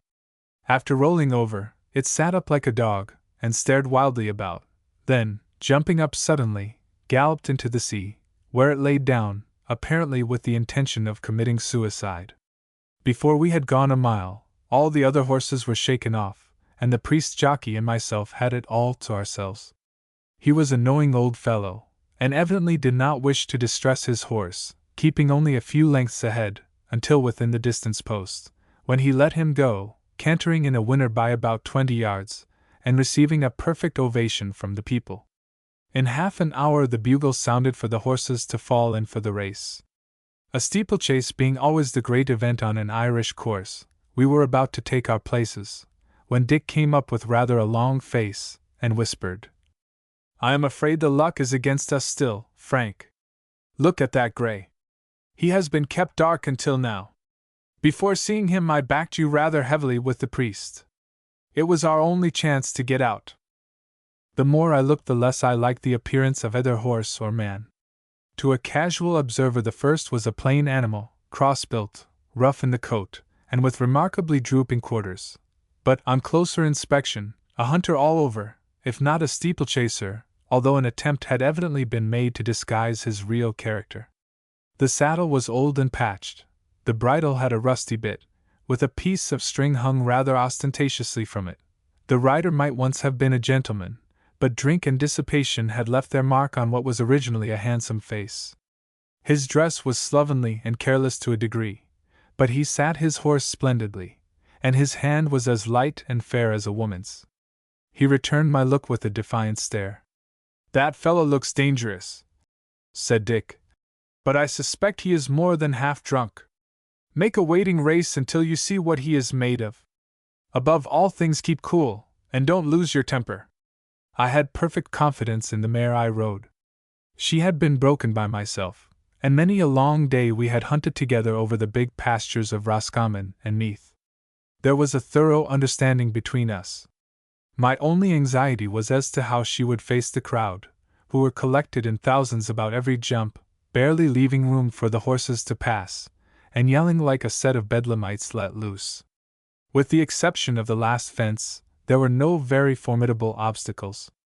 It was a stone wall, fully 5 feet high, built up loose, but strong, and rather a severe trial at the end of a race, if the pace was a stiff one throughout. There was no time for thinking now, however. The word was given, and we were away. About a dozen horses started, all fair animals, with that cat-like activity in negotiating a fence so remarkable in Irish hunting. We had hardly gone a mile, however, when the want of condition began to tell, and they fell hopelessly to the rear, leaving the race to the grey, my mare, and a game little thoroughbred, ridden and owned by one of the dragoon officers.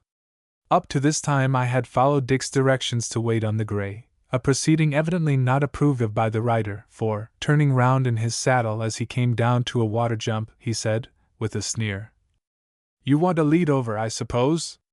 I made no reply, and he went at the river, but whether by accident or design, when within a few yards of the brink his horse bolted, dashing in among the crowd.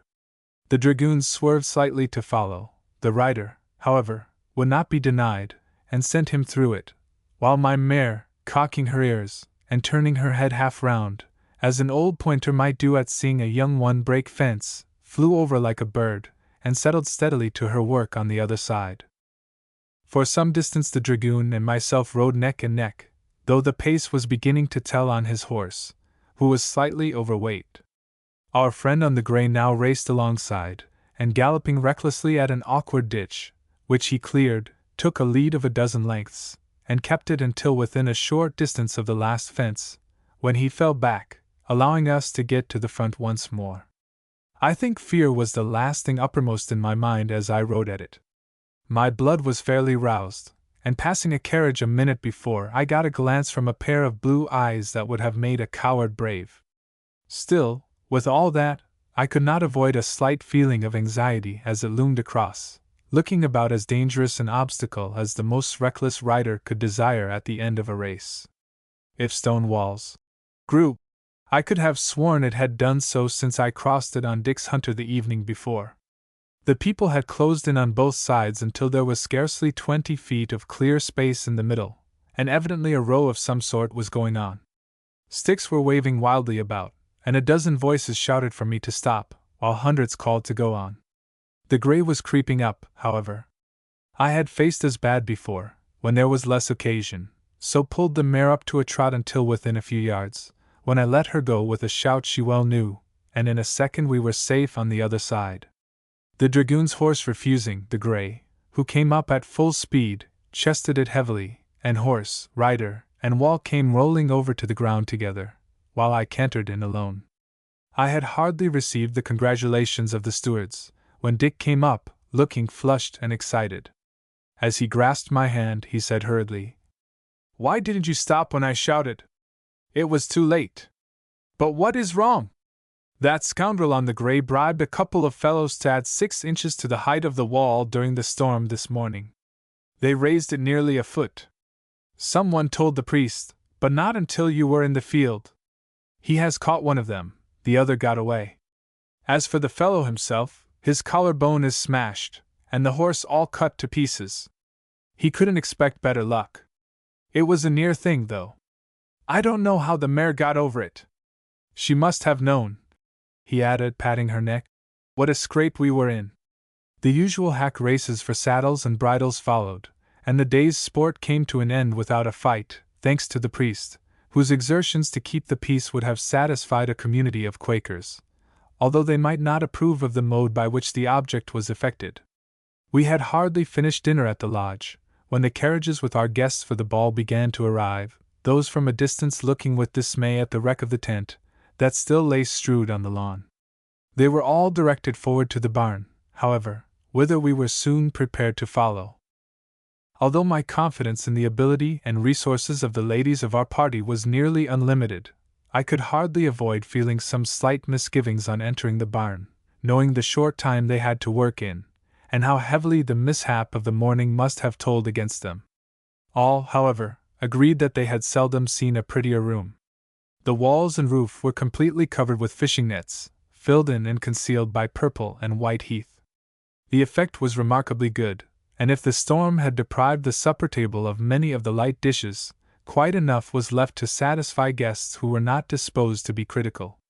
I shall not detain the reader by giving a description of the ball, which proved a complete success, more than compensating us for the trouble and anxiety we had undergone. It was seldom the girls in the neighborhood had a chance of enjoying themselves in that way, and they seemed resolved to make the most of it. Human endurance, however, has its limits. Towards morning the band, whose staying powers were sorely tried, began to show symptoms of mutiny. Threats and bribes, the latter too often administered in the shape of champagne, were tried, and they were induced to continue for another hour. The result may easily be anticipated. They broke down hopelessly, at last, in the middle of Sir Roger.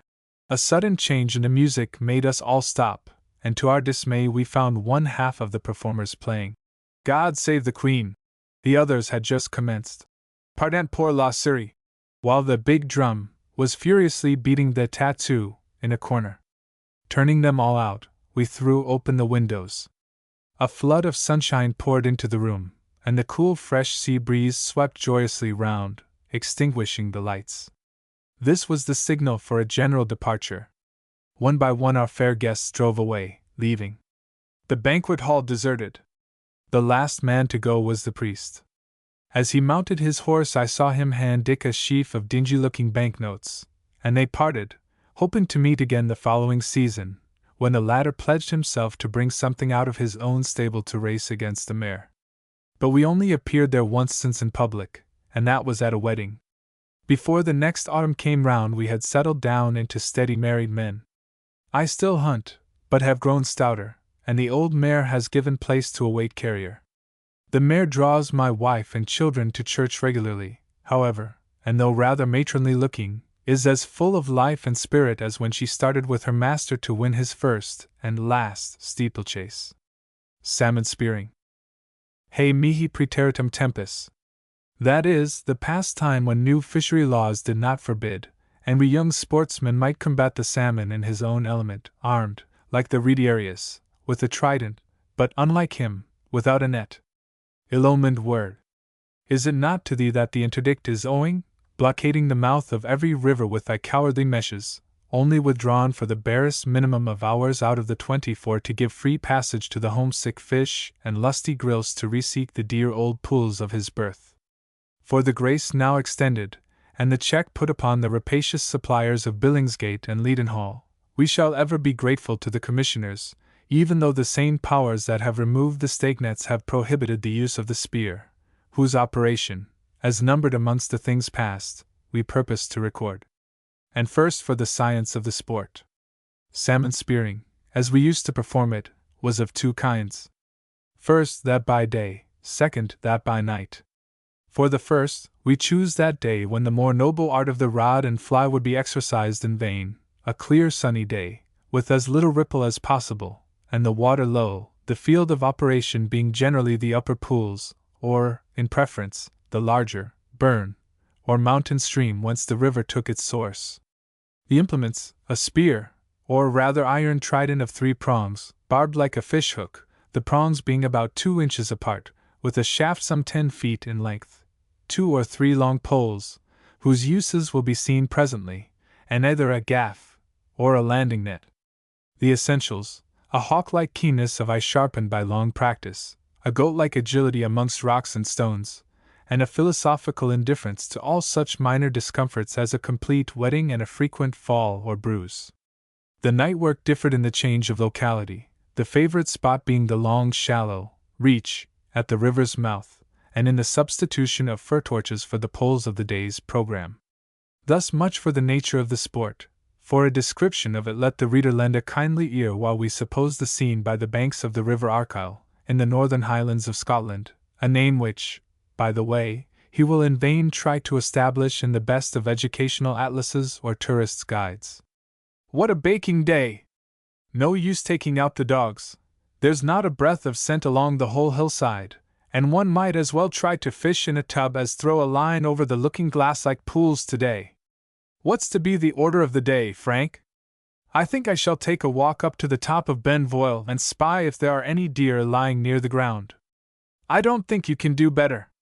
We have already planned a foray with the spear in the upper pools, but you don't care about that sort of work, so good luck to you, and adieu for the present. I suppose you'll take Stuart with you?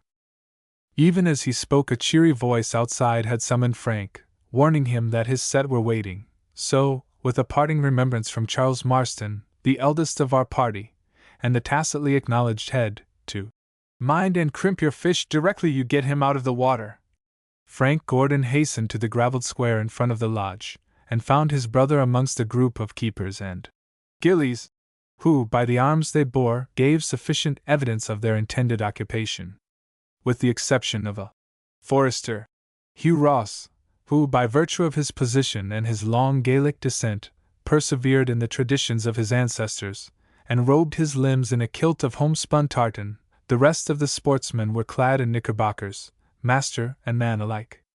And now they were off, and making down the brae, with the long dropping action which marks the practical mountaineer, being greeted as they passed the kennels by the most dismal howling from the dogs, who evidently did not comprehend that spears were not guns, and that there were occasions, such as salmon spearing, on which their services might be dispensed with, and who further interpreted the volley of mingled Gaelic and Sassenach ejaculations hurled at them as a command to increase their note from forte to fortissimo, a proceeding accordingly executed with the most painful exactness which the canine intellect could suggest.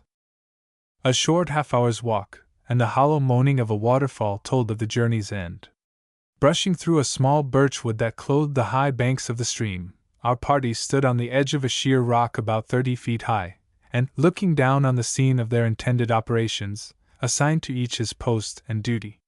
A long, narrow, black pool, shallowing towards the tail into a rushing stream, dashing madly against the boulders scattered at random in its course, the rocks rising steep and bare on either side, but fringed on their summits with the drooping birch trees and overhanging heather nestling round the delicate little ferns and rock plants that peeped timidly out here and there, and away at the head of the pool, the finishing charm of the lovely spot.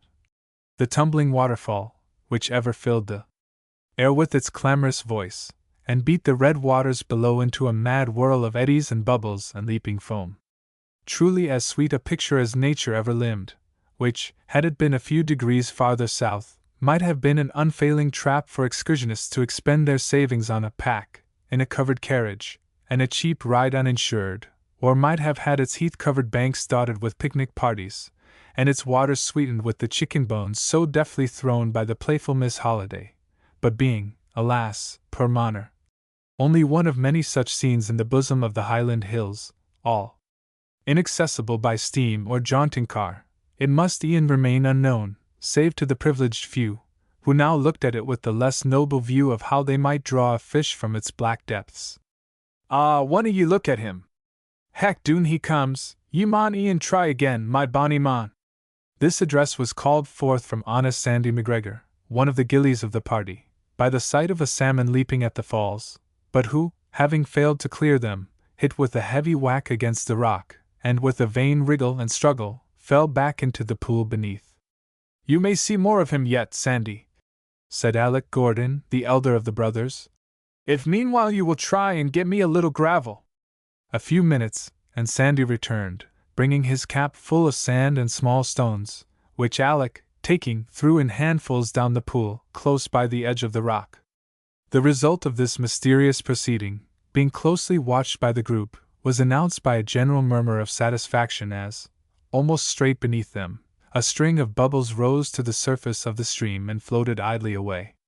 For the benefit of those who have never seen this piece of fishing craft, we may explain that, as a fish is lying at the bottom with his head upstream, allowing the water to run into his mouth and out through his gills, his mode of breathing, some of the gravel as it sinks down enters his mouth, and as the fish ejects it, he sends up a few bubbles, which mark the spot he is lying in. "Is that your friend, Sandy?" cried Alec, on seeing the success of his device. "You ought to know him if you saw him again, so come along down here with me." Away went the speaker to the farther end of the pool, where, by scrambling and swinging, he managed to let himself down the rock, and plunge knee-deep into the rapids. Closely followed by Sandy, he made his way towards the deep water, keeping close beneath the high bank, where he knew that, at about the depth of his waist, a small ledge ran along the rock which would afford him a footing. Quietly and carefully he arrived at the spot where the bubbles had been seen to rise, and telling Sandy to hold him round the waist, as he stood beside him on their precarious footing, he took off his cap, and holding it over the water so as to throw a shade in which the smallest objects at the bottom of the stream were visible to his practiced eye, he bent down, and began a long and wary search. One unaccustomed to the work might have looked till nightfall without seeing more than the changing lights and shadows playing over the deep-sunk stones. But Alec's experience soon showed him a long black object, like a shade, lying close by the rock, and in about 9 feet of water. Having satisfied himself as to the exact position of his treasure trove, he shouted a warning to the group above, and told Sandy to take a look. "Ah, the big blackguard!"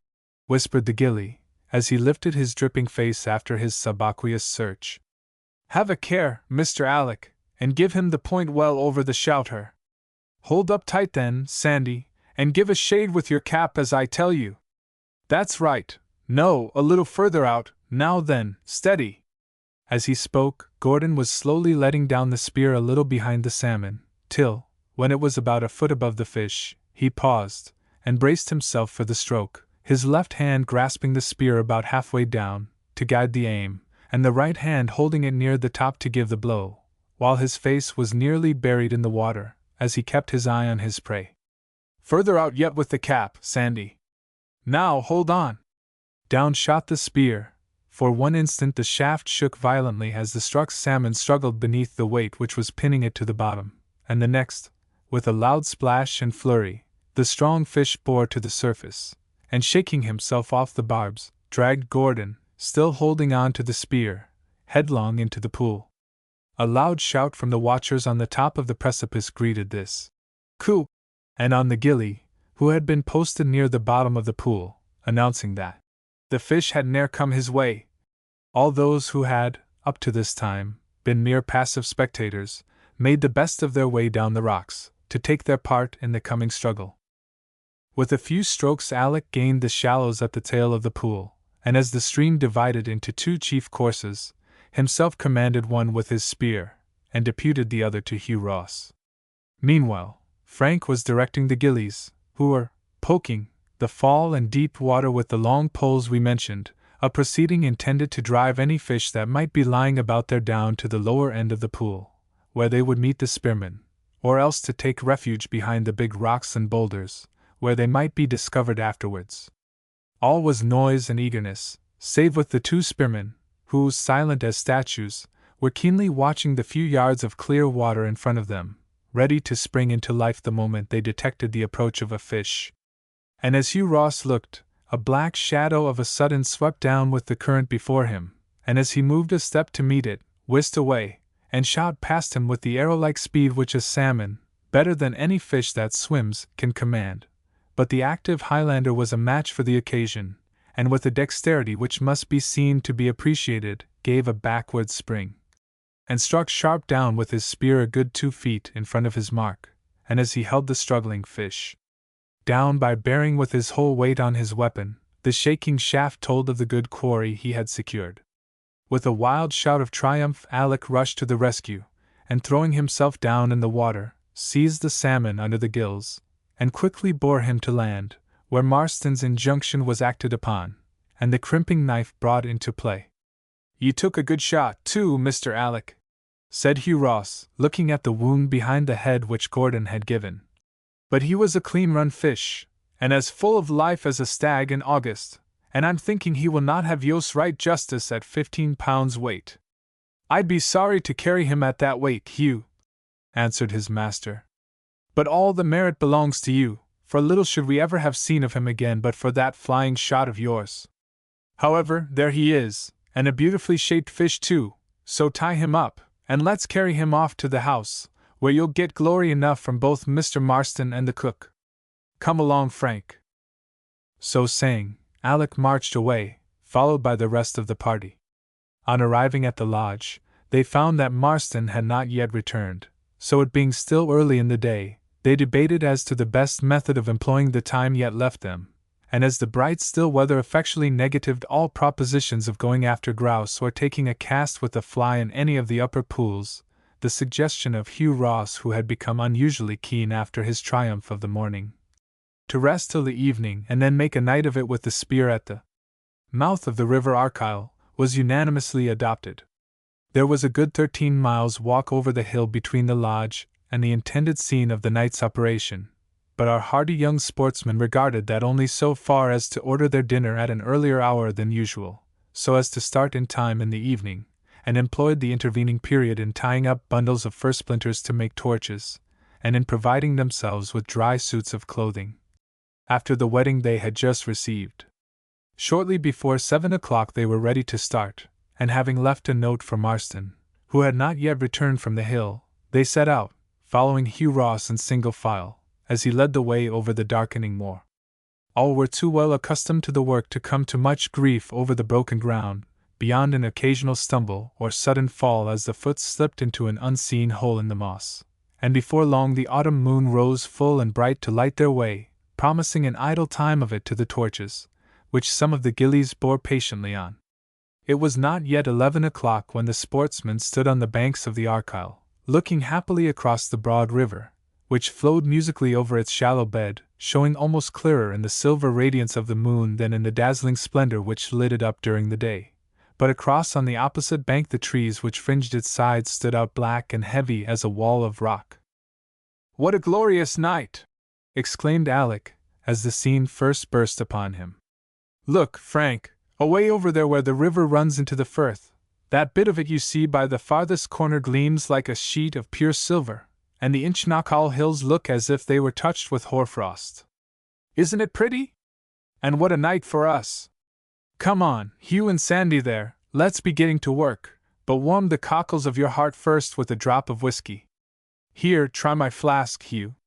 That's right, the same to you, thanks, and good luck to us both. As the forester drank his young master's health. And I think I shall stay about here with Mr. Frank, if you will go a little lower down and post the boys, and tell them to keep a sharp lookout, and mind and hollow in time. And I say, Donald there, don't you be giving us any stones for fish tonight, you rascal. This was in reference to a false alarm raised on a previous occasion by the unhappy Donald, who had mistaken the ripple caused by a stone lying in the way of the stream for the wake made by a traveling salmon, and had given notice accordingly. And while here, we may explain that the modus operandi in salmon spearing by night is to post watchers down the bank at regular intervals, who on seeing the wake of a fish going steadily upstream, and remember that salmon only travel or run up a river at night, shout to the spearmen above to give notice, who, being put on the alert, wait till they also see the little wave which marks their prey, and then walk into the river to meet it. Away went Hugh and his subordinates, leaving the brothers to choose their own positions, and as Alec walked off announcing his intention of crossing the river and taking one of the gillies with him to command the opposite side, Frank remained alone gazing at the running stream before him, and taking stock of all the ripples and eddies caused by the larger stones in the bed of the river, so that in the heat of the moment, when instantly expecting the salmon of which notice might have been given, he might not fall into Donald's error, and confound the inanimate with the living agent. The witching stillness of the night, broken only by the monotonous gurgling of the running waters and the soft whispering of the trees, before long lulled the young watcher into a state of semi-consciousness, in which he sat with open eyes staring forward into the space before him, with a dim remembrance that he was looking out for salmon, and that the white flood beneath him was a river and the appointed subject of his closest observation. But a whole shoal of salmon might have passed and dubbed him wisest of men for the blissful ignorance he would have manifested of their presence, had not a sudden shout of "Mark!" roused him from his somnolence, and recalled his wits to full life and activity. With ear and eye painfully alert, he heard the shout taken up by the next gilly, and the sound of his feet over the gravel as he ran along the river's side to keep his prey in view, then the noise of someone cautiously wading out in the water, a sudden rush and splashing, and the next minute a clamor of voices, amongst which he could discern that of Hugh Ross calling for a light. And as he looked far down the stream he saw a torch coming down the bank and borne into the river, and the flare of the smoking pine wood showed him a dark group standing in the water, and for one moment he fancied he saw the gleam of a fish being lifted out. And then, as the group retreated to the bank, he again distinguished Hugh's voice good-humoredly depreciating his own prowess, by proclaiming the unimportance of his capture, which was "Yost to SMA grills, and no worth the mentionin', and it were not for making up the number." The commotion created by this incident had barely subsided, when again a sharp cry through the stillness of the night announced the approach of another fish, and again Frank heard the warning taken up by one watcher after another, when, as he stayed expecting each instant to hear Hugh anticipate him in the encounter, his eye caught a moving ripple in the water, a small advancing wave tailing into a broad wake. And with a wild feeling of excitement he dropped into the river and waded carefully in to meet it. He was yet 6 or 7 yards above it, as he stood nervously grasping his spear, and still he stood motionless as a statue, till the wave washed up close beside him, when sharp and sudden he launched out his spear, swish, and the iron rattled on the pebbles in the river, as the salmon dived down beneath the blow which had grazed its back, and shot away up the stream. "Alec, Alec, come here, I'm sure I struck it!" shouted the eager boy, as he rushed headlong after his prey, ever and anon tripping over a stone and falling with a loud splash into the shallow water, which for more than a mile from the mouth of the Argyle was rarely more than 3 feet deep. But though he every now and then fancied he saw the salmon's wake still bearing on before him, he ran to little purpose but to cover himself with wounds and bruises from head to foot, and was on the very point of giving up his fruitless chase, from sheer exhaustion, when a cry from his brother, sounding ahead of him, urged him on, and as he turned a corner round which the river swept in a sharp curve, he came upon Alec standing near the bank and pinning something down with his spear to the bottom of the water. "Go down and get him under the gills, old boy," was his brother's greeting, as Frank stumbled breathlessly up.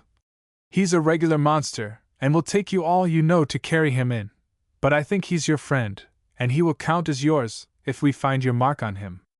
First spear, always counted in the Sundarbans, a precedent advanced by the speaker from his reminiscences of pig sticking in Lower Bengal. There it is then, Alec, said Frank, as he laid the fish down on the river's bank and pointed to a jagged cut a little behind the dorsal fin. I did not allow enough in front, and should never have seen him again but for you. But isn't he a thick fellow, and I can answer for his weight already. I shouldn't care about carrying him to the lodge, I know, but I suppose we had better take him back to the others, so we may tie him up, if you have a bit of string with you.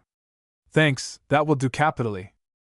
Reader, I hope we have not failed by this time to give you an insight into the mysteries of a sport which, though now defended by stringent penalties, was no unworthy one in its time, requiring, as it did, the utmost dexterity, training, and endurance, 3 objects which in themselves are sufficient to elevate any pursuit which can promote them, and which many seek to acquire amongst the mountains of Switzerland or the hills of Scotland.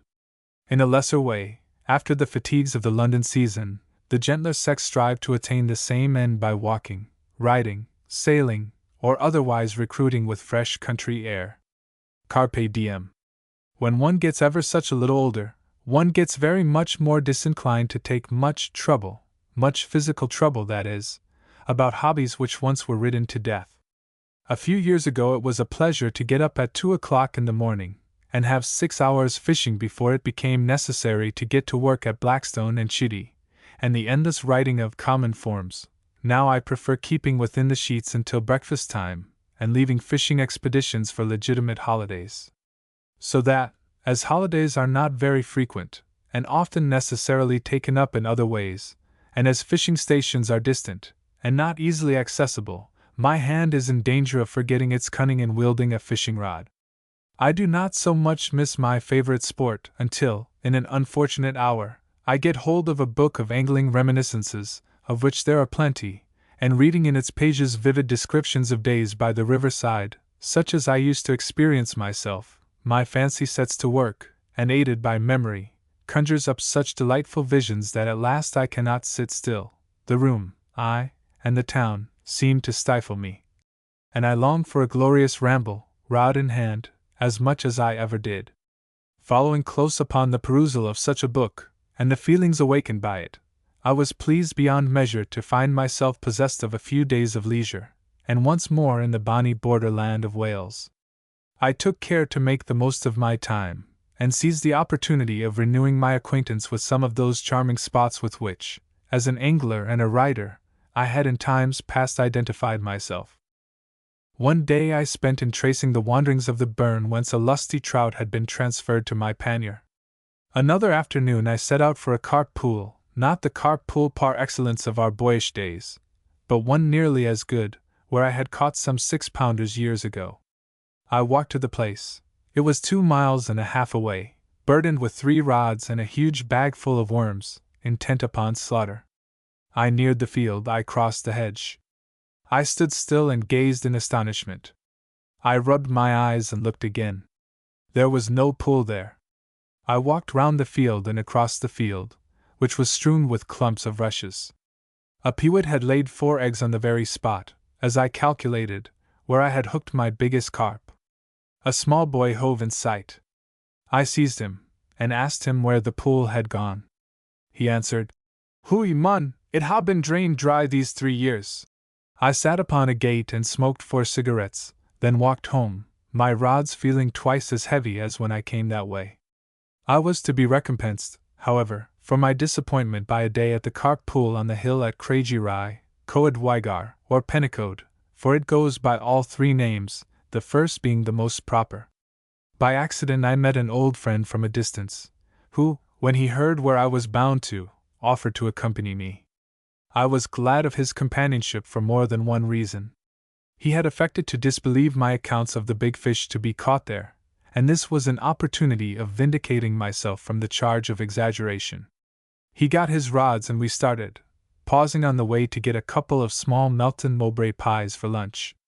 My friend, whom I shall call A, left the commissariat department to me, and I, having just had a good breakfast, did not contemplate the possibility of becoming very hungry during the day, so considered we should have quite sufficient to recruit ourselves with. Leaving the town, we passed under the beautiful avenue of limes in the churchyard, musical with rooks and sweet with the spring fragrance, and so on to Oswald's well. Under a tree at this spot King Oswald fell in battle, and out of the ground afterwards sprang water, said to be endowed with healing power. The well is neatly arched over with stone, and has an effigy of King Oswald at the back, but the latter offered too good a mark for the stones of the grammar school lads to remain undefaced. Oswaldistry is now corrupted into Oswestry, or more commonly among the country people, Hogestry or Ossestry. Just above the well is the present battleground, where affairs of honor among the schoolboys are, or used to be, settled by an appeal to fisticuffs. Crossing Landvorda Park we enter Craigvorda Woods, at once the most beautiful and picturesque of the many similar woods on the borders. The ground is mossy underfoot, the trees meet overhead, glossy green ferns pave the noble corridors, which have for pillars straight and sturdy firs and larch, and for a roof the heavy foliage of interwoven sycamore and oak. At intervals the chestnut too lifts its gigantic nosegay of pink and white and yellow flower spikes, and near it, out of some craggy knoll, the lady of the forest, the silver birch, bends tenderly over the masses of blue hyacinths below. The shade is silent and dark and green, and the boughs so thickly are twined across that little of the blue sky is seen between. But there is no lack of blue underfoot, for the hyacinths seem to have claimed the wood as their own property, and shine like a shimmering sea of blue between the tree stems, quite putting out of countenance with their blaze of color the modest violet, growing by the side of the runnels leaping downward to join the noisy brook. We cross the Morda, a purling trout stream, out of which you may easily basket a score of trout in the spring, up a lane, the banks of which were crowded so thickly with spring flowers, starwort, and other snow-white flowers, deep blue germander speedwells, red ragged robins, and wild geraniums, monkshood, daisies, dandelions, and buttercups, that the green of the leaves and grasses was quite absorbed and lost in the brighter hues. Up and up, until our legs began to ache, and at last we came to the crest of the hill, in the hollow a few feet below which lay the tarn, gloomy enough, but weirdly beautiful. The water itself looked green from the prevailing color of the rushes and flags, and the deep belt of green alders, which grew half in and half out of it all round. "Look," I said, "there are 2 herons, a couple of wild ducks, with their young brood just hatched, 20 or 30 coots and waterhens, and some black leaves sticking up out of the water, which are the things we are after." "What do you mean?" asked A. "They are the back fins of carp." A.'s rods, he had 2, as I had, were put together with remarkable quickness. I took it more leisurely, and watched him searching about for a place to cast his line in, with some amusement. "I say, how are we to get at the water?" he cried. "Wade." But this he was averse to doing. He found a log of wood, and pushing it out beyond the bushes, where it was very shallow, he took his stand upon it in a very wobbly state, with a rod in either hand. I took up a position a short distance from him, and we waited patiently for half an hour without a bite. Suddenly I heard a splash, and looking round saw that A had slipped off his perch, and was halfway up to his knees in water, with a broken rod and a most rueful expression on his face. "I have lost such a beauty." "Serves you right. You can't pitch a big carp out like you could a trout. This is the way, see?" I struck at a decided bite, and found that I was fast in a good fish, which, after a lively bit of splashing and dashing about, the water was only knee-deep, though so muddy the fish could not see us, I led into a little haven or pond, where the inmates of a cottage in the wood came to get their water, and lifted him out with my hands, a tidy fish of 3 pounds in weight. In about a quarter of an hour A.'s float moved slightly. He was all excitement directly. He had never caught anything larger than a half-pound trout. Some minutes elapsed before another movement took place. "He has left it," said A. "No, he has not. Don't move, you will get him presently." Then the float or quill gave a couple of dips, then in a few seconds more moved off with increasing rapidity. "Now strike," did so, and soon landed a carp of 2 pounds. From that time we had steady sport throughout the day. Every quarter of an hour one of us had a bite, and although we missed a good many through striking too soon, our respective heaps of golden brown fish, very few of the carp there are at all white, grew rapidly in size. As we were coming back from a small larch tree where we had found a beautifully constructed golden-crested wren's nest, suspended from the underside of a branch, A suddenly clasped me round the middle, and gave me a very neat back throw. "Hullo! What's that for?" I exclaimed, considerably astonished as I sat on the ground. "Your foot was just poised over that beggar," he said, pointing to a big brown adder, which was gliding away like an animated ash stick. "Ah, thanks, there are too many of those fellows here." We had eaten the 2 pies, and as 4 o'clock drew near we got mighty hungry again. "Just hand me over another pie, old fellow, nature abhors a vacuum," said A. "I haven't got any more," I answered. "Not got any more? Oh dear!" After a pause, "I am hungry." In a little while longer A started off, saying, "You mind my rod while I am away. I am going foraging for food. I'll try and catch a rabbit, and eat him alive. Oh! I've been meditating upon those fish, but I don't like the look of them." He was gone for about half an hour, during which time I had landed 3 fish. When he came back he had the countenance of a man who had dined well. He said to me, "Go as straight as you can through the wood in that direction, and you will come to a cottage where there is plenty of hot tea, a loaf of bread, and some butter awaiting you. I never dined better in all my life, and I forgive you for only bringing 2 pies." I obeyed his directions, and the tea certainly was refreshing, although I could not get any sugar with it. It was time to be going. We counted our fish. I had 11, my usual number at that pool, by the way, and A had 10, most from 2 to 3 pounds each, but 1 or 2 heavier. We selected the best, and as many as we could conveniently carry, and gave the rest to some cottagers. From the shooting box, which is at the top of the hill, and is, by the way, in a state of dilapidation, we had a most magnificent view, one well worth the walk to see. It was a view which embraced Shropshire, Cheshire, Montgomeryshire, Denbighshire, and Merionethshire. In the vividly green valley below us the little village of Lanslin slumbered, scarcely noticeable were it not for the dark and massy yew trees in its churchyard. From the rocks farther on we saw a pretty sight. A fox was standing on a stone, and on a sloping slab beneath her 5 cubs were sprawling and gambolling about like a lot of Newfoundland puppies. Presently the vixen trotted off a little way and lay down, and while we were watching her a rabbit popped out of his burrow, and came several yards towards Reynard without seeing her. With one bound Fox was upon Bunny, and the pair rolled over and over down the hill.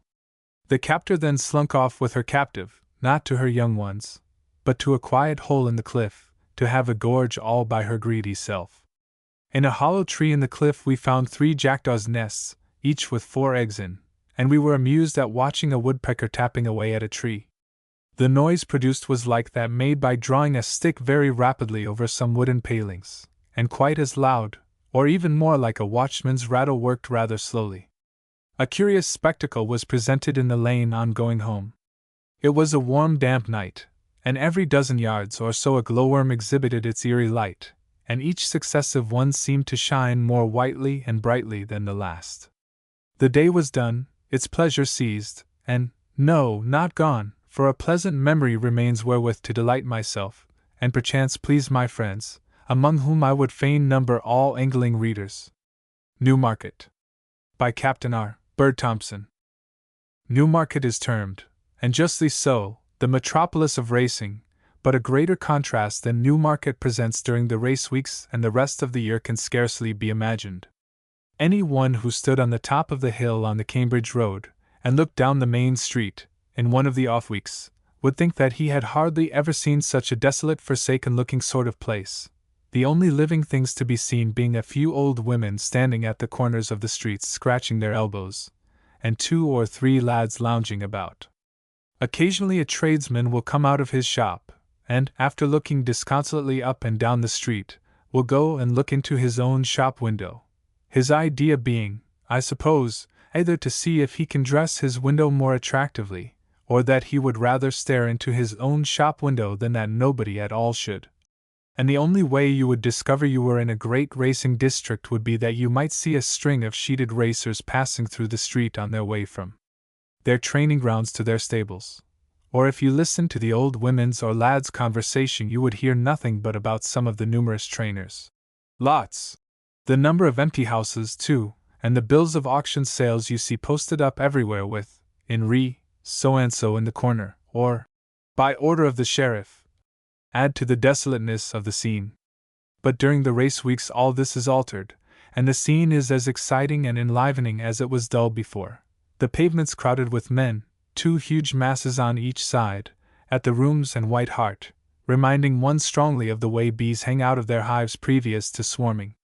The inhabitants, too, erect stalls down both sides of the street, where all sorts of things are exposed for sale, fruit and vegetables of every kind, and amongst these hampers of a curious vegetable believed by the aborigines to be cucumbers, but to an uninstructed eye looking like a cross between a pumpkin and a hedgehog, so yellow and prickly are they.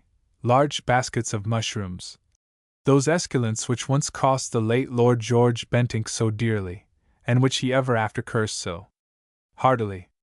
There are stalls also where clothes and boots are sold, besides others where very dubious-looking confectionery is dealt in, and one I saw which had plates of yellow snail-looking things for sale. I do not know whether racegoers are supposed to eat these things, but if they do they must have uncommonly strong stomachs. Vehicles of every sort and shape are plying for hire in the street, all of that wonderful kind that seem peculiar to race meetings, regattas, and which fill a person with wonder to think where they could have been made, and what they were originally intended for. Newmarket is, indeed, worth seeing on the morning of one of the big days, like the Cambridgeshire, to form any idea of the enormous multitude of people attending. It is well worth while to get into the stand at the end of the Rowley Mile as soon as you can, and a most wonderful sight it is to see the huge and incessant mass of people pouring down the side of the course from the old stand, one unbroken stream, many yards wide, and apparently never ending, yet perfectly quiet and orderly, no rough horseplay or rowdyism, composed of men who come for racing, and nothing else. An almost equally large string of vehicles pours down the road, the full ones getting along as fast as they can manage, and those that have discharged their loads galloping back in hopes of fresh fares. The natural idea of anyone attending for the first time is that there will be an awful crush, but such is the excellence of Newmarket as a racecourse that there is none whatever, and every one, either on foot or in the stand, can see every race from start to finish, with the exception of those run on the Chasarewich course, and then no one can see the horses until they come into the straight. With the exception of a bare sight of the start, and a glimpse of them as they pass the gap, which may be caught by keen-eyed people in the stand, it is really extraordinary to see how the immense crowd that you behold coming seems to dissipate, so that there does not appear to be any very great multitude of people until the races are over, and you turn home. Then you see how enormous the numbers have been, there being a complete block of people from the course right through the town, and even up to the station. The stand is, as usual, divided into 3 portions, one for members of the Jockey Club, the second Tattersall's, and the third for the general public. The 2 last named are generally full, as all the principal bookmakers assemble here. There is comparative quiet until the numbers for the first race are put up. The only noise to be remarked is the voice of some bookmaker offering to bet on some big race to come. But suddenly a peculiar creaking is heard, and a frame rises above the building next to the trainer's stand, with the numbers of the horses starting, and the names of jockeys. There is then a dead silence for a minute or so, whilst people are marking their cards, and next a perfect storm of 4 to 1 bar 1, or whatever the odds may be, rises from the ring, deafening and utterly bewildering the novice. This storm lasts, if it is not a heavy betting race, not only until the horses are at the post, but even as they are running, and some insane individuals actually offer to bet as to what horse has won after they have passed the post. But if there has been heavy betting, a dead silence is maintained in the ring from the time the horses get to the starter until they have passed the posts. This was most remarkably illustrated on the last Cambridgeshire day. From the time the horses got to the starting post until the race was finished, though there was a delay of 3/4 of an hour, owing to some of the horses repeatedly breaking away. Not a sound was heard in the ring. The silence was almost oppressive. Sometimes, when a complete outsider wins, whose name has never been written down by the bookmakers, the more excitable of them throw up their hats and cheer loudly. But as a body, they are a most impassive set of men, and you could never tell by their faces whether they had lost or won. Very curious are they in another way. They never seem to, and I suppose really do not, care a bit about the horses themselves, many of them not even looking at them when they are running, merely glancing at the winning numbers when put up. They do not appear to be guided in their bets by any regard to the condition of the horses, state or length of the course, or their previous performances, but on what they imagine to be the intentions of the stable to which they belong, and sometimes they seem to suppose that certain horses take it in turns to win, and back them accordingly, quite independently of the condition of the horse itself. A remarkable instance of this occurred at one Houghton meeting, in the all-age stakes. Only 2 horses were left in for them, a Cossize and Trappist, the former with 3 pounds the best of the weights. It is true they had run in and out in a very curious way, and this time the bookmakers declared it was Trappist's turn, and backed him accordingly, giving odds against the other. When they passed the stand on their way to the starting post, Trappist was going along with his head in the air, fighting with his bit, and with the stiltiest, stiffest action possible, a Cossize cantering by his side as pleasantly as a lady's hack. But in spite of this, though it must have been evident to anyone that Trappist did not intend to try, and was thoroughly sulky, yet the bookmakers gave him all their support because it was his day. As was to be expected, a Cossize came right away from him, winning easily, and great was their wrath. The principal bookmakers have their regular stations in the ring, where they can be readily found by their customers, and as they stand there with a pleasant smile on their faces, the old nursery rhyme, "Ducky, ducky, ducky, come and be killed," always comes forcibly into my mind. A very clever-looking set of men they are, and some of them have really intellectual faces. Most wonderful calculators they are too. The power they have to tell at a glance how much they have got in their books, and the way in which they can subdivide the odds at a moment's notice, is most extraordinary. A marked contrast to these great bookmakers are the small would-be bookmakers, who rush all about the ring, bothering anyone they see who has been betting or they think likely to bet, offering the most absurd odds as an inducement. The first day of any race meeting these gentry abound, but by the end of the week most of them have disappeared, having retired, I suspect, into the outer ring, and here rascality does flourish.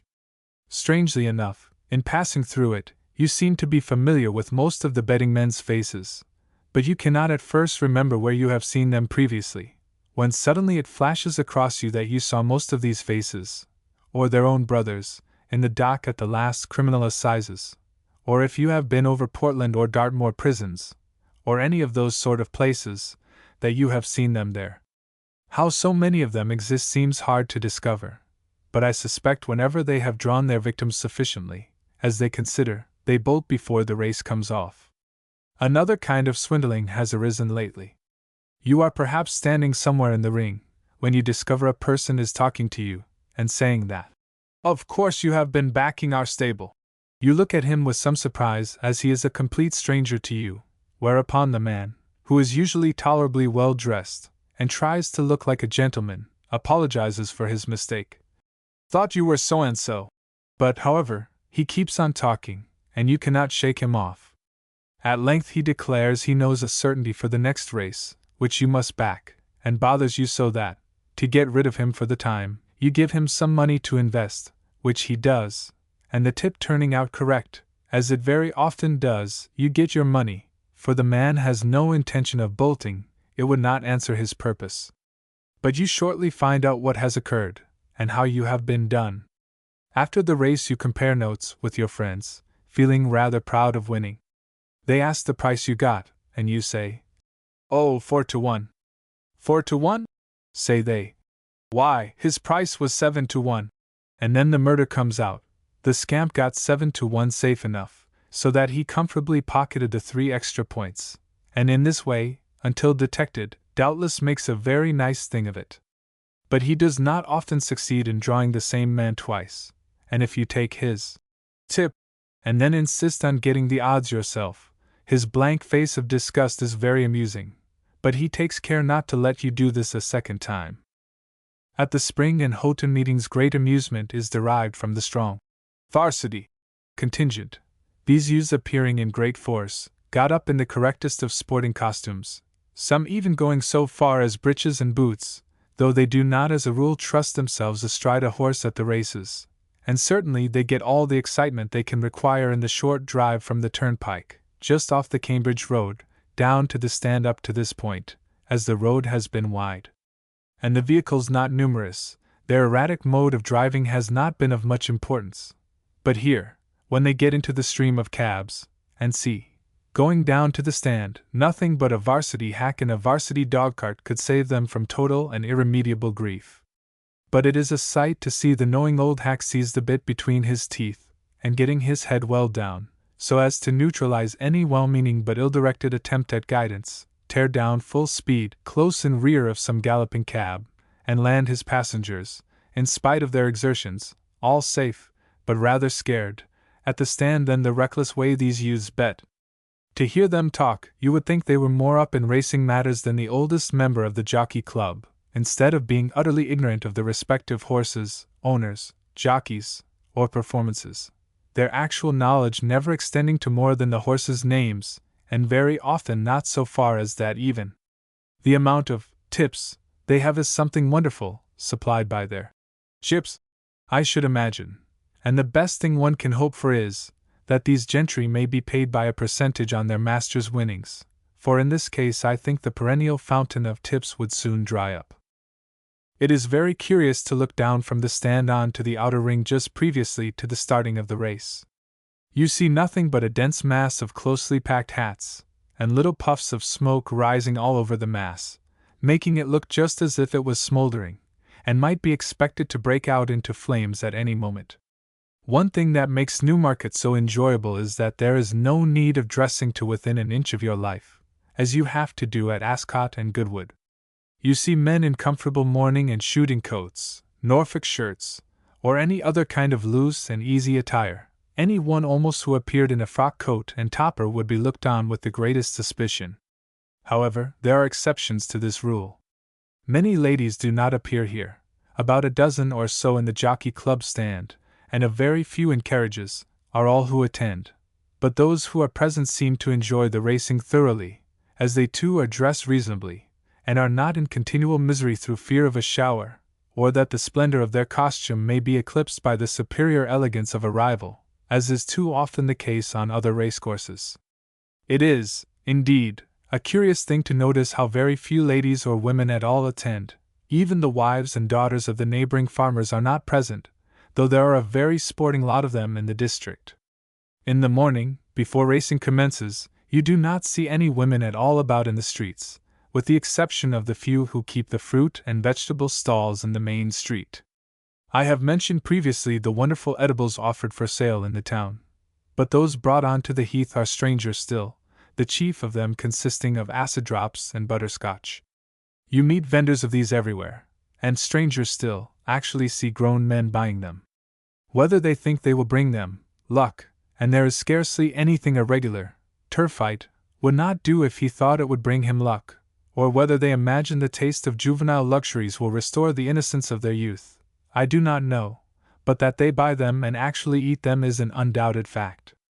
Apples, too, are sold, and once I saw a man selling prawns in the stand itself. Now fresh prawns for breakfast are very nice, and so is prawn curry, but wind and sun-dried prawns offered for consumption by themselves in the middle of the day are not very inviting, and I did not see anyone buy them. At the railway station also, when you are returning, you find a lot of women hawking ducks and chickens about, but I never saw anybody buy them. Indeed, it would be rather puzzling to know what to do with one if you did purchase it. You could not open your trunk and put it in, and if you did, I do not think it would travel well with your shirts, and to sit with a dead duck in your lap the whole way back to Down would be trying. Most interesting it is to go in the early morning to the training grounds, and look at the racers at exercise. Here you see them in every stage, from the yearling just being led about quietly with a lunging rein on to the adult racer taking his final spin, previously to competing for some stake, and a finer spectacle than this last cannot be seen. The magnificent animal in perfect condition, his satin coat, showing the play of the muscles underneath, striding along at his top speed, untouched by whip or spur, is a perfect picture of beauty.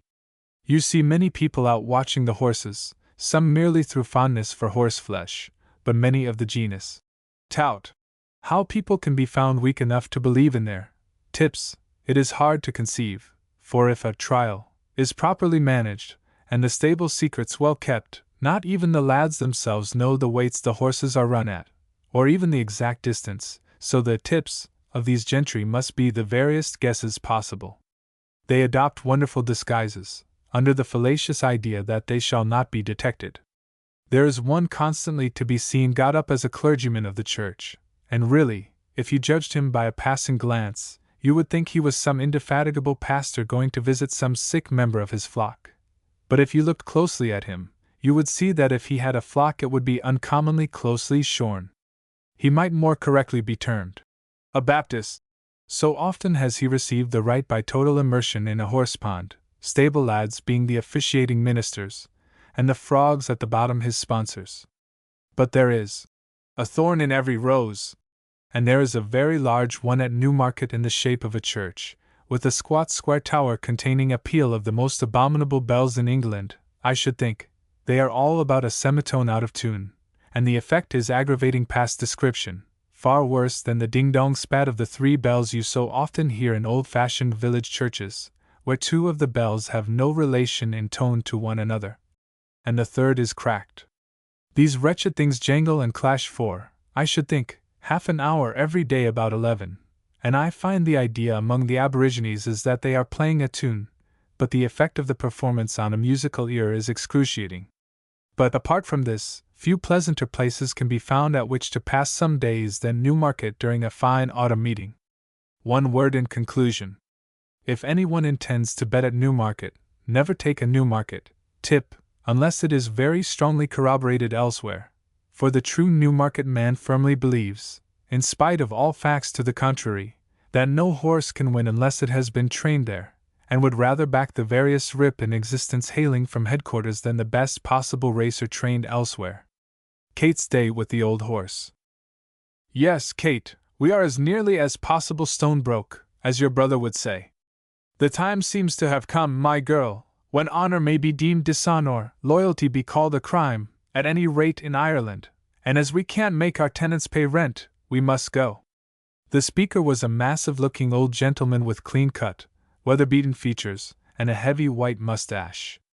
He had drawn his chair away from the breakfast table, and was still knitting his brows over his morning letters.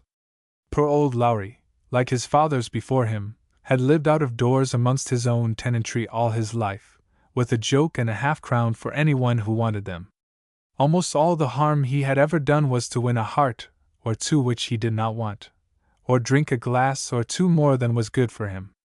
For 40 years he had paid rates and taxes, acted conscientiously as a magistrate, and filled several other onerous but unpaid offices for his queen and such as are put in authority under her.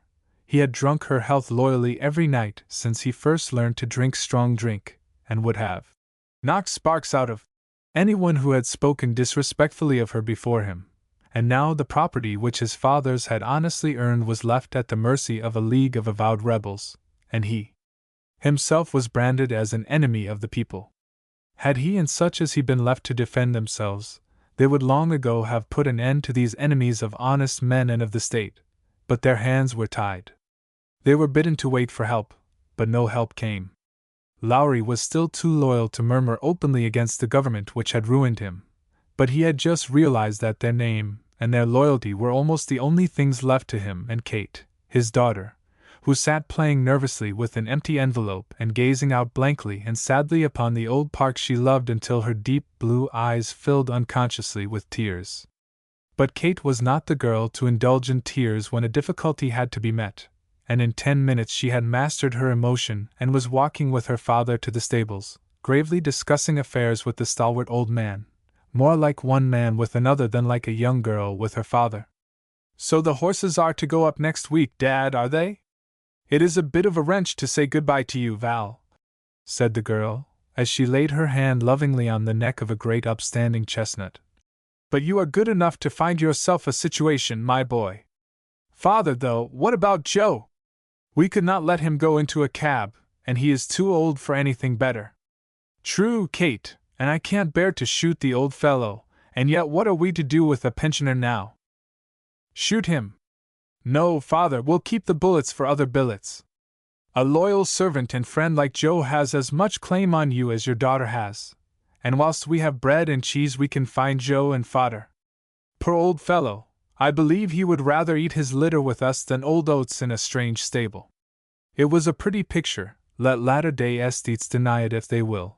The tall, strong girl, natural and unaffected, not a bit angelic, but very womanly, caressing the old horse, who lowered his head to meet her caresses, and shoved his honest old nose against her cheek. And Kate was right. It is a hard thing that a horse who has risked his neck 1,000 times for his master, who has never known fear or spared himself in that master's service, should be thought only fit for a bullet when his limbs and wind begin to fail. We pension the half-hearted human servants, we destroy the whole-hearted beasts who have worn out their youth and strength prematurely in our employ. How are you going to keep Joe, if I let you try, Kate? Well, father, I ought to be able to make £1 a month by needlework, Christmas cards, and so forth. There is a bit of land at the cottage, so that turned out on that in summer and not much worked in winter, Joe need not cost much to keep, and I'll groom him myself. And what would the London aunts say to that, Kate? Laughed the squire.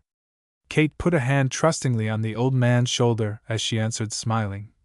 The London aunts say a good many things, Dad, which I don't agree with, and you only pretend to, you know. Aunt Dorothy prefers her carpets to sunshine, at least she keeps her rooms dark all day for fear the sun should spoil their colors. I thought it was her color which the sun spoiled, Kate? Kate laughed, and with a squeeze of her father's arm and a saucy nod, flitted off to see to some member of her animal kingdom. Luckily for the Irish, they take trouble well, and though skinning is an unpleasant process, they soon get used to it. 3 months after the events recorded in the preceding paragraphs, Kate and her father were living at what had been their agent's cottage, a tiny house with stabling for 1 horse. The Lowry's agent was now Colonel Lowry himself, and his daughter, the best and straightest lady rider in Gonaway, had laid aside her habit as a souvenir of happier days. At the Hall a rich Londoner had replaced the old squire, as his tenant, and a London young lady inflicted agony on the mouths of such horses as she rode, and never disgraced her sex by an after-breakfast visit to the stables. Instead of the laughter of that tomboy Kate, highly finished performances on the piano frightened the blackbirds off the lawn, and instead of jokes and half-crowns from a poor but warm-hearted native, the peasantry now received pamphlets on market gardening and threepenny pieces from an alien millionaire. Molly says they have just shot the laurels for the 7th time this year, and there's not a hen pheasant left on the estate. Never mind, father, it won't matter to us. Mr. Priest will have some more down from Leadenhall Market or some such place next year, and after all, they pay our rent for us, and we couldn't live without them. Pay the rent, grumbled the squire. I could have done that myself, if I'd sold all the game, and never given a head to man or woman on the place. Then why didn't you, Dad? Why didn't I, girl? Well then, it's just because I suppose I've always belonged to the stupid party, thank God for it. Poor old Lowry was a red-hot Tory, without any liberal instincts whatever, a fact which sufficiently accounted for the mess he had made of his life. And yet, somehow, the men who dared still to touch their hats to this reprehensible old robber of the public lands, did so with a smile in their eyes more hearty than the smirk they gave to his successor, Mr. Priest. Since the first day we met her, a change has come over Kate. The grey-blue eyes are just as beautiful, but there is less sparkle in them. The lips are just as sweet, sweeter it may be, but the dimple has gone. In the last few months she has seen more of the seamy and shabby side of life than she had even guessed at in the 20 sunny years which went before. I don't think the squire has any suspicion of it, and Kate has neither mother nor sister to tell it to, but her poor little heart has had its stoutness tried a good deal of late. When Kate was queen at the Hall, gallant George Vernon, somewhat captain of hussars, and at present master of the hounds and Kate's very distant cousin, had remembered the tie of kinship to the bright young beauty quite as often as duty required. Now his visits were like angels' visits in number, and, to the proud Kate, far less welcome.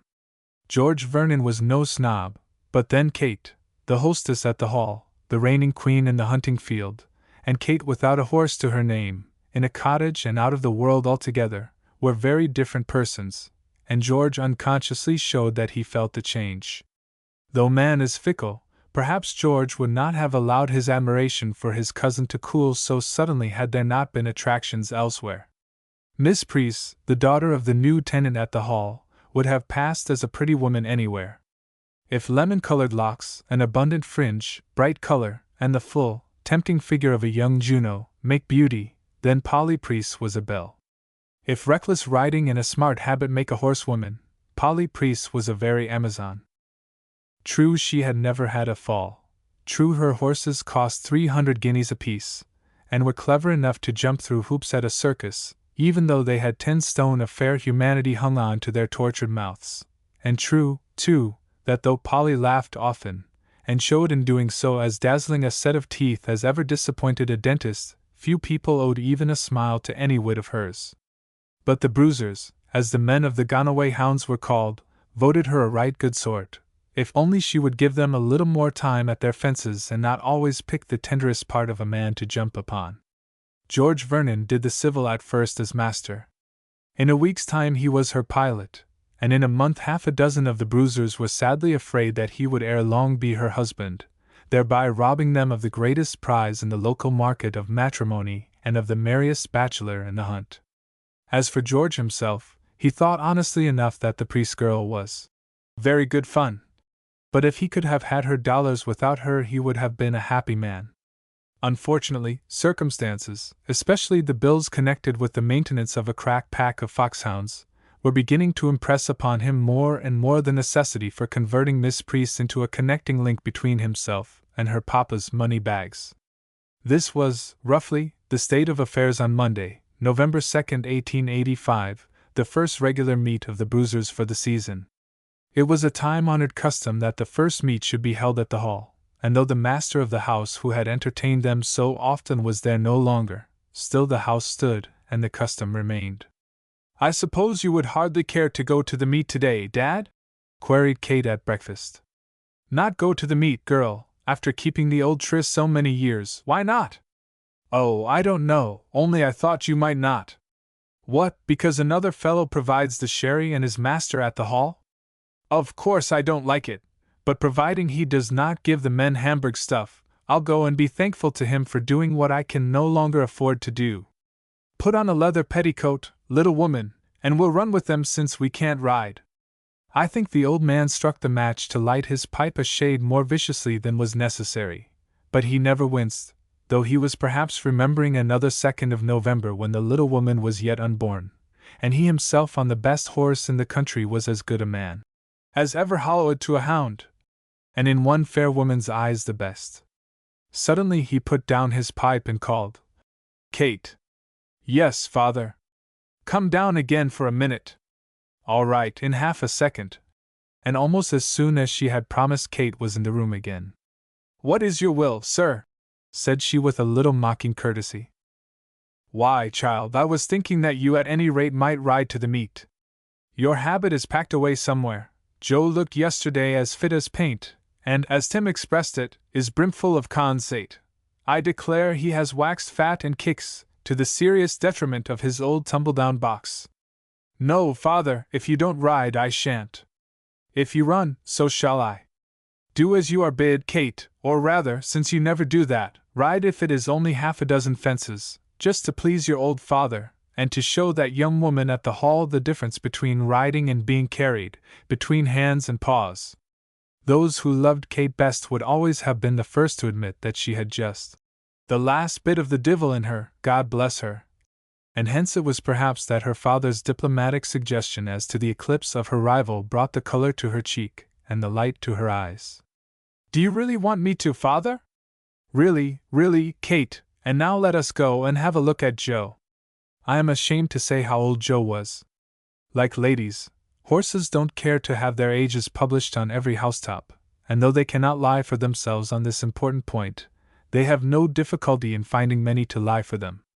Joe was said to have been 8 when the Lorrys bought him, and they had ridden the gallant brown for 7 years. But 8 is a queer age in a horse, as expansive and uncertain as the adjective, young, when applied to spinsters. At the lowest computation Joe was not less than 15, and a vet who wanted to buy him once pledged his professional credit that he was 26 at least.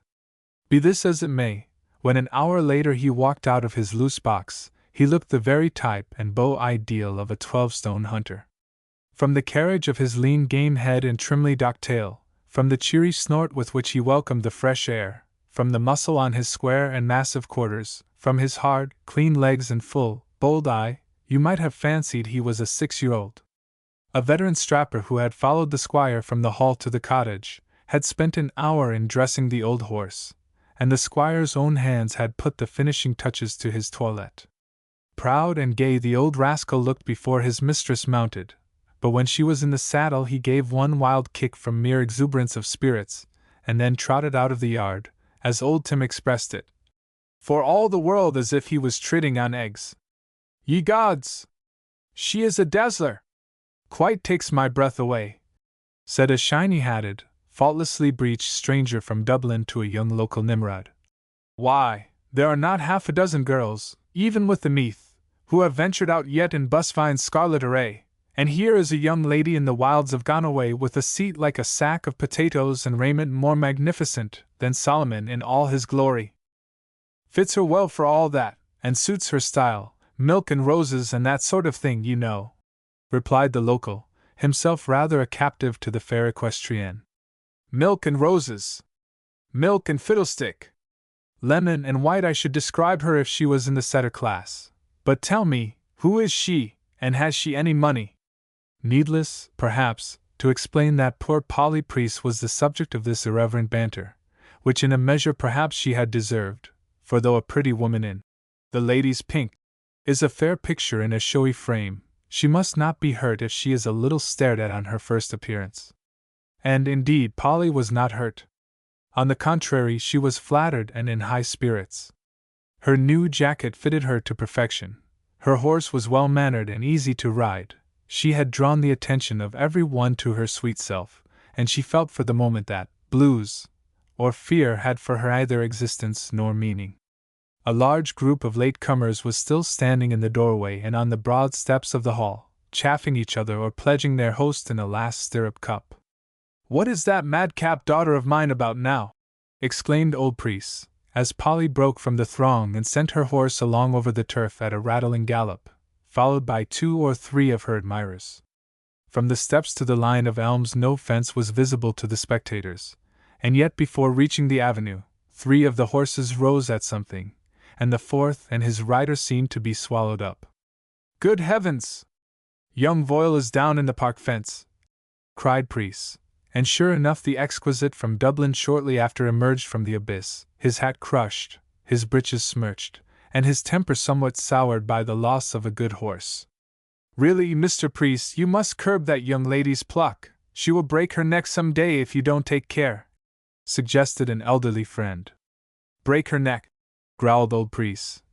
"It isn't pluck, it is folly. Wait until she has had a fall, you'll see she will learn better."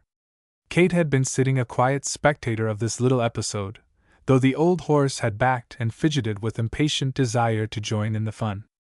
As Polly rode back from the fence she caught sight of Kate, and with that sweetness which women show to rivals they detest, wreathed her face in smiles and laid a caressing hand on Joe's mane. "Oh, Kate, how glad I am to see you out! I wish, dear, you had let me know that you meant to come. You might have ridden Dennis or my bay. I am afraid your dear old horse is almost past work now." "Doesn't look like it, does he, Miss Priest?" retorted Kate, as Joe champed his bit and pawed the velvet turf. Polly hated to be called Miss Priest by Kate, and would fain have passed for her bosom friend, but Kate unfortunately chose her own friends for herself, and Polly was not of them. "Cousin Kate is a rare believer in the old horse," remarked George Vernon as he joined the 2 girls. "Yes," assented Polly. "Your cousin is a very antiquary. She likes everything that is old, and only what is old. She has even spoken slightingly of this miracle of Mr. Busfine's. From politics to petticoats, Miss Lowry is a Tory, like her father. I admit all you say, Miss Priest, and glory in it. I do prefer old habits, sartorial and otherwise, to any others. There was a deepening in the blue of Kate's eyes as this wordplay went on, which looked as if she was more than half in earnest. Well, I don't agree with you, and for the sake of example I will back my young chestnut against your veteran in the field today, quoth Polly. Oh, come, Miss Priest, that's hardly fair, broke in George. 6 against 26, isn't it, Kate? It may be, Cousin George, but the old horse can quite take care of himself, thank you. Yes, I'll match my old one against your chestnut, owners up. Who is to be judge? Would you mind, Captain Vernon? Pleaded Polly. No, certainly. What are the stakes? Oh, say a pair of gloves. I am too much of a pauper to make the bet in dozens, replied Kate, and so the bet was made. The morning was a bright one, with a touch of hoar frost on the grass, which none but the early risers saw. At 11:15 the rime had all gone, and the air was as balmy as May. The sun shone brightly, and men's spirits were as brilliant as the weather. But the first draw was a long one, and a blank. The second was like it, and again no noisy note replied to what Captain Pennell Elmhurst calls the huntsman's tuneful pleading. Faces began to lengthen. A blank at Todd Hall had never been heard of in the memory of man. The gentleman in velveteen who had taken a somewhat prominent part in the morning's proceedings had disappeared by noon, and men spoke disparagingly of the race which some sportsmen aver is a compound of policeman and poacher. It was easy by 2 o'clock to tell the men who rode horses from those who only talked horse. The customers were all looking grim and silent. The men of the road were brightly conversational, and sat in groups discussing their cigars and whiskey flasks at every point from which they could not possibly see, should the hounds slip quietly and suddenly away. The little group near the corner of the covert had grown weary of waiting. The glow which follows a sharp trot to covert on your favorite hack, and the consumption of just one glass of orange brandy, had worn off, and the damp chill of a November afternoon had begun to pierce through the stoutest of pinks and to chill the gayest of hearts. The horses had fretted themselves into a white lather with impatience, or stood with drooping heads and staring coats, mute witnesses to the chill which had come with afternoon and hope deferred. Everything suggested that fox hunting was an overrated amusement. Little by little the hounds had drawn away from the hall and its overstocked coverts, until now, at 2 p.m., they were thrown into a small outlying wood, where pheasants were never reared and rarely shot. Pim. At last there was a doubtful whimper, then a hard-looking man in mufti, a local horse dealer, stood up in his stirrups and held his hat high above his head. A dozen keen pair of eyes saw the signal, and though no foolish hullo imperiled their chance of a run, the light and color came back into the men's faces, and they forgot in a moment the miseries of the morning as they marked the lithe red form of Reynard steal out of covert, and with a whisk of his grey-tagged brush, make off leisurely, with his head set straight for the stiffest line in the county. By this time the first doubtful whimper had been caught up and repeated in fuller and more certain tones, and there was little need of the horn to call loiterers from covert. One after another the beauties tumbled out in hot haste, hackles up. For one moment each seemed to dwell as he cleared the brakes, and then with a rush they gathered to where old Monitor had the line under the lee of a grey stone wall, along which the whole pack glanced, swift and close-packed as wild fowl on the wing, while the keen November air thrilled with the maddest, merriest music that ever made a sportsman's blood tingle in his veins. The wild freshness of the morning, with its bright sunshine, had given place to frost, and then settled grimly down to their work with the conviction that with such a burning scent and an afternoon fox few would live with hounds to the finish. The field was never a large one from the start. None but those who got away at once had a chance of seeing the run, for the first mile was ridden at racing pace over a lovely grass country, with nothing to stop hounds or men save low stone walls, over which they slipped without a rattle like the phantoms of a dream. Amongst those still with hounds at the end of the first mile were the 2 ladies and the master. Polly's red jacket had followed George Vernon as the needle follows the magnet, a little too closely, perhaps, for the comfort of the magnet. Kate had been in trouble on the right. Her old horse, fresh and mad with excitement, and out of temper with the long restraint of the morning, had got his ears laid flat back and the bit in his teeth. For the moment the temperate habits of past years were forgotten, and poor Kate, with arms aching and powerless, felt herself flashing over stout stone walls at a pace which would have been dangerous over sheep hurdles. Polly's chestnut, on the contrary, was behaving in a manner which would have done credit to the best horse in Galway or with the Haythrop, steadying himself at every wall and popping over with the least possible exertion to himself or risk to his rider. And now 5 of the pursuers were in one field, grass beneath their feet and a fair stone wall without a gap in it in front. All except Polly probably noticed the rushes which grew in tiny bunches beneath the wall, and guessed from them and from the sudden dip of the land that the take-off would be a boggy one. In vain Kate tried to get a pull at her horse. On the left Vernon and Polly had got over with a scramble. One man was down, and a second felt that the roan was worth another 50 at least for the way he kicked himself clear of the dirt. With a rush which would have landed him well on the other side of 20 feet of water, the brown went at the highest place he could find in the wall. Kate knew what must come, but hardened her heart and faced it. As the old horse tried to rise, he stuck in the heavy bog. There was a crash. For a moment everything spun round, and Kate was down with a stunning fall. Had anyone seen her, of course even the run of the season would have been given up to render her assistance, but her only companions in this particular field had the lead of her, and the side walls hid her from other people's view, besides which Kate Lowry was one who had long since established her right to look after herself in the hunting field. For a minute or two the slim girl's figure lay prone and motionless on the damp turf, while her horse stood by, hanging his wise old head regretfully over the ruin he had made. Then the girl raised herself on her elbow, pushed the fair hair out of her eyes, and sitting up, looked into the old horse's wistful face with a half-smile. "You old fool, Joe," she said. "You ought to have known better at your time of life." Rising to her feet, she leaned her head for a moment on her saddle, pressing her hand to her side as if in pain, and then backing her horse so that he stood close alongside the wall, she climbed slowly and with difficulty back into the saddle. "I wonder how long we lay under that wall, Joe?" soliloquized Kate, as she walked him through a gap in the next wall. "And I wonder, too, where the hounds are, and if I must give it up and let that priest girl beat me." Listening intently, she sat for a moment by the roadside, the old horse's ears pricked keenly forward. At last she thought she heard hounds running, it seemed, to her right. Without a moment's hesitation she turned Joe round, and sobered by his fall, that mud-besmeared veteran popped over the wall as cleverly as a cat, only to be reined up short as he lit, for there, streaming over another wall, were the whole pack, going as keenly and as fiercely now as in the first 3 fields. With them were only 2 horsemen, the master and the man in mufti. As the 3 joined forces, George noticed for the first time his cousin's white face and muddy garments. "Why, Kate, where have you been?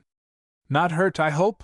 And though the words were curt and simple, the expression in his face was less careless than it might have been. "No, thanks, more mud than bruises, I think." "Where is Miss Priest?" "Rolled off in the only piece of plough in the county, and seems to have taken root there," laughed the ungallant MFH. "No damage done, I hope?" said Kate. "Hurt? No. Her clever chestnut put his feet into a furrow and stumbled. La belle Polly rolled off, and though we put her up again, she seemed to have had enough, especially as she believed that you had given up the chase some time since." "Oh, indeed," laughed Kate, a little grimly. "You see, hers was her first fall, it makes a difference." And now the conversation dropped. Each of those 3 riders had his or her hands full for the time. The fox in front of them was, indeed, a straight-necked one. Save for the one turn which had given Kate a second chance, he had gone straight as the crow flies since the find. Save for a check of a short 5 minutes, the hounds had run almost as if they were coursing him, and it was already a full half-hour since the find, and the spire of Kempford Church was now visible on the right. At the back of Kempford village was a well-known drain, in which more than one stout fox had found safety. For this Reynard seemed to be making, and to judge of the frequency with which each of the 3 horses rattled their walls as they skimmed over them, his pursuers were hardly likely to get there even if he was.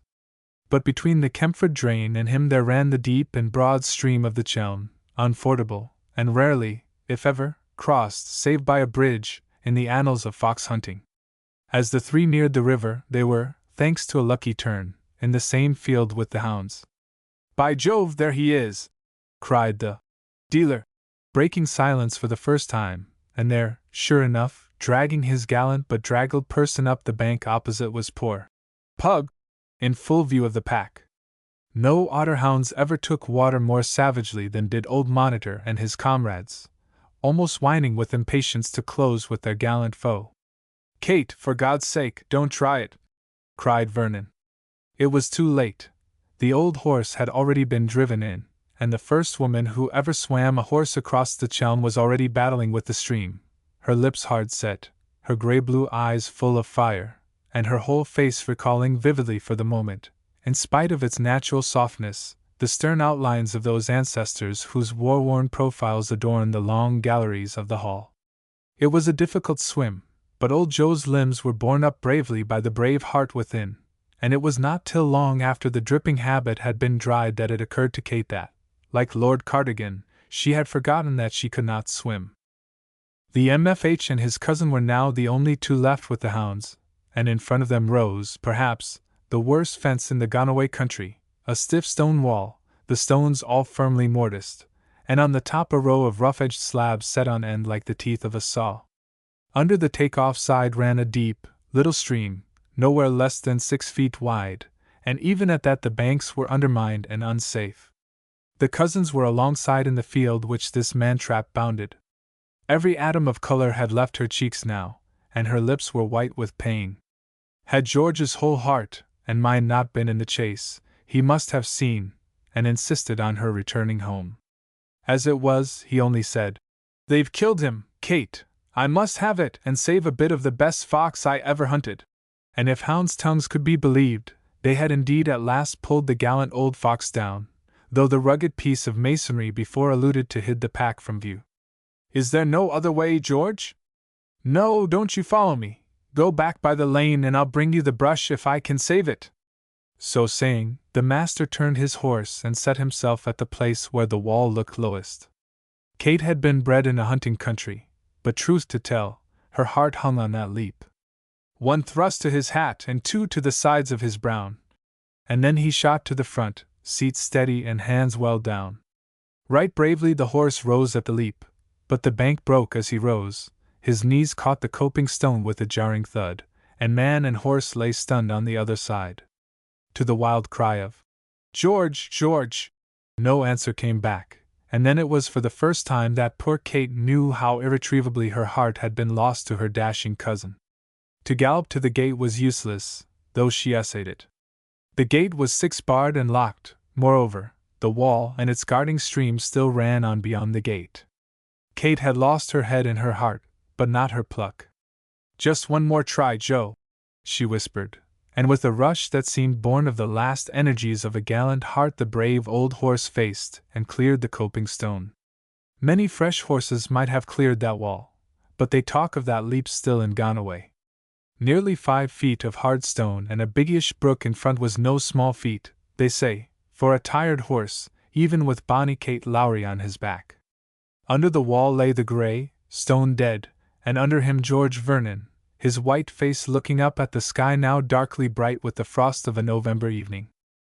How Kate got her cousin from under his horse and watched the color creep back to his bronzed cheek, no one knows, for she kept these things in her own sweet heart. But it was late in the evening that a party sent out to search met an old woman leading along a donkey cart, on which lay poor Vernon, his leg and collar bone broken, while beside him sat a lady, her face white with pain, which her color alone betrayed. And after them came a yokel leading old Joe, and followed by the best pack in Ireland. The day had one more event in store for the villagers of Kempford. Arrived at the inn, Kate Lowry did what no Lowry had ever been known to do before, she fainted. On recovering, she shamefacedly exclaimed, "I think I must have broken something when I fell at the beginning of the run, and it has hurt me rather ever since. She had broken something.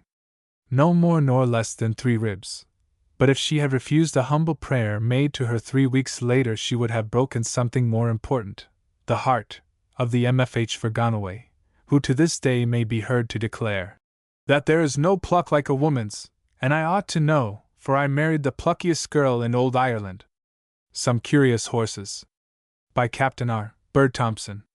I fancy that I must have possessed as curious a lot of horses as has fallen to the lot of most men, occasioned partly by the fact that friends who, whenever they had a particularly queer-tempered or vicious brute, were in the habit of either presenting it to me as a gift, or offering it for a mere song, partly through my having bought several with peculiar reputations, and lastly, I think that it must have been predestined that I was to be the owner of these sort of animals. My first pony, which my father bought for me when I was 6 years old, was purchased from a gentleman who parted with it because it always ran away with his children and kicked them off. The pony, however, never did this with me, although playing the same trick with almost everyone else. One thing, I petted it very much, and it really was fond of me. It was a wonderful pony. What its age was I do not know, but it was in my possession for 22 years, and was said to be an old one when my father bought it.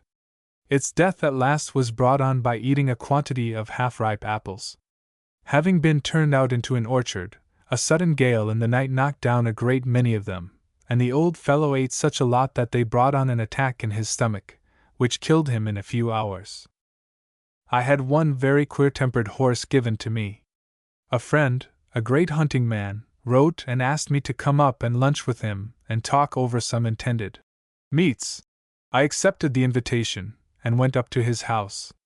After lunch he proposed a stroll over his stables. As we were going over them we came to a horse in a stall quite away from the rest of the stud. My friend asked me if I did not know it. I, however, did not recognize the horse, as it had a longish coat on, and he then told me that it was one that a Mr. Goldsmith had given 500 guineas for about a year previously, and finding it too much for him, had presented it to my friend. "Now," said he, "I will give it to you, and if you will not have the animal I shall send it to the kennel tomorrow." I, as may be imagined, was greatly surprised, as the horse was considered to be one of the best hunters in England. Its legs seemed quite fresh and generally all right, so far as I could see. Thinking that I could send it to the kennel as well as he could, if it turned out useless, I accepted the gift with thanks. Just as we were leaving the stables, my friend dropped back, and I overheard him say to a groom, "Take that horse down to Captain T.'s stables at once." Well, thought I, there is some screw loose, and a pretty big one I fancy.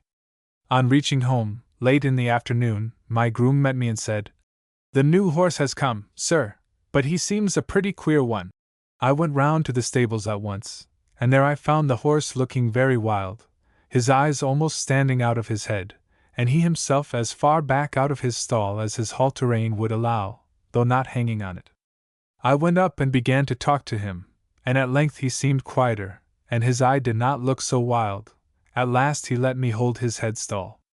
I then patted and coaxed him as much as possible, and gradually got him up into his stall. Just as I had succeeded in this, the groom came with the evening feed. Directly the horse saw him, he began to make a roaring noise, more like a bull than anything else. Fortunately I had hold of his headstall, or I think he would have damaged the man. On loosening his head, thinking he would feed quietly, he snapped at the corn just as a terrier does at a rat, catching up a mouthful and then dropping it. I at last managed to slide slowly out of his stall, and left him for the night. The next day I sent for some men to clip him. They did their work very well, but I subsequently heard that they declared they would never touch him again. They would as soon clip a Bengal tiger. Soon after this I had him out for a ride and discovered another of his amiable peculiarities. Whenever he met or passed a conveyance of any sort, he kicked out at it most furiously. I suppose that some time or other he had been struck when passing something. It was a most dangerous trick, and took a very long time and great patience to overcome. However, at last I cured him. Another peculiarity that he had was his great objection to my mounting him when in uniform. He did not mind it in the least when I was once in the saddle, and took not the slightest notice of my sword rattling against his ribs. But he could not bear the act of mounting. I used to have him blindfolded at first, but afterwards, by always petting him, giving him sugar, and he lost his dislike to being mounted. One morning, some time after I had had him, my groom sent in word that the new horse had kicked his stall all to pieces, and, on going into the stable, I found he had done it, and no mistake. There was scarcely a piece of the strong oak partitions bigger than one's hand. They were literally smashed.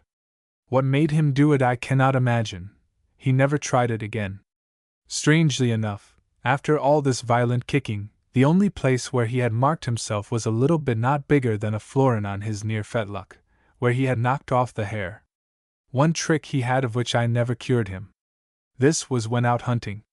When taking the first fence, on landing he invariably kicked up as high as he could.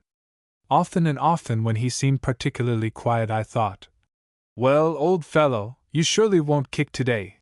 But, as certainly as the fence came, so surely did he kick, but never except at the first fence. As a hunter he was perfection, and never, with one exception, refused a fence with me. On that occasion I felt that I was not certain about taking it. I was late at the meet, and the hounds had slipped off downwind, so my only chance of getting the run was by a lucky nick-in. I was riding to a point that I thought they would make to, and had just jumped over into a lane and was riding at the fence on the opposite side, when I caught sight of a man in pink riding down the lane. I turned my head quickly to look at him, and the horse, feeling the slight motion I suppose, and thinking that I was going to join the man, swerved round, but, on my turning his head to the fence again, he took it at once. This was the only time he ever swerved at or refused a fence. I lost him in a very curious way. I was out hunting one day when the going was very deep and bad, and we were galloping through a piece of plough. At the top of the field was a cut quickset hedge and a gate. I rode at the latter, thinking that the ground would be sounder there, and the jump would not take so much out of my horse. When I got to the gate he rose at it, and then made a tremendous effort to draw his hind legs out of the deep mud. Not meeting the resistance he expected, his hind legs flew up so that he landed on the other side almost in a perpendicular position, his tail brushing my hat, and for a moment I really thought he would fall over on me. However, he came down apparently all right and cantered a few yards into the next field, when he made a most extraordinary flounder and stopped. I jumped off at once, and found him sitting up, just as you often see a dog, with his forelegs straight out and his hind ones at right angles to his body. In a minute or so he rolled over on his side. I tried to get him up, but he did not move. A veterinary surgeon who was out, seeing that something was wrong, came up, and on examining him, declared that his back was broken. And so it proved to be. The violent jerk of his hind legs had done it. Of course I had to have him shot at once. I was very sorry to lose him, as he was such a perfect hunter. Another of my horses I bought from the farmer who bred him. He was a black, nearly thoroughbred, and a very fine-looking animal. I had often seen his owner riding him to market and other places, nearly always at a hand gallop, and the horse never appeared heated or even blown. I had also seen him in the hunting field. After purchasing him, I tried him over some fences that had been made for the purpose in one of my fields, and he jumped fairly for a young one, so I took him out with the hounds when they met in an easy country. The first thing I put him at was a small gate, but this he would not have, so I set him at a low, dry stone wall, which he cleared well. So he did also the next 2 or 3 fences, but on coming to another he did not make the slightest effort to jump, simply ran at it, and blundered through it somehow. The next fence, in spite of my shaking him up and letting him have the spurs pretty smartly, he did in the same way, then cleared one fairly, but on my putting him at a bar way he never rose at all, but went full tilt at it, and smashed it to bits. I was a good deal disgusted at these performances, but tried him another day, a friend saying I did not rouse him sufficiently. Anyhow, this next time I did so, but it had no effect. He scrambled his fences in just the same way, never, however, coming down. After this I lent him to my friend, who thought I did not ride him with sufficient resolution, for a day's hunting by way of a trial, and the horse signalized himself so that I determined to part with him. He had gone on in his usual way until we came to a brook about 12 feet wide, but deep. I jumped it all right, and looked back to see how my friend fared. The brute of a horse did not attempt to clear it, but actually galloped into it, turning a complete somersault, so that he actually scrambled out on the same bank he came from. Fortunately, my friend got his feet out of the stirrups, feeling that the animal would not clear it, and was flung on the opposite bank, merely getting his legs wet. After this I sent the brute to Tattersall's, and got a very good price for him on account of his make and shape. In fact, you could not see a finer-looking hunter nor ride a greater impostor. Another curious animal I bought quite accidentally. It was at Newmarket during a July meeting, and one morning I strolled up to the paddocks where the sales were going on, expecting to see there a friend I wished to meet. On walking up to the ring, a very fine horse was being led slowly round. It was evidently quite quiet, went round the ring like any old sheep, but scarcely any bids, and those very low ones, were being made for it. Catching the auctioneer's eye, I gave a bid, and not seeing my friend, walked off. Just as I had got to the gate, one of the auctioneer's clerks ran after me and asked where they should take my horse to. I denied having bought one, but the man persisted, so I went back and found the horse had actually been knocked down to me, the auctioneer telling me it was really cheap for dog's meat at the price I had given. The horse was sent down to my trainer's, and meeting him later on in the day on the course, he said, "Well, sir, so you bought Vulcan?" I told him how it occurred, at which he was much amused, and on my asking him some questions, told me he was a splendid horse, wonderfully bred and looking all over like galloping, but that he never would try. He had no pride, he said, and would lob along in the ruck as happily as possible. He had been in lots of stakes, but no one could do anything with him. He would make a waiting race with a mule, they said. It was a most curious case. The horse seemed to have every requisite of make, shape, and action, and yet could not be induced to try to race. It appeared to make no difference whether the rest of the things were in front of him, or if they came up and passed him. He kept on about the same pace, and would not try to race. If punishment was attempted, the horse showed such evident symptoms of temper that it was not safe to continue it. At last he was used by the trainer as a hack, and in his absence, taken out by the head lad, went out to superintend the gallops. I had almost forgotten his existence, when one day I received a letter from my trainer asking me to come down to Newmarket the next day by a midday train, when I should find a hack waiting for me at the station, and that he would be at the newsstand, on the race-course side, to meet me, as he wished me to see a trial.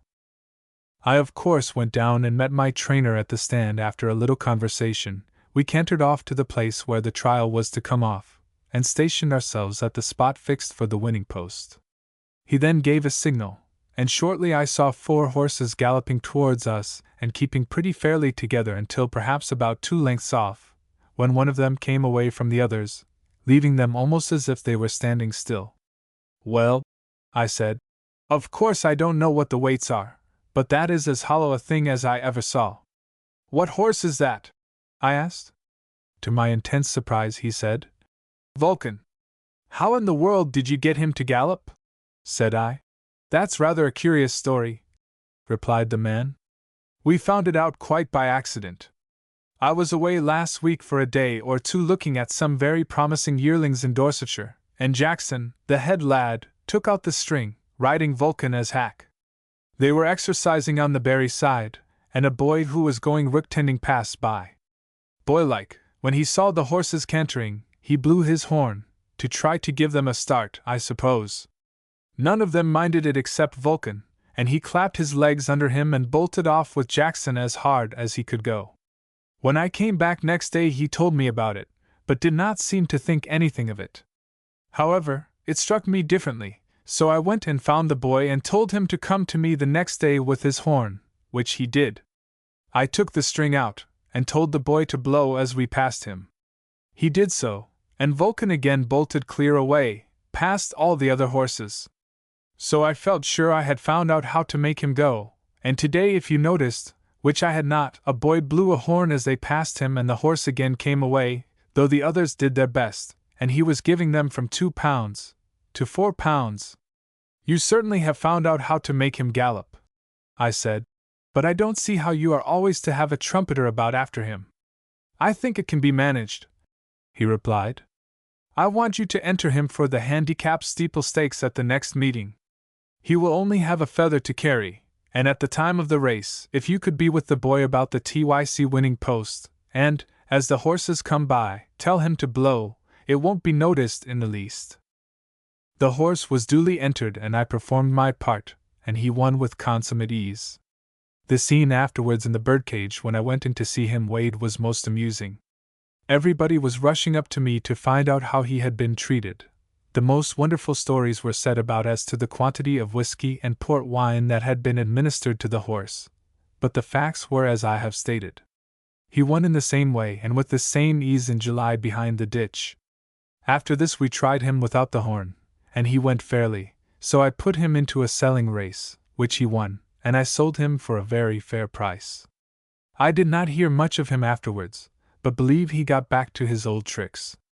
Another horse that I bought I knew to be a reprobate when I purchased him.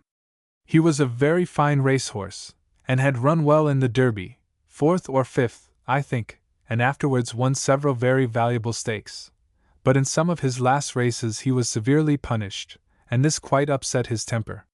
He became savage, then he was operated on and turned sulky, and at last developed a curious trick, no one seemed to know exactly how he managed it, of getting rid of his jockeys, nearly causing the death of his rider on 2 or 3 occasions. He was sent to Tattersall's to be sold, with various other weed-outs, from his owner's stable. I bought him thinking that he might make a steeplechaser, as rogues on the flat often develop into good chasers. Being anxious to find out how he got rid of his riders, a day or so after I had him I ordered him to be saddled, and mounting him myself, I took him into a 30-acre field of light plough, thinking, if I got a fall, it would not hurt there. I wanted to find out what he could do, telling my groom to watch carefully, and see what his maneuver was. Well, I just walked him round the field several times, and he went as quietly as possible. Then I trotted him, and still everything was pleasant, and I began to think that the change of scene and course had produced its effect. Next I put him into a canter. At this pace he did not go quite so well, and evidently was looking out for something, but at last he appeared to have settled fairly into his canter. Then, catching hold of his head, I just touched with the spur to make him gallop, when, without a moment's notice, I was sent out of the saddle like a stone from a catapult. When I got up, the brute was trotting away in the opposite direction to that in which I had been riding. I very soon caught him, and going down to my groom, asked him what on earth the horse had done. I need hardly say the man had not seen him. Of course, he said he fancied he heard someone calling just then and looked round, the fact being that, seeing the horse go quietly at first, he thought it was all right, and never took the trouble to watch. As I was determined to find out the trick, I made my groom mount him. The man rather funked it, and said he had no spurs on, so I gave him mine, and he mounted and went off. However, his reign was not long. Starting in a canter, he tried to gallop the horse, and touched him with the spurs, whereupon the brute shot out a foreleg and spun round on it just as if he had been a teetotum. Of course, the man flew off, just as I had done. However, I saw clearly that he would not bear the spur, and this seemed to be the secret. I mounted him again, without spurs, and rode him round and round for a considerable time, and got him to gallop by degrees, but in a very sulky way. If I attempted to rise in my stirrups, or even move my heel towards his side, I felt he was preparing for his dodge. However, I did not give him a second chance. After this I rode him regularly every day for an hour or more in the plough, and finding he was not touched with the spur the horse went fairly freely. Next I took him out with my groom, riding a steady old hunter, and tried him over some small plain fences on a ground I had for schooling horses. He took to the work at once, and became very clever, and, as it was quite clear that his temper would hinder him from being a chaser, I rode him with the hounds, and a finer hunter never existed, but I never rode him with spurs, and always had to remember not to touch him with my heels. If I moved them towards him I felt him begin to screw up, but he never required pressing, He was so very free and fast. He never, however, forgot his old tricks, and a very favorite amusement of the youngsters in the district was when they met anyone who was bumptious about his riding to offer to bet him that he would not gallop a certain horse round a paddock 3 times. Then they got me to lend them my old friend. It is quite needless to say that no one ever did succeed in sitting him 3 times round, as they were sure to rise in their stirrups and touch him with the spur, with the invariable consequences. I sold him at last to a man who had often seen me ride him, and who envied him for his great speed, having warned him that he would not bear spurs. However, he would have the horse, and took him into Leicestershire, where he went very well, I believe. The best horse I ever had must have been predestined to become my property, so singularly did I meet it, and ultimately purchase it. I went one day to St. Pancras Terminus to meet a friend who was coming up by one of the Midland trains. Getting there before the train had arrived, I was wandering about the station, to pass away the time, when I saw a string of horses being unloaded, and amongst them there was one that had been unboxed and was standing as quietly as possible by itself, not the least startled by all the noise and clatter. I glanced at it, and thought it a fine-looking animal, but just then, my friend's train coming in, I joined him, and we went off together.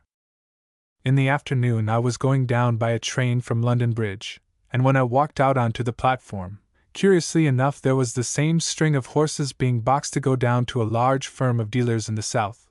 There too was the same horse that I had seen at St. Pancras, standing as quietly as possible waiting her turn to be boxed.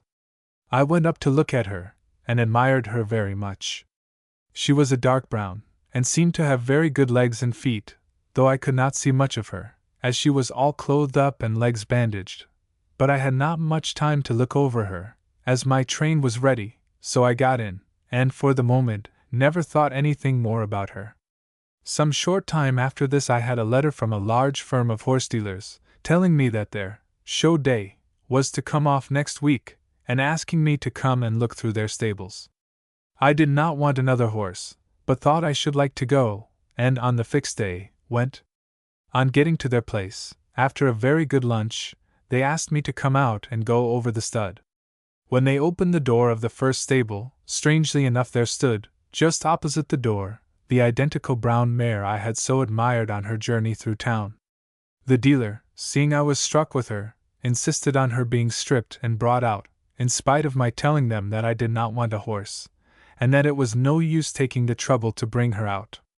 However, out she came, and I certainly admired her very much. To my surprise, she stood 3 inches, though until you went close to her you would not have thought her more than 15 hands. Had 4 splendid flat black legs, well ribbed up, with a very nice head and well-laid shoulders and neck. Her paces and action were excellent, and the dealers said if I could find a fault in her they would give her to me. I told them I did not want her, but as they were taking her in, thought I would just ask her price. Now, horses were very dear that season, and, as she was warranted a good hunter, excellent in harness and to carry a lady, and only 4 years old, I expected that at least £100 would be asked. To my great surprise they said £40. This, of course, choked me off at once, as I felt sure that at that price there must be some very loose screw. Refusing all offers of her, I drove home. In a few days after this I had a letter from the dealers begging me to have her, saying they would distinctly warrant her in every way, and that she would, of course, exactly suit me. I, however, again declined her. A week or so after this I was told that a man was at my stables and wanted to see me, and on going out, found that these dealers had actually sent the mare over for me to try. Well, they gave me a written warranty of the strongest kind, engaging, amongst other things, either to give me another horse or return the price if she did not suit me, and the end was I bought her. Well, I had her out the next day and tried her, and found her as good as they said her to be, rather too high action for a hack, but very showy and perfect in harness, did not seem to know what shying meant, a most beautiful light hunter, and a very free goer. I thought I had found perfection, and everything went on well for more than a week, until one day, when I had come back from a drive, my groom sent in word to say that he wanted to see me at the stables. On getting there, He told me that the mare would not go into the stable, and sure enough, whenever he tried to lead her in, she placed herself flat against the wall, and refused to move. We got her to the door at last, and she stood with her head just inside, and though I tried to tempt her with corn, green meat, sugar, and she absolutely refused to go farther. At length, without any warning, she suddenly rushed in and round into her stall, with such violence that she nearly slipped up against her manger, and only recovered herself after a great struggle. And on the next day, when they tried to bring her out, she rushed out just in the same violent way. Here was the loose screw, with a vengeance. But as I did not wish to part with her, for she was perfection with the exception of this trick, I set to work to try how to cure her of it. After some time we found that we could get her in and out of the stable by backing her, and this, though a rather awkward plan, was quite successful. I may say that after some years we got her to walk in quietly. The dealers had evidently kept an eye on her, for when they found out that I had hit on a plan by which I could get her into and out of a stable without danger, they had the impudence to write and offer me £60 and another horse if I would let them have her back, and on my taking no notice of this, actually wrote again and offered me £100. Curiously enough, the mare would go into and out of a strange stable quite quietly, but directly she got accustomed to it began the rushing game. This mare was perfect with that one exception, and did not know what fear was. If a gun was fired close to her, she would not take the least notice, and would allow a rifle to be fired under her nose, with the reins on her neck, and not even move her head. I always believe that shying and all that kind of trick in a horse is the fault, in nearly every case, of the rider. Of course there are differences of temperament in horses as in men, but as a rule, what I have stated is the case, and I once had what I consider a remarkable illustration of it. I was on the staff at the first autumn maneuvers in the Aldershot district in 1871, and one day I was riding back to camp after a heavy day, when I met a friend, a cavalry officer.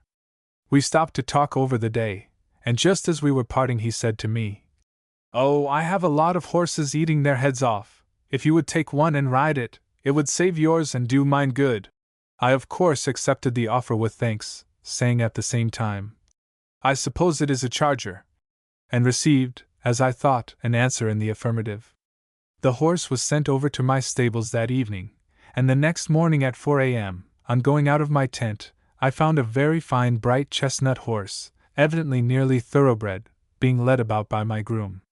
Well, I mounted him and rode off, and after duly inspecting the pickets and outposts, rode on to join the general staff. As I was going along I suddenly found myself on one of those dangerous pieces of ground that are to be often met with in the Aldershot district, all seamed with cart ruts worn into the sand, varying from 2 to 4 feet in depth, and overgrown with heather, so that you cannot detect them until you are actually amongst them. Finally, finding where I was, I took my legs out of the stirrups, and put the reins on the horse's neck, knowing that I could not help him, and let him pick his way as best he could. He was doing this very cleverly, when suddenly a gun from a battery, concealed in a hollow close by, was fired. It was, in fact, the gun to tell the troops to be ready to move. My horse did not take the slightest notice of it, not even pricking his ears. Of course I thought that as he took no sort of notice of big guns he must be thoroughly broken, and used him as if he was riding him with cavalry, artillery, and infantry, taking points, and doing everything that pertains to a staff officer's duties, and no horse could have done better or been more thoroughly steady. At the end of the maneuvers I returned him to my friend with many thanks, and he very soon sold him as a broke charger for a long price. Shortly after this I was dining with my friend at the mess of his regiment, and, after dinner, in the anteroom, I happened to remark to an officer, "What a very good riding master and staff they must have to break in so young a horse so thoroughly." He looked rather amused, and replied, "I suppose you refer to Red Rover?" "The name of the horse," I said. "Yes." "Well," he answered, "you broke him." I was, of course, greatly surprised, but found it was actually the case. The horse had never been ridden with troops until he was lent to me, and I feel not the slightest doubt that it was the fact of his being on that dangerous piece of ground, and my having my feet and hands both loose when the gun was fired so unexpectedly, that gave him confidence. I could not have influenced him in the slightest degree. Of course, if I had been on ordinary ground, and had seen that a gun was going to be fired, I should, naturally enough, have slightly tightened the reins and felt his mouth and pressed my legs to his side, and thus have drawn his attention to the fact that something was going to take place. As I did not, he took the noise as a matter of course, and did not notice it, and so, through mutual ignorance, we had perfect confidence in one another. But there is a sequel to this. Some months later I had a letter from my friend, telling me that if I wished to buy the horse I might get him for almost nothing, as the man he sold him to gave an awful character of him as a charger. As the horse was in the same district I happened to be in, I went to see him, and certainly the groom gave him a bad character. I got leave to try him, and very soon found that his present owner must be a very irritable, nervous man. The horse had had his mouth so jagged about with the bit that he never kept his head still for a minute, and if you told him to mark a flank, directly it approached began to switch his tail and tried to kick, having evidently had frequent digs with the spur to make him steady. Altogether the horse was quite spoiled for a charger through his rider's fidgets, and, as I did not care to take the trouble to try and break him again, I did not have anything more to do with him. But I think this was a striking proof of how a horse can be made and unmade. Sporting for men of moderate means.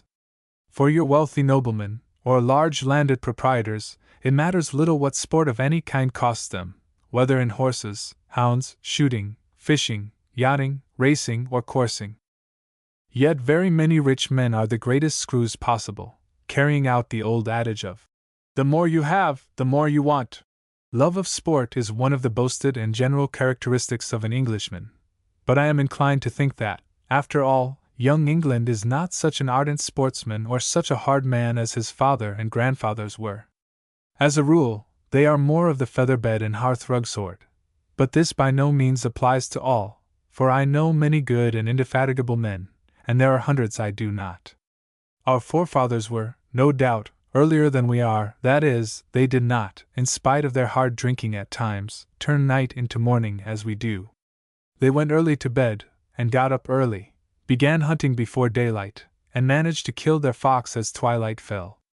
Their soul was in sport, and we loved to talk and hear about the grand, generous, though illiterate old squires of 150 years ago. Men who always stirred their ale with a sprig of rosemary, and drank posset before going to bed, dined at 1 o'clock when they were at home, smoked their yard of clay, wore top boots, buckskins, and a blue coat with brass buttons, regular squire westerns, but perhaps a little more refined than that worthy was. But education, and that wonderful thing, steam, which enables us to travel from one end of the kingdom to another in the course of a few hours, soon stamped the old country gentleman out.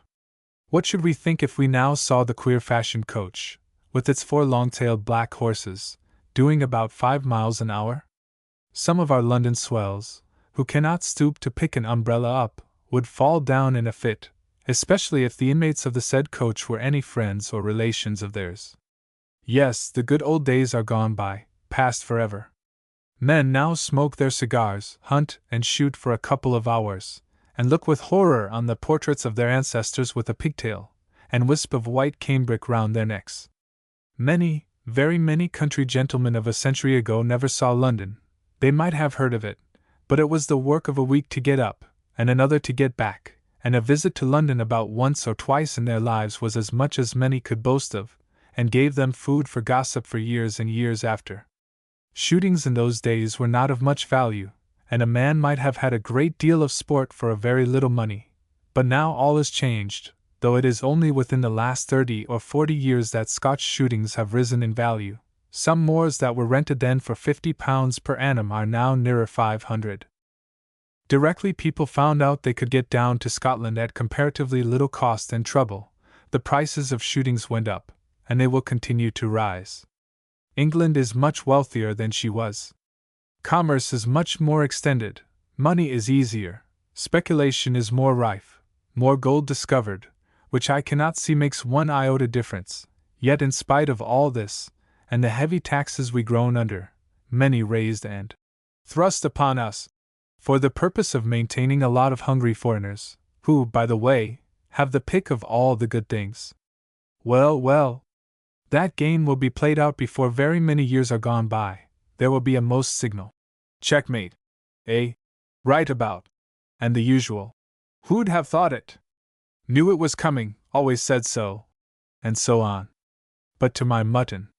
Despite of the heavy price of things, heavy taxes, heavy rents, the Englishman is still a sportsman to his heart's core.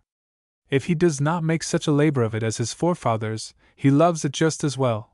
His hounds and his horses are faster, he is faster, in many senses of the word.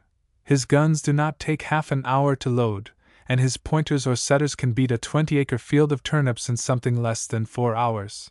In fact, in many places dogs are going out of fashion, and the detestable system of driving coming in. I hate a bat too, and call it sport I cannot, and never will. It is true I go to them occasionally, get into a hot corner, and have the bouquet, but still I cannot call it legitimate sport.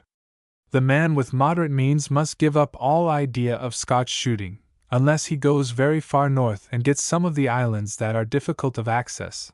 Then it may still be done. Wild shooting, in many parts of Wiltshire, Dorsetshire, Devonshire, and Cornwall may be had at reasonable prices. 30 years ago ground, and good ground, could be got at 6 pence an acre, now it is 18 pence and 2 shillings. Very fair rough shooting may be rented in North or South Wales for about 3 pence an acre, and it is here, or in Ireland, which I shall presently touch upon, that the man of moderate means may have both shooting and fishing. In the first place, house rent is cheap in Wales. In fashionable spots, of course, it is not, but those are the very places a sportsman must avoid. He must leave fashion, youth, and beauty behind him, and go in for sport, and sport only. Having found a house and ground, he must then get a good keeper and dog breaker. Here he exclaims, "Ah! A keeper! Here's the commencement of expenses! Patience, my friend, and I'll tell you how your keeper shall pay himself, and put money into your pocket as well. Of course, with wild shooting or any other you will want dogs, and for this purpose I recommend setters. Of course I presume you are a sportsman, and know all about it, for it would never do if you did not. You must also, if you possibly can, get ground where there are plenty of rabbits. These are what pay, they cost nothing to keep, and are no trouble. Every good rabbit is worth nearly a shilling to you to sell. Your setters must be of a fashionable and first-class strain. You must have 3 or 4 breeding bitches, and the produce of these setters will not only pay your keeper, but your rent as well. You must advertise your puppies to be sold, and keep yourself before the public by constant advertisements. Your keeper will break at least 4 brace of setters for you to sell each year, and these dogs, according to their goodness and beauty, will be worth from 50 to 100 guineas a brace, and even more. So you will not only be able to pay your man, but a good part of your rent and expenses as well. But you must go systematically to work, and make it a business combined with pleasure. You must understand that good and trustworthy keepers are like angels' visits, few and far between, but still they are to be had, and when you have one, regard him as the very apple of your eye, and never let a few pounds stand in the way.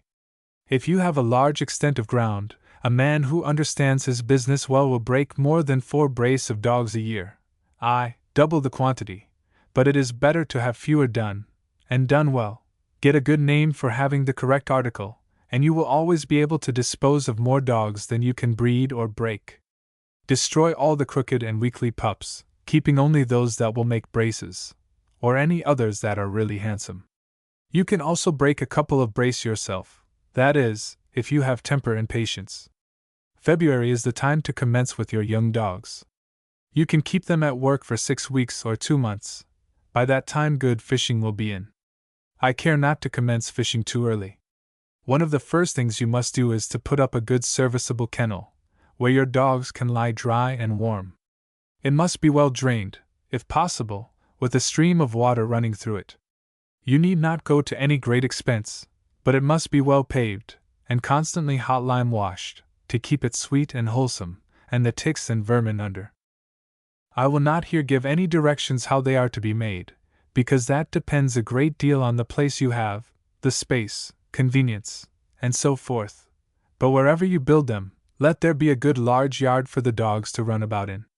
Let the benches they lie on fold back against the wall, so that you may wash under them, and made with a flap in front, that the dogs, when tired, cannot crawl under them, which they will very often do.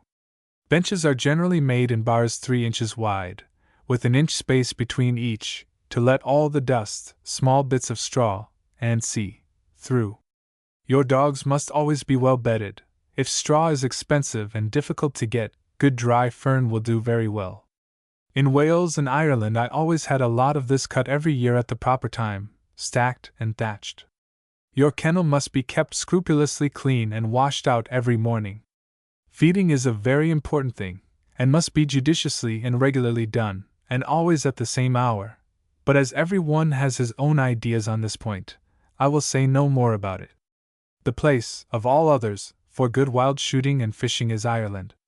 Here a man with moderate means may have all he wants, cheap house rent, taxes few, living at much less cost than in England, and sport to his heart's content.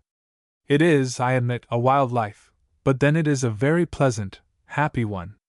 The sea voyage is nothing, those splendid steamers which run from Holyhead to Kingstown cross in a few hours, and you hardly, unless there is heavy weather, know you are at sea. For the man whose heart is in sport, I know of no place so well adapted as Ireland. Wild ducks, snipe, grouse, and capital woodcock shooting, hares, rabbits, partridges, and pheasants. All that you want is the ground properly looked after. Wherever you go, if economy is your object, you must never attempt hand-reared pheasants. The cost of feeding is very great, and, as I have often and often said before, a hand-reared pheasant, killed in December, costs little less than half a sovereign. Near a covert, if there is rough ground, it may be broken up, and barley or buckwheat sown. This must not be cut, but left standing for the birds to go to whenever they are so inclined. This is a very inexpensive way of feeding. They are very fond of small potatoes, but these will do for your pigs. What you require in Ireland is plenty of poultry of all sorts, a couple of Kerry cows, which may be had for little money, and a good sort of pig, some of Peter Eden's breed, fellows that are fattened at comparatively little cost. You must have cows, or be able to get buttermilk somewhere, for your puppies will not do without it. There is no great sale for dogs in Ireland, but they may always be taken over to England, and sold at the proper time, in June or July. Numbers now go to America. But there are many other spots, if you choose to go farther afield. There is very decent shooting to be got in France, and there are always government forests to let. Were I a young man, the place of all others I should go to again would be to Hungary. Sport of all kinds is to be had there, but this even has been found out, and many English reside there now for boar and stag hunting and shooting. But in England, if you watch your chance and have agents on the lookout, you may occasionally come across a good bit of shooting at a moderate figure, or you may take a good manor, and do as a great many do, that is, have so many guns to join you. If you hire on your own account, either in England or Scotland, you can charge the guns anything you like for shooting and board, that is, anything in reason, and that they are likely to pay. You may then get your own shooting at little or no cost, for there are many men who will pay 100 for a month's good sport. They are in business, or in some profession, and cannot spare more time. A man who has time, is really fond of sport, knows something about it, and goes the right way to work, can get both his shooting and fishing at a very moderate rate. Many imagine it is necessary to have their brace of breech-loaders, and a lot of useless and expensive paraphernalia.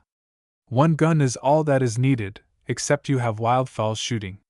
You must have a gun for that, either for punt or shoulder, according to the shooting. A large quantity of dogs that are not wanted, and are utterly useless, are often kept.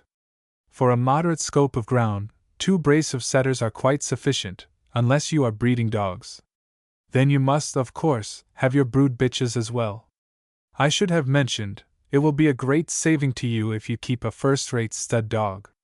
You will not only have his services, but you can advertise him as a stud dog, and he can form one of your working team likewise. I must impress on my readers that puppies can hardly be kept too well. They must have little or no meat during their puppyhood, but plenty of milk and oatmeal, the latter always to be well boiled. Feed them 3 times a day for the first 3 or 4 months, and twice a day till 9 months old. After that, 1 good meal a day is sufficient. A large volume might be written how to keep and feed dogs, on kennels, and see. This has often been done before, but things are now altered, and we must keep pace with the times. I have never been able to afford an expensive shooting, and being abroad from the time I was 21 till I was middle-aged, I never had the chance. But, coming over to England every year, as I did, and shooting in all parts, it enabled me to know the localities, and where shooting at a reasonable price was to be had. It is a large house and servants that swallow up one's income. A bachelor sportsman only requires a sitting room and a bedroom, with his tub in some corner or outhouse close at hand. There is nothing I like more than a real sportsman's den. There he has his guns, his rods, his different sporting paraphernalia, his pipes, his cigars, his powder and ammunition, and everything handy. As I am writing this, I can see all my traps around me. I am rather proud of my sanctum. I have a place for everything, and everything in its place. My books, of which I have some hundreds of volumes, are before me. On one side of the wall are all my fishing things. Over the mantelpiece, on racks, are my guns, and a goodly collection of pipes. In a 3-cornered cupboard all my ammunition, and some hundreds of cartridges. In another cupboard are cigars, and odds and ends. In another a lot of nets, and a sort of fixed washing stand. 2 luxurious old-fashioned armchairs on either side of my fireplace, into which I can pop and take a smoke when I am tired of writing. And at this present moment there are 3 setters and a couple of dandy dimmets curled up on the hearthrug before my fire. But my dogs are always clean in their habits. If not, they would not find a place in my room. The rain is pattering against my windows, and it is a wild wet night, but still I am contented, and looking out for tomorrow, when I am going to have a day's rabbit shooting, and beat a favorite snipe marsh. I like to have my dogs about me, although I am not a single man, and have boys as tall as myself. Yet my dumb animals are companions to me. Shooting alone for so many years in vast forests, and thinly inhabited countries, and often far away from friends and civilized life, has made me somewhat lonely in habits. It sometimes makes me laugh to hear some men talk on sporting matters. I have often been trudging home late at night, wet through, or in a heavy snowstorm, with my tired dogs at heel. When others have had a good dinner, a skinful of wine, finished their 3rd glass of toddy, are beginning to talk rather thick, and find their cigars won't draw. I was obliged to content myself with a cup of sour cider, black rye bread and eggs, and up and away before daylight again. Certainly I need not have done so, and sitting here, before my comfortable fire, I think how soft I was. But young men will be young men, and it was my love of sport that made me lead the wild and solitary life I did. But there is no occasion for anyone to do as I did. I have gained experience with years. I do not think I should ever have given it up but for one reason. One night I left Quimper in Lower Brittany, and walked down the river, it was a tidal one, to a favorite spot for ducks. I had on my mud boots, and was well wrapped up. I got to the spot I intended, and there I lay waiting, lying down on a bit of board, with my famous black retriever D beside me. It was bitterly cold, and I took a nip every now and then from my flask. If it had been full, which it was not, there would not have been more than a small wineglassful in it, for it went into my waistcoat pocket. But, little as it was, that and the cold made me drowsy, and I fell asleep. I was awakened by an icy feeling under me, and my retriever tearing at my coat. I found the tide was coming up, and I was in 6 or 8 inches of water. My poor dog was in a terrible state. I made my way to land, which was not more than 50 yards from me, but I was in such agony I could hardly get on, and to make matters worse, it began to snow heavily. However, I managed to get to the road, and into Quimper, but I was laid up 4 months with ague, fever, and rheumatism, and never left my room during that time.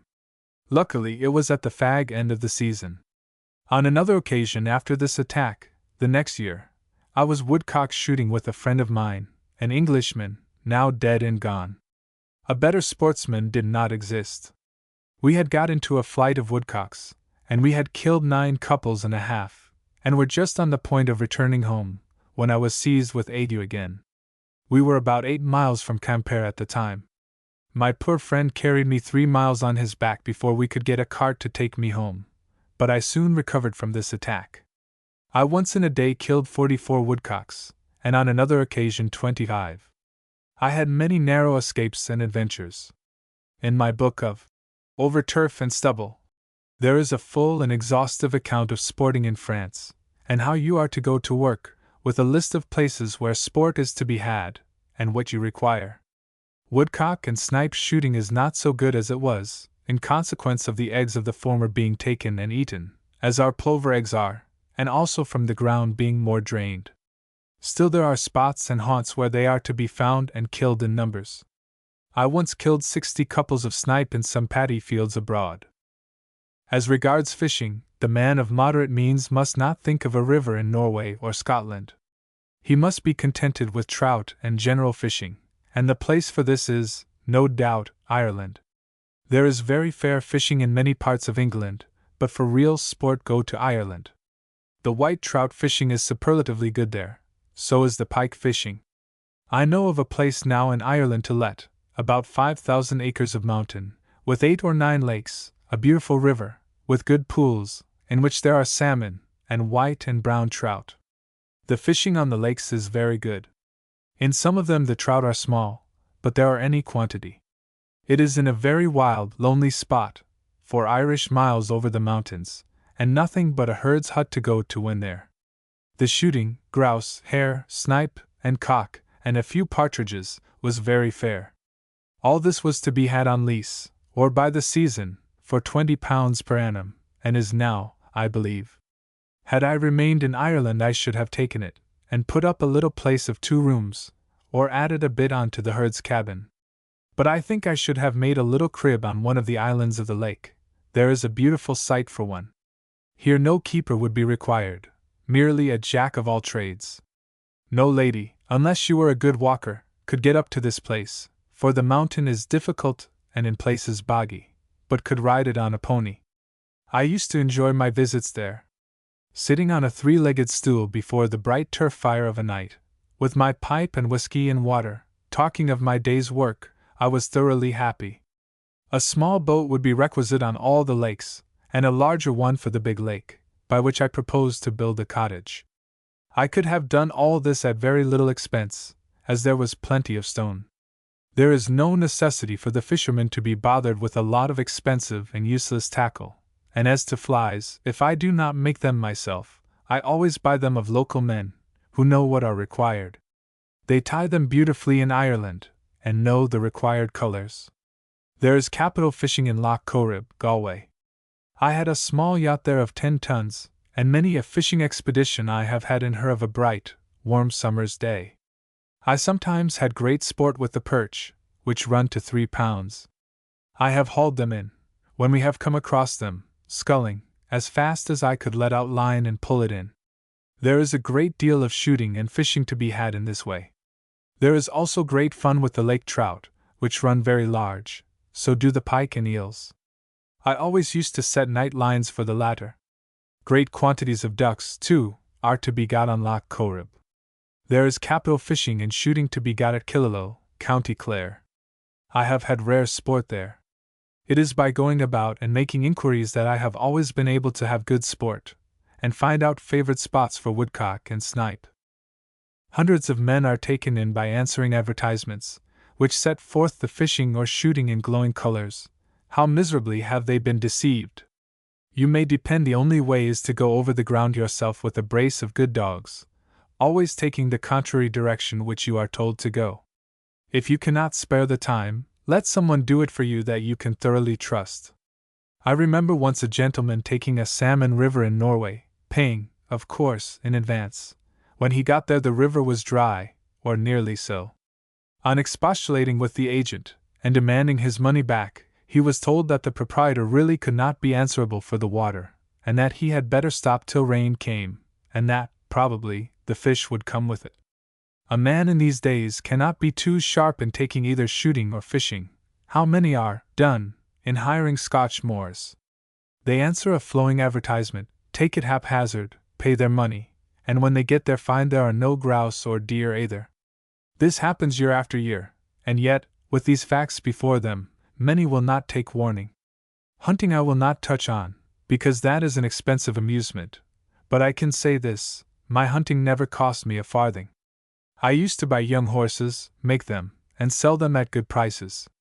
But a man must not be only a good rider, he must be a good judge of a horse as well. I know many men who hunt, shoot, and fish, and their amusement costs them little or nothing. Now a few words as to yachting. That we all know is a very expensive amusement too, but even this is to be managed, of course not in the style of very many of our noblemen. I knew a man who bought a schooner of 120 tons, and laid out some money on her besides. This yacht he let for 3 months during the season, and did so well by her, that, in 2 years, he had his purchase money back and something more to boot. The remainder of the season he used her himself. Still, a vessel of this size requires a number of hands, and it is a risk. He kept a small yacht for his own amusement as well. A man with moderate means may have a great deal of pleasure out of a boat of 15 or 20 tons, or even less, and if he chooses to make it his home, it will cost no more than if he hired lodgings and dined at home, or at his club. Supposing he does not like knocking about in winter time, which is not agreeable, he can always lay her up in some nice harbor, and still live on board. If he is fond of his gun, he can take her to many places and lay her up, where he can get shooting as well, always living on board, South Wales, Ireland, France, and many parts of England and Scotland. And besides sea fishing, he may get other fishing in the same way. At the end of the yachting season there are hundreds of boats to be bought at a very moderate figure, sometimes almost for nothing. For the purpose I have named, you want no wedge-like racing craft, but a boat with a good floor, good beam, and light draught of water, with summer and winter sails, in fact, a nice roomy seaworthy boat. But in buying you must be cautious, and have someone with you who thoroughly understands the business, otherwise you may invest in a craft whose timbers are rotten, and the planking no stronger than brown paper. There is nothing that one who does not thoroughly understand the matter is easier taken in with than boats. Having now told you how shooting, and sea, may be got on moderate means, perhaps a short account of my little yacht I had on Loch Corrib, Galway, and what I did, may not be uninteresting. After I had been a short time in Galway, that is, a couple of miles from the town, I found a very nice boat of about 10 tons that was to be sold. I made inquiries, and discovered she was nearly new, and that more than £100 had been spent on her in making a cabin and fitting her out. I bought her for £8, spent 20 more on her, and had the most complete little fishing and shooting craft I ever saw. I had a rack for my guns and rods, and lockers for all my things. There were places to put away game, provisions, and liquor, and a good stove, of modern contrivance, for cooking. This last was in my cabin, for she was too small to have a forecastle. In summer we cooked on shore, on the stones or what not. She was only partly decked, what is called a well boat. Over this well at night there was a perfectly watertight tarpaulin, which was fastened down by rings. In this well, which was a large one, my captain slept, and the other man nestled in the sailroom, which was right astern. I bought a brand new dinghy for 30 shillings, and was all complete, the whole affair costing me £30. As I was living on the banks of Loch Corrib, the boat was moored close to my house, and from my window I could see her. In this boat I used to go to all parts of the lake, which is 48 miles long, and 10 wide in one place. There were several rivers I could get up, and innumerable little bays, and places where one could anchor for the night. On Loch Corrib there are no end of islands, some of them large. It is said there is an island for every day in the year, viz., 365. There was capital shooting on some of these islands, and on many parts of the marshes, on the banks of the lake, I had leave to shoot. One marsh or bog was 17 miles long, and 3 or 4 wide. Most of this country was undrained, and snipe were in thousands. It makes my mouth water to think of the snipe and duck shooting I sometimes had there, as well as wild geese. But I got ague and rheumatism again, lost one of my children, and the life was too lonely for my better half. We were away from home and friends, and as I was some 3 or 4 years over 40, I gave it up, reluctantly, I must say, and returned to the old land. Loch Corrib is difficult to navigate, and you must have a man with you who knows it thoroughly, otherwise you will come to grief. My captain knew it well, and was a good sportsman into the bargain. My old sailor, who had been all his life about those wild, desolate, and God-forgotten islands, the Arran, was a rare fisherman. He always managed the night lines, and when we have been anchored at the mouth of the Clare-Galway River for the night, of a morning the lines have been loaded with eels, some of 4 and even 5 pounds in weight. If we baited for them, sometimes we had large catches of pike and trout.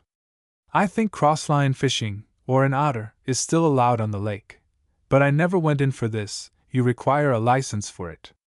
Of a night, at flight time in July, the young ducks, they were more than flappers, used to come up from the lake and marshy grounds in numbers to the cornfields, and we generally gave it to them hot, morning and evening, and in parts of the lake we used to get flapper shooting. It was endless amusement to me, roaming about on the different islands knocking over a few rabbits, or sometimes a duck or snipe. I always carried a 10-bore gun with me, shooting 4 drams of powder and 2 ounces of shot. I never knew what was going to get up. Occasionally I had a crack at an otter asleep on the stones. Sometimes a duck would spring when I least expected it. There was no knowing. In winter we were obliged to be very careful, for the wind comes off the mountains in gusts and is very treacherous, and accidents soon happen unless you have your weather eye open. There is some capital snipe and duck shooting on Lord Clanmorris's property, on the banks of the Clare-Galway River. I do not know if it is yet let, or leave now given, but I think it is not let. The white trout fishing is first-rate in Connemara, but what a wild desolate place it is! The salmon fishing is said to be very good in the Clare-Galway River, but though I have seen plenty of fishermen on it, and there are no end of fish, I never saw very much done. It is a sluggish river, and wants a good curl on the water to get a rise. As I have said, I have had some of the best duck and snipe shooting at Killaloe I ever enjoyed, but snipe and woodcock shooting depend a great deal on the season. Some years there are any quantity, another season comparatively few. It is the same everywhere. The golden plover shooting is very good all round Galway, and if you know the stands, that is, where they roost of an evening, you can always get 2 or 3 shots. I have seen killed on one of the little islands on Loch Corrib, at 1 shot, 21, which were picked up, and I believe there were 1 or 2 more that were not found. There is good shooting and fishing about Cork, and Limerick as well. In fact, all over Ireland it is to be had. But remember, the nearer you are to Dublin, or any large town, the dearer things are. It is to the wild, desolate spots you must go for real sport, and if a man can manage to put up with such a life, all well and good. Several Englishmen bought estates round Galway, but I suppose they got tired of it, or were afraid of the little pot shooting that an Irishman occasionally takes at one, just pour passer le temps, as they are or were to let. I had capital sport in Lower Brittany, France. There are plenty of woodcock and snipe in parts, and the living at the time I speak of was very cheap. But alas! There is a railway now, so of course, like all other places, it has gone up in price. In these days it has become a somewhat difficult matter to particularize which are the best places to go to for sport. If you do not mind distance, Hungary is the place. If you want to be near home, Ireland or France. Take my advice, as an old sportsman who has been at it all his life, and has now seen nearly half a century. If you are a man of moderate means, take your time in hiring a place, and when you have found one to suit you, rent on a long lease, if you can. If you wish to give it up, it will not remain on your hands any time. Do not be inveigled into buying a lot of useless guns, rods, or sporting paraphernalia. A real sportsman does not require them. I think I have now pretty well exhausted the subject, and told you how to go to work. Partridge manners and rough shooting. Bright, beautiful, glorious June! I have often been asked which of the 4 seasons I like the best. My answer has ever been the same. The hunting, shooting, fishing, and racing. One season I detest, the very name of it gives me the cold shivers, the London one. Defend me from that, for if there is a particular time which is calculated to make paterfamilias miserable and more out of humor than another, it is that abominable period of shopping, dinners, evening parties, operas, theaters, concerts, flirtations, flower shows, and the dusty row, with its dangerous holes. I hate the formality, the snobism of the little village. I begin to think Napoleon I was right when he said we were a nation of shopkeepers. I do not mind a good dinner, when I can get one. But there is the rub, I never do get a good dinner. The English do not know how to dine. After 20 years' residence on the continent, I have come to the conclusion that John Bull is miserably, hopelessly behindhand with our French neighbors on all matters pertaining to eating and drinking. But then I'd balance the account in this way. Mozu is not a sportsman, and although he will tell you he is a chasseur intrépide un cavalier de première force, he does not shine either in the hunting or shooting field. But the French ladies? Ah, they can dress. They beat us there again into smithereens. I am not like a bear in the hollow of a tree, who has been sucking his paws all the winter to keep him alive. I have been enjoying most of our country amusements, and I may say the winter has passed pleasantly. Of late years a deaf ear has been turned to hints thrown out. For a change of air, things wanted. And see, busily engaged in building, draining, planting, and so on, little time could be given by me to London festivities. The last attack was made in a somewhat ingenious manner. Frederick, poor Alice wants her teeth looking at. I think she had better go up to town for 3 weeks or a month, and be put under the care of a good dentist. This was as much as to say, we are all to go. But I was equal to the occasion. By all means, my dear, let her go. My sister is there for the season, and will only be too delighted to have her. But as for my leaving the place at present, with all I have to do, it is an utter impossibility. This was a settler. Somehow or other I begin to feel more lively as spring comes on. As a rule, about the middle of May I require a little spring medicine and a change of air. I find that the breezes of Epsom Downs agree famously with me, although my better half always declares I look vilely on my return. Absurd nonsense. But I love my own quiet country life, its wild unfettered freedom. Away from the smoke, dust, and tumult of overcrowded cities, away from late hours and the unwholesome glare of gas, and I am happy. A trip to Ascot and Goodwood with my family keeps matters all straight. A break now and then, and the quiet monotony of country life is not felt. June, bright, beautiful, glorious June, has peculiar attractions for me. I am a shooter. I have not a grouse more, for the simple reason that I cannot afford one, as my old keeper says. It is master's terrible long family and expenses that prevents his going into shooting as he would like. I am obliged to content myself with a partridge manor, and after all, I believe I like partridge and snipe shooting better than any other. As I remark in my notes on November shooting, a friend of mine once said he considered snipe shooting the fox hunting of shooting, and I am disposed to agree with him. But to return to June, from the 5th to about the 20th of the month, most of the forward hatches come off, and are seen basking and bathing round their mother. But there are other hatches much later, for cheepers are often found in September quite unfit to shoot at. I can only account for this, that the old birds have had their eggs destroyed in some way or other. A partridge manor is not 1/4 the expense of pheasants and coverts. The latter birds not only require constant attention, night and day, but feeding forms a very serious item. Pheasants are very costly, and only within reach of the rich man. A partridge manor, to have a good head on it though, must be well looked after, the vermin kept down, and your keeper with a sharp eye to all poachers and suspicious characters. With a net at night they often sweep off the birds wholesale, but there is a very easy way of baffling them. Put sticks, about 18 inches high, 15, 20, or 30 yards apart, over the ground the partridges generally roost on. These, as the net is drawn along, lift it up, and the birds easily escape. It is a good plan to walk the fields of an evening with a brace of dogs, where you know they roost, and disturb them. They may probably then take to the gorse, if any, potatoes, seed clover, and other safe ground. In May and June I wage war with the crows, magpies, jays, and hawks, shooting or trapping the old hen birds. Always kill the male bird first. This is easily done by waiting patiently within shot, under cover of some tree or hedge where the nest is, which is generally built in some pretty high tree. The hen will not desert if sitting hard, which you should allow her to do. Her death is then easily accomplished. I never allow poison to be used, for I hold that a keeper who cannot destroy all vermin by means of his gun and traps is not worth his wages. To have any quantity of game, it is better that you and your keepers should be on good terms with your neighbors. They will do as much good as half a dozen watchers.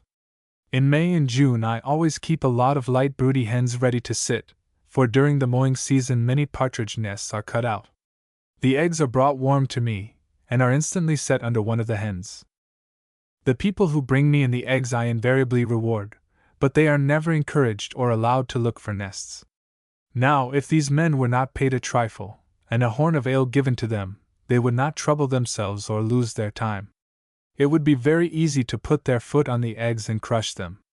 I am not an advocate for hand-reared birds, as there is some trouble and expense feeding them, and they do not grow strong and vigorous nearly so quickly as wild ones. In 1 year alone, some 4 or 5 seasons back, I had 600 eggs cut out, and over 500 birds were reared. Chamberlain's food is the best for them, as well as for pheasants. Of course the hens should be cooped. There is one thing you must be most particular about, and that is never to place the coops near an old bank, or where there are rabbit burrows, for these spots are not only the haunts of stoats and weasels, but there is an animal quite as dangerous, who loves a young partridge, the hedgehog. Many are of opinion that the hedgehog is harmless, but this idea I have proved to be erroneous. See, over turf and stubble, the hedgehog a game eater. My life has been spent following up the sports of the field and observing the habits of different animals.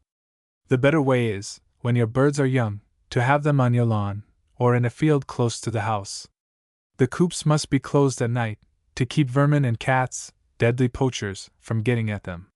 It is a mistake to let them out too early of a morning. The drier the ground the better partridges do when young.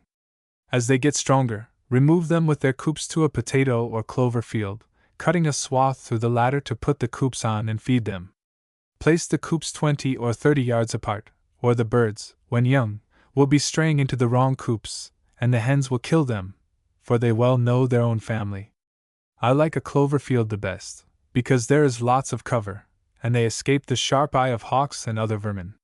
In taking a partridge manor, ascertain first, by going over it yourself, if there is a fair head of breeding stock on the ground. A wise old saw informs us that, if you want anything done well, do it yourself. And this I certainly advise in this case, unless you have a keeper you can really trust. Do not take a manor that has too much grass land. There ought to be plenty of cover, turnips, clover, potatoes, rape, stubble, heath, and sea, to ensure good sport, for if your ground is bare, although you may have plenty of birds, it will soon be impossible to get at them, for, as you enter a field, they will be away at the other end, and not having any cover to drive them to, you may follow them for hours and never get a shot. A manor, too, should not be all low ground, or the enclosures too small. In such a country, good, fast and free-going dogs soon become cramped in their range and potterers. It is, in an enclosed country, impossible to mark the birds, and constantly getting over stiff fences not only tires you, but it unsteadies your hand, which will lose its cunning. A partridge country should be as open as possible, then you can see your dogs work, which, in my humble opinion, constitutes the greatest charm of shooting. Farms are often let at 80 pence an acre, which is an absurd price. A shilling is quite enough. But in many counties you can get as much good ground as you like at 6 pence, but not near London.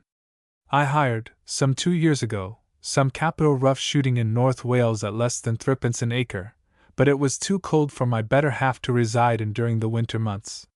Whatever county you may fix on, avoid the redlegs. Though a very handsome bird, and much larger than ours, they are not nearly so good for the table as the grey ones, being dry and tasteless, and they will spoil any dog, as they never take wing unless hardly pressed, but will run field after field. I destroy their eggs wherever I meet them. In Norfolk, Suffolk, and particularly Essex, there are large quantities of them, They not only ruin your dogs, but they drive the grey birds away. I would not have a manor where there were any quantity of red legs at a gift. Having now told you how to go to work, I will, in the garb of narrative, which, nevertheless is true, show you how shooting, with other sport, may be had at little cost by those who love it and prefer a country life. I give it you as related to me by a very dear old friend of mine. Lennox and myself were boys at school, and afterwards at college together. A fine handsome fellow he was too, and dotingly attached to all field sports. He was not a rich man, quite the contrary. £300 a year at his father's death was all he had left to him, yet he managed to keep up a tolerable appearance even in London, and was engaged to one of the most beautiful girls I ever saw, and with a nice little fortune of her own. Lennox was very fond and very proud of her, as well he might be. Everything was arranged, the day fixed, trousseau bought, and his pretty little cottage in Hampshire newly and tastefully furnished to receive its new mistress. But, lo! A week before their wedding the young lady eloped with a nobleman, and they were married before Lennox knew anything about it. He said little, but felt it deeply. All were sorry for him, for he was a great favorite. Shortly after his pretty little cottage was sold, and with his effects Lennox vanished mysteriously no one knew whither.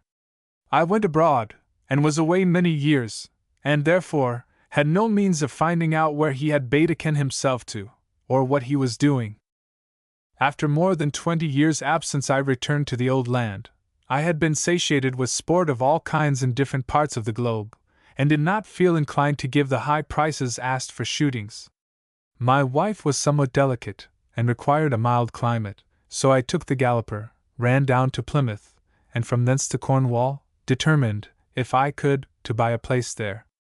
I roamed about the country looking at different estates, and at last hit on a beautiful spot, with a nice house on it, convenient to the rail, and not too far from a good country town or schools. One day during my peregrinations with the agent who had the selling of the property, I came on one of the most lovely little cottages I ever saw, placed on a slope, well sheltered from the winds, myrtles and fuchsias growing luxuriously and abundantly about, with its jessamine and honeysuckle-covered porch, thatched roof, well-kept grounds, gardens, and brawling stream at the end of the lawn. I thought it one of the most fairy-looking little spots I had ever seen.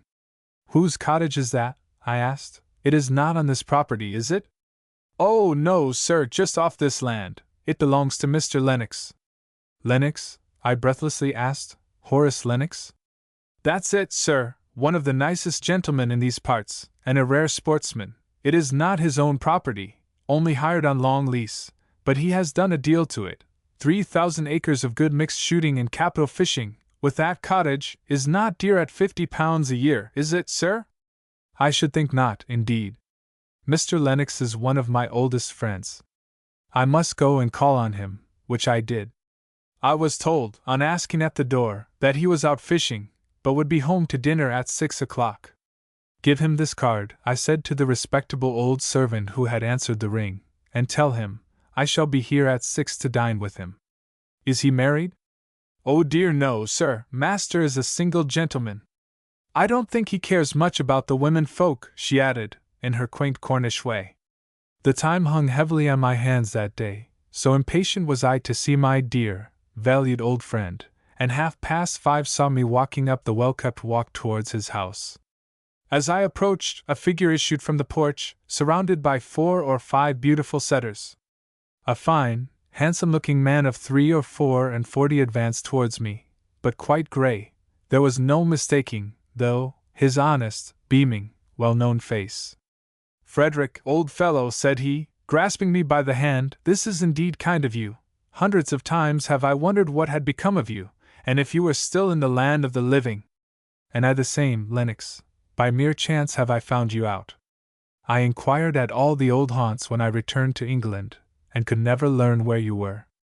"Then you are the gentleman, I suppose, that has been looking at the estate next to me, with a view to purchase?"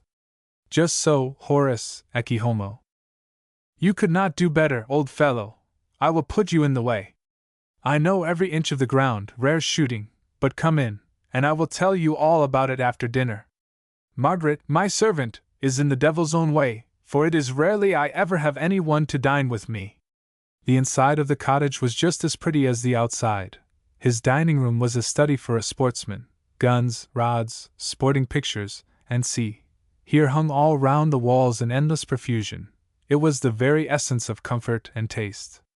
"Now, Horace," said I, as I threw myself into one of the comfortable armchairs beside the open window, and he into another, "tell me all that has happened since we last met." "That is easily done," he returned, drawing up a small table between us, with a bottle of claret on it, that sent its aroma all over the apartment as he drew the cork. "You know how I was served in London?" And his face assumed a hard, stern expression as he asked the question. "Well, yes," I replied. "But you have forgotten all that, Horace?" "I have not forgotten it. I never can forget it. It was a dreadful blow to me, but I have forgiven it years ago, and am content with my lot. I left London in disgust, wandered about, and at last found this little spot. I have the shooting of 3,000 acres of land, 10 acres for my 2 cows. I am as happy as possible. I breed lots of those," pointing to his setters, "who were lying about, and they pay me well. I have poultry, pigs shooting, the woodcock and snipe shooting is particularly good in the season, and fishing in abundance, as good a cob as any man need possess. Deny myself nothing in reason, and never know what a dull hour is. But you will sleep here, for I have already found out where you were, and sent for your things." I never passed a happier evening than I did with my long-lost friend. We smoked our cigars and talked of old times and old things that had happened years ago, past never to return again. "So your eldest boy is 16, he remarked, after one of the pauses. "Well, you must buy this place, Frederick, it is as cheap as dirt, and will pay you well. I will make your lad sportsman, but I suppose you have done that yourself. I want companions now. No female ones," he added laughingly, "your wife excepted, but someone to fish and shoot with me. The partridge shooting is capital." I was delighted with all I saw the next day. The place was lovely, and I was induced to spend a week with him. At the end of that time I was the purchaser of the property, and left to bring down my family and all my belongings. I have never regretted the step. Though far away from the busy hum of the world, we are as happy as may be. Horace and I fish and shoot away. There is a calm quietness which I love. I, like my friend, have had some ups and downs in life, but the memory of them, in my country retreat, is gradually fading away. It is all very well for men who have long purses and large possessions to take expensive shootings. They can afford it, and why should they not? What might I not be tempted to do if I had the chance? I cannot say, and therefore, I will not speculate. To my young readers who are not au fait at all these matters, I would urge them never to be too hasty in deciding on taking any shooting.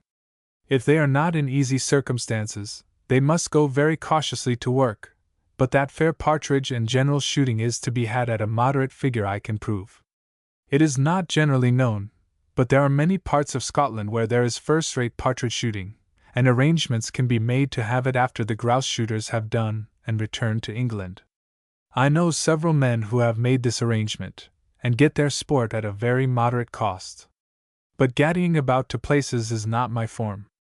I prefer to remain on the spot, and then I can always see how matters are going on. In taking a rough bit of shooting, only one keeper is necessary. One good man will do the work far better than half a dozen bad ones. It is, I admit, a difficult thing to get such a man, but they are to be had. I have written this paper solely for the guidance of those whose means are limited. The rich can do as they like. Money is often no object to them.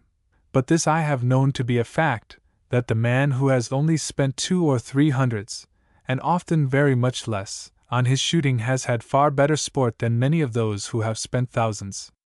Who is to ride him? In a remote and lonely part of Dorsetshire stood, in a beautifully wooded park, a fine old mansion, Braydon Hall, belonging to George Braydon, Esq., who at the time I speak of was about 28. He was one of the old school, as his father had been before him. Early in life he had been placed in a crack regiment of dragoons, so he was not without a pretty good knowledge of the world for his age. Allowed a liberal sum by his father, he had never exceeded it. On the contrary, there was generally a fair balance at the end of the year in the hands of his agent. He was a remarkably handsome young fellow. Bred up in the country, and left to do pretty nearly as he liked, it was not wonderful he turned out an adept at all sorts of sports. A good cricketer, a still better fisherman, a magnificent shot, and not only the straightest but the best rider in the country. Indeed, riding was his forte. Not so with our late friend Artemus Ward at playing OSS.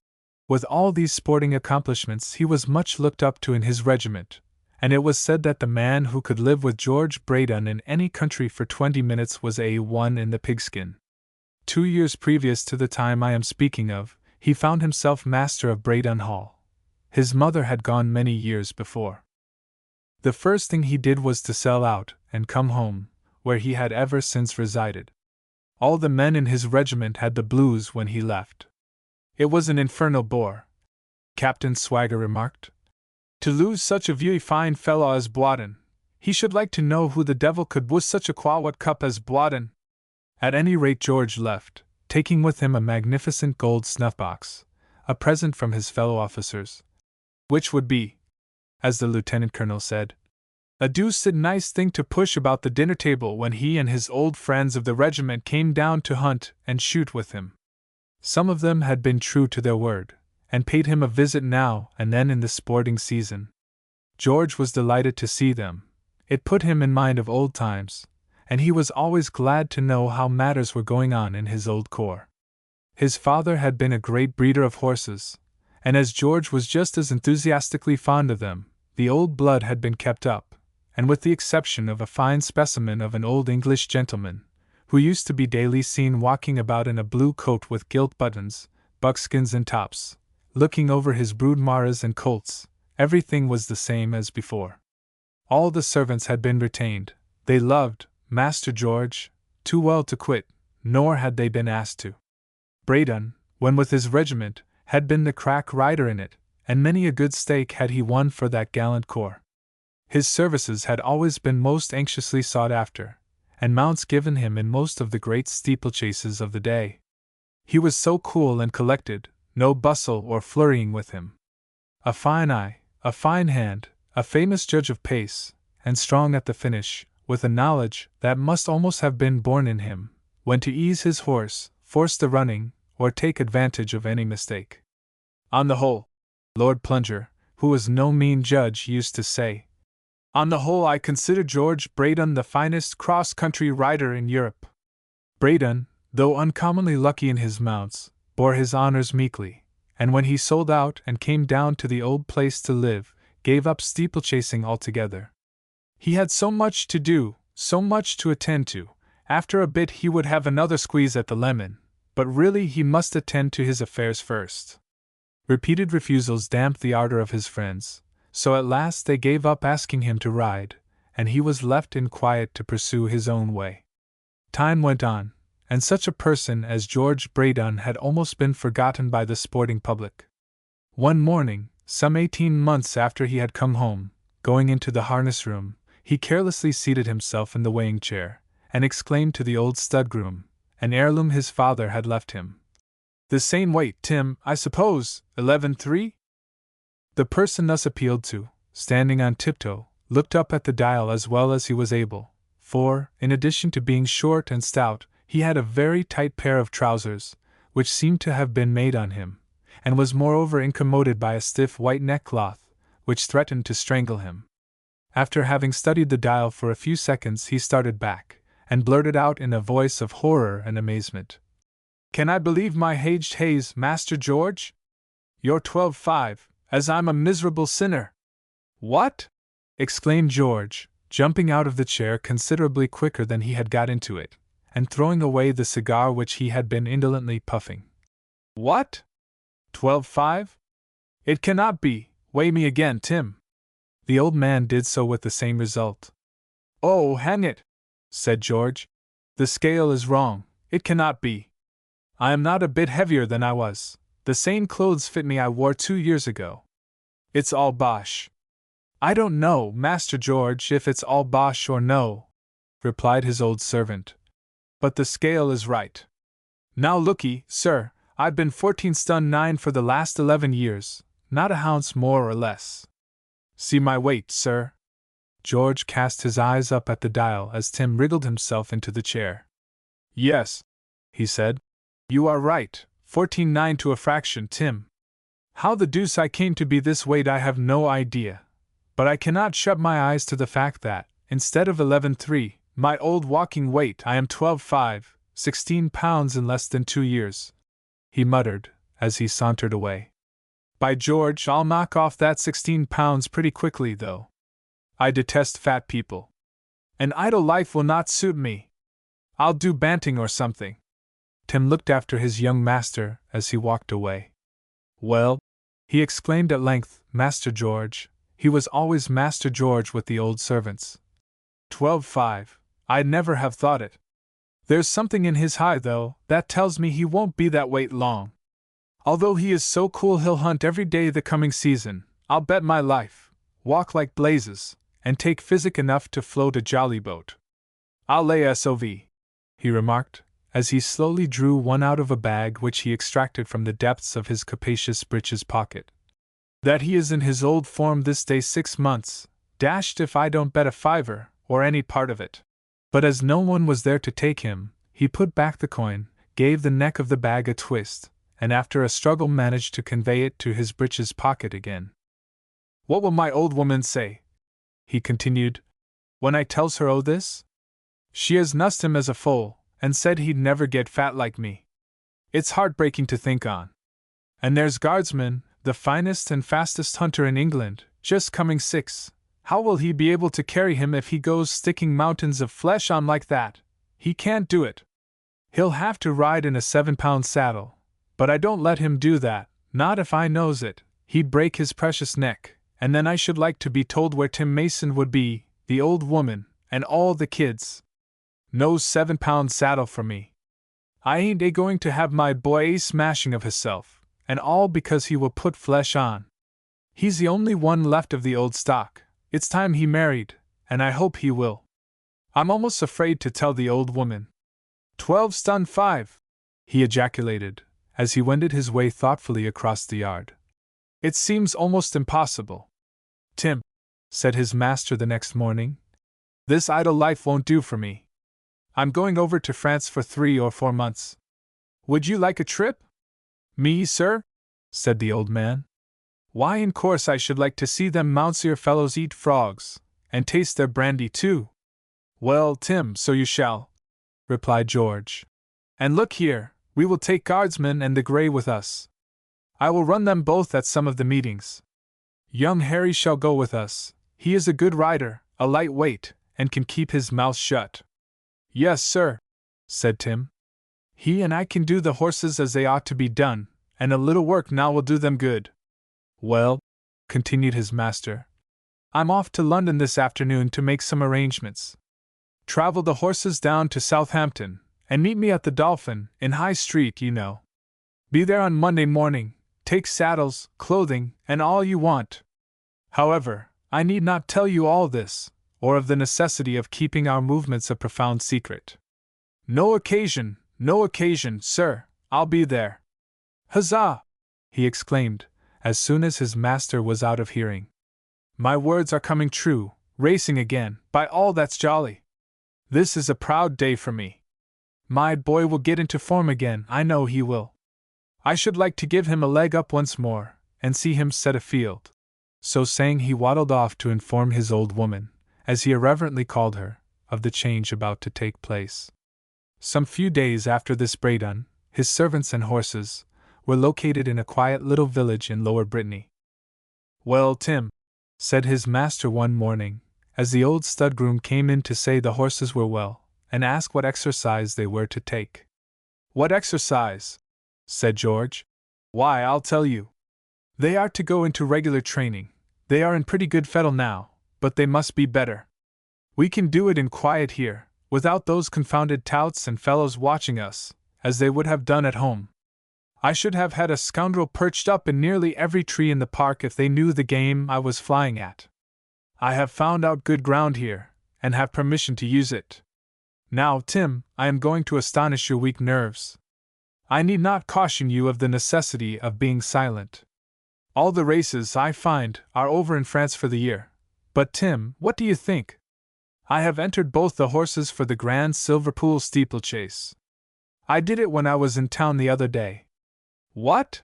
Said the astonished old man. The Grand Silverpool? My horse is going to run for the Grand Silverpool? Oh, Master George, this is a joyful day.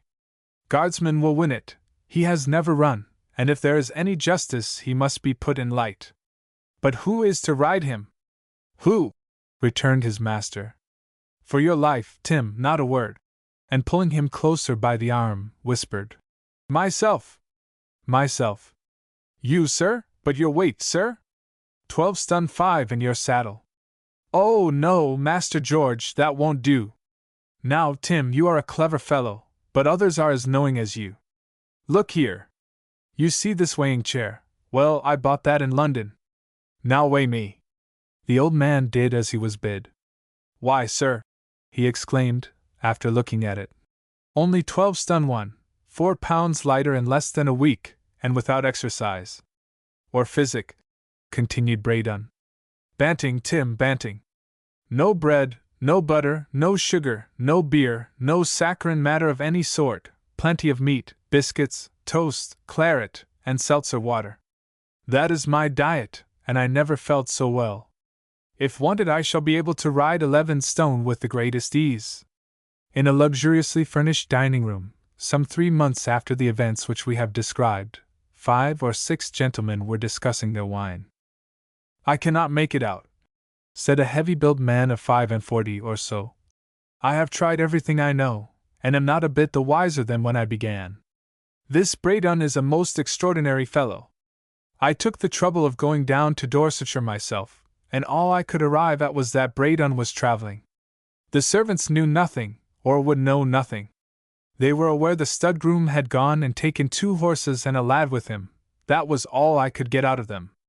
Well, I went to the groom's house and saw his wife. She looked at me, and received me as if I had been a thief. It was a regular mull. That Braydon has got 2 horses with him, I am certain, but what they are, and where they are, hang me if I can find out. I have tried every tout and stable in the kingdom, but to no purpose, so I have given it up as a bad job. Ah, replied a fashionably dressed and bewhiskered young man. With all your cleverness and knowing dodges, you are bowled out, old boy. I know a little more than you. In my opinion, George Braydon is training his horses quietly somewhere for the Silver Pool. Both are well in, and the handicap has been accepted by him. He is a knowing hand, is Braydon. Now, I got hold of a letter written to a friend of his just before he left England. No matter how or where I got it, this is what he says. And opening his pocket and taking out a letter, he read the following. Braydon Hall, N.O.V. First. Dear Jack. Dear Jack. In answer to yours of this morning, I am sorry I cannot accept your kind invitation. I'm off on a bit of traveling, for I am not at all in form. Fancy my disgust on weighing myself yesterday morning to find I was considerably over 12 stone, so you see an idle life will not do for me. I shall go to France first. I may probably remain there for some time. I have entered 2 nags for the Silver Pool. I must engage someone to ride one. It matters little who will get the second mount, as he will merely be wanted to make running for the one I declare to win with. Yours ever, George Braydon. George Braydon. There, he exclaimed. You see, I know more than all of you. As for Braydon's riding, that is an utter impossibility, for both horses are in at 10-12, and it is equally impossible to get any good hand to ride them now, as all are engaged. By George, Fred, exclaimed the first that had spoken, you have done wonders, but still I can make nothing of it. No end of odds have been offered against his nags for win or a place, and all have been eagerly taken up by the fellows of his old regiment. Why, Plunger alone stands to win over 10,000. However, the horses are really coming into the betting, which they must not do. I must go down to the rooms tomorrow and give them such a tickler that will knock them out at once. It will not suit my book their taking prominent places in the market. By heaven! If either of them was to pull through, I should be a ruined man, and others are in for double as much as I am. My dear fellow, put in a quiet, sly-looking little man, who had not yet spoken, You should not do such rash things. Flukes do happen, not that it is likely in this case. I always wait till the last moment, and then come with a rush when I know things are pretty safe. Come with a rush, replied a tall, delicate-looking stripling.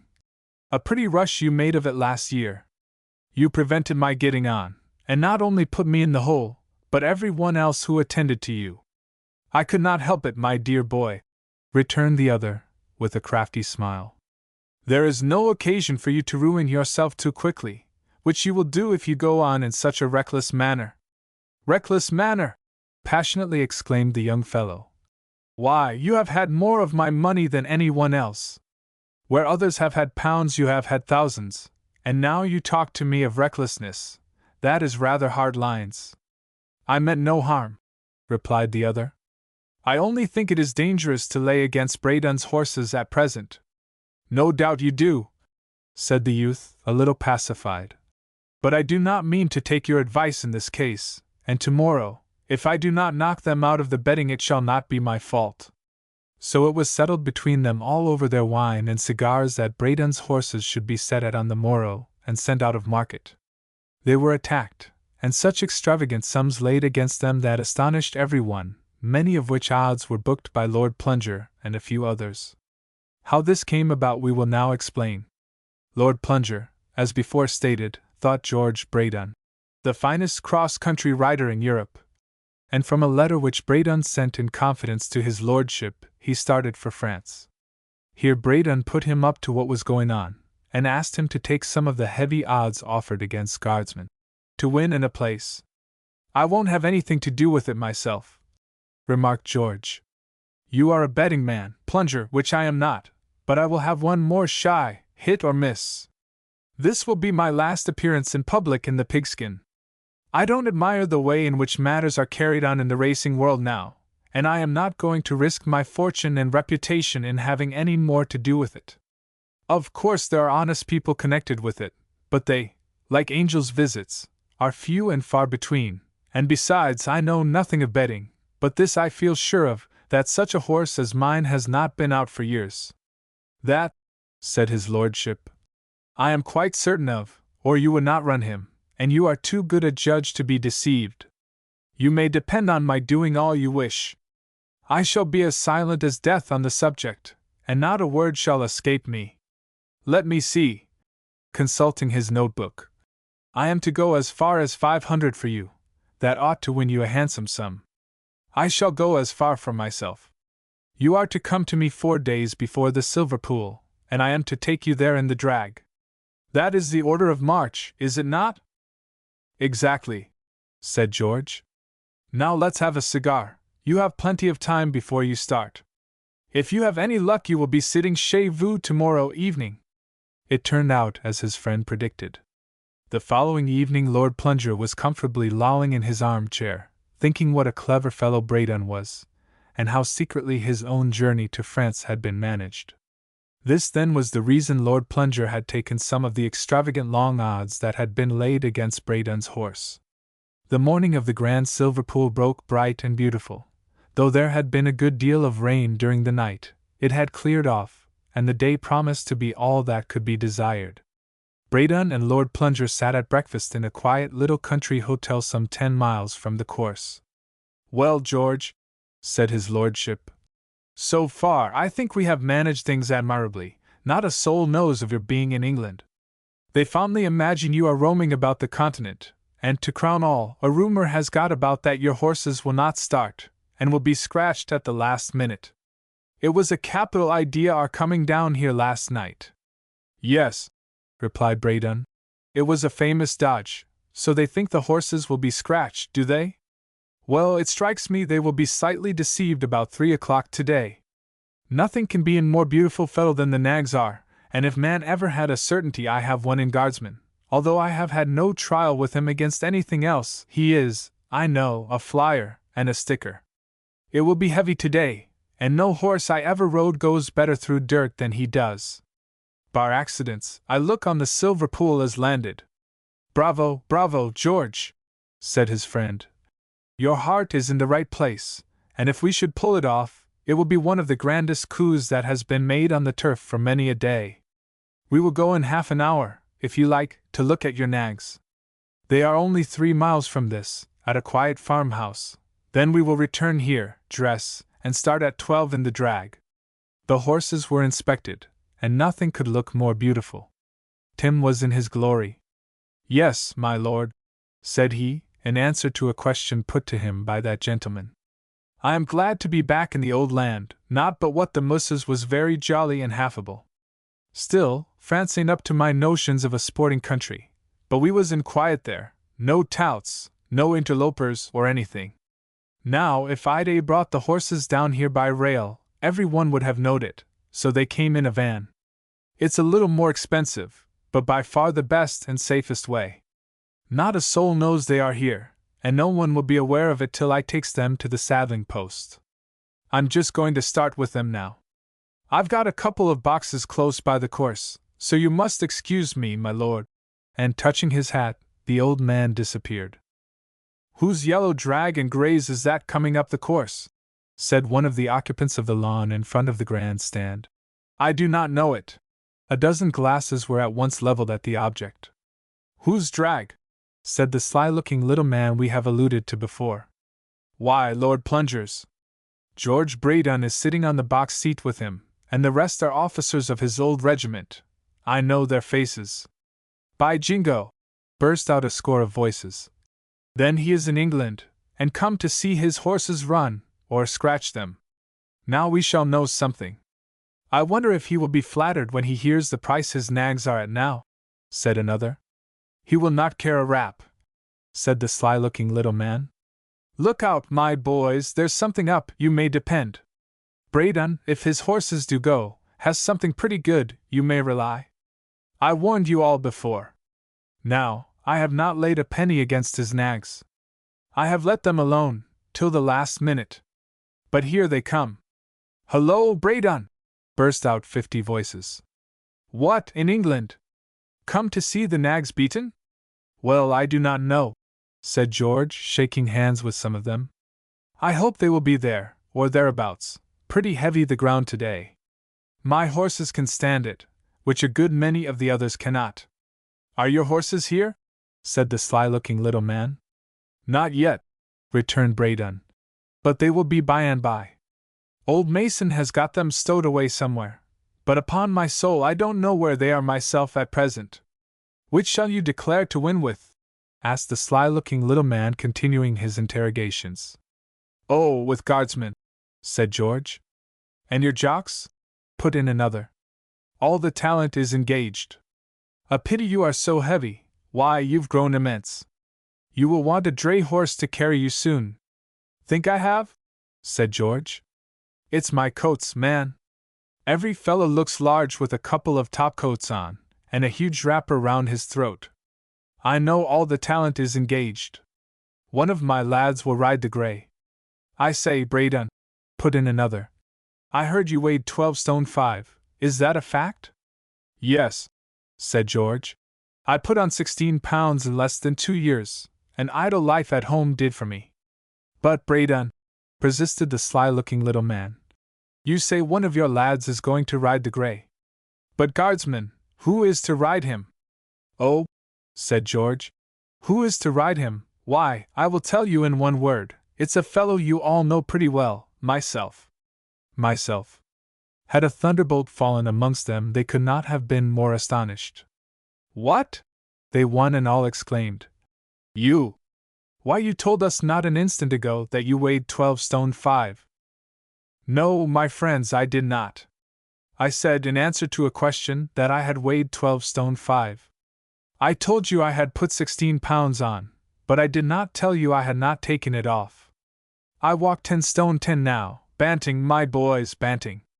And listen to me, I shall win if I can, and I have a good chance. But win or lose, this is my last appearance in public. I've grown immense, have I not, old fellow? Addressing himself to the one who had made the remark. I shall want a dray horse soon, shall I not? By gee, said the sly-looking little man. I thought there was something up. The very best hand in England going to ride his own horse. I'll be off to back him. The tall youth before alluded to turned deadly pale, but not a word did he utter as he walked away. In less than 5 minutes it became known in the ring and the stands that George Braydon was to ride his own horse. The utmost consternation ensued and many tried to hedge off their bets, but little or nothing could be done. In the meantime our friend was quietly getting himself ready in the dressing room.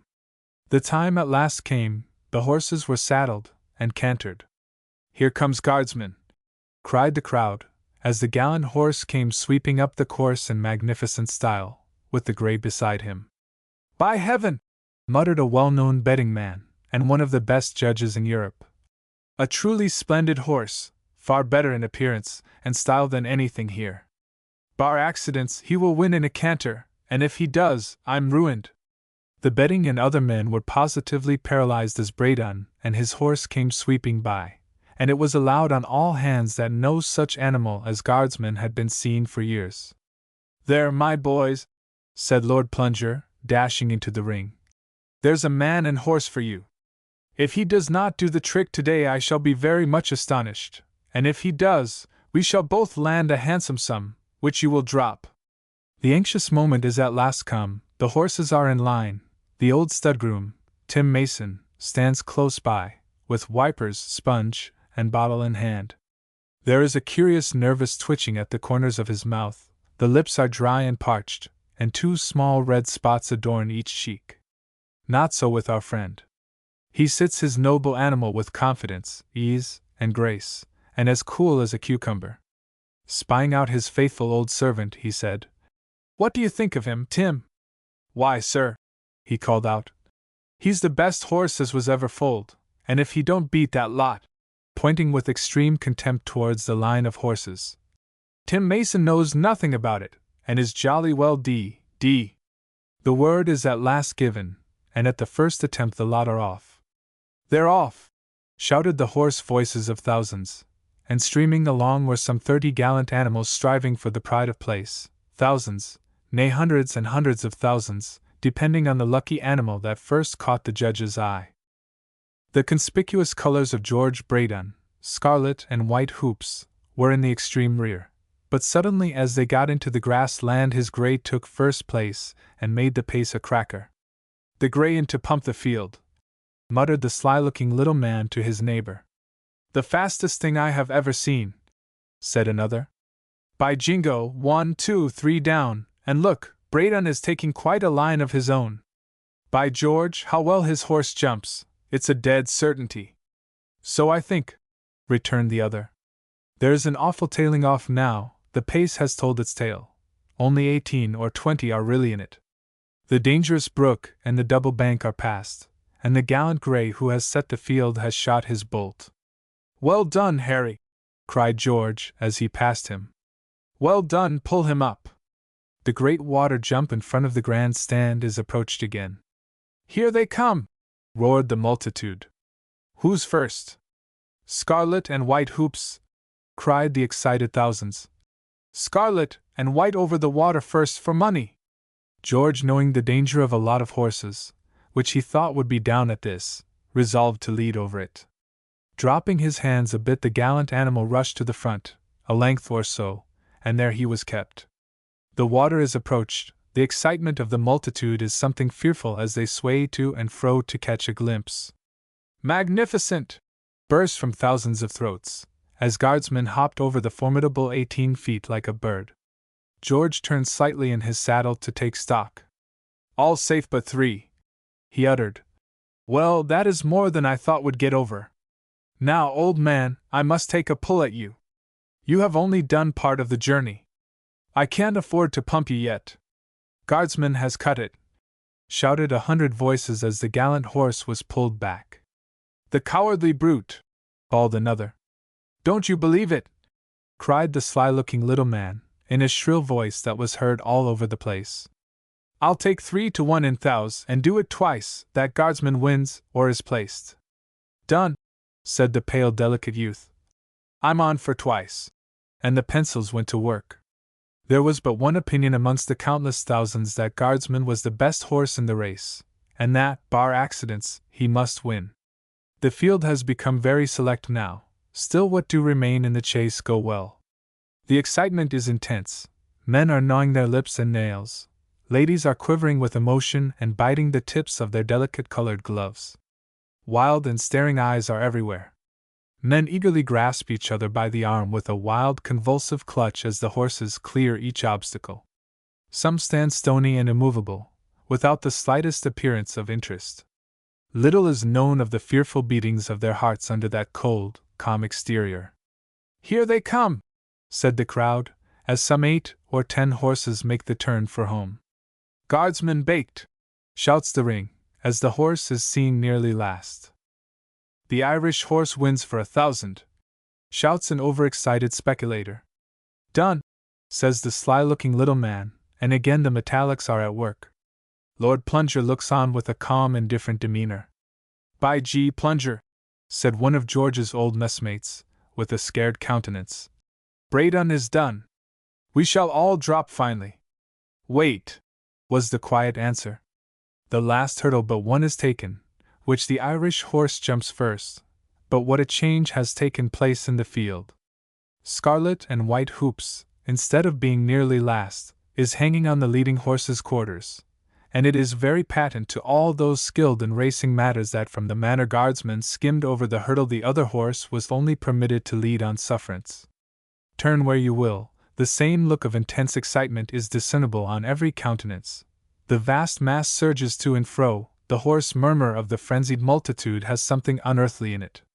"The Irish horse wins! Guardsman wins!" is shouted on all sides. The horses come up closely locked together. Never moving on his horse, Braydon sits as quiet as a statue, but the heels of the other horsemen are at work.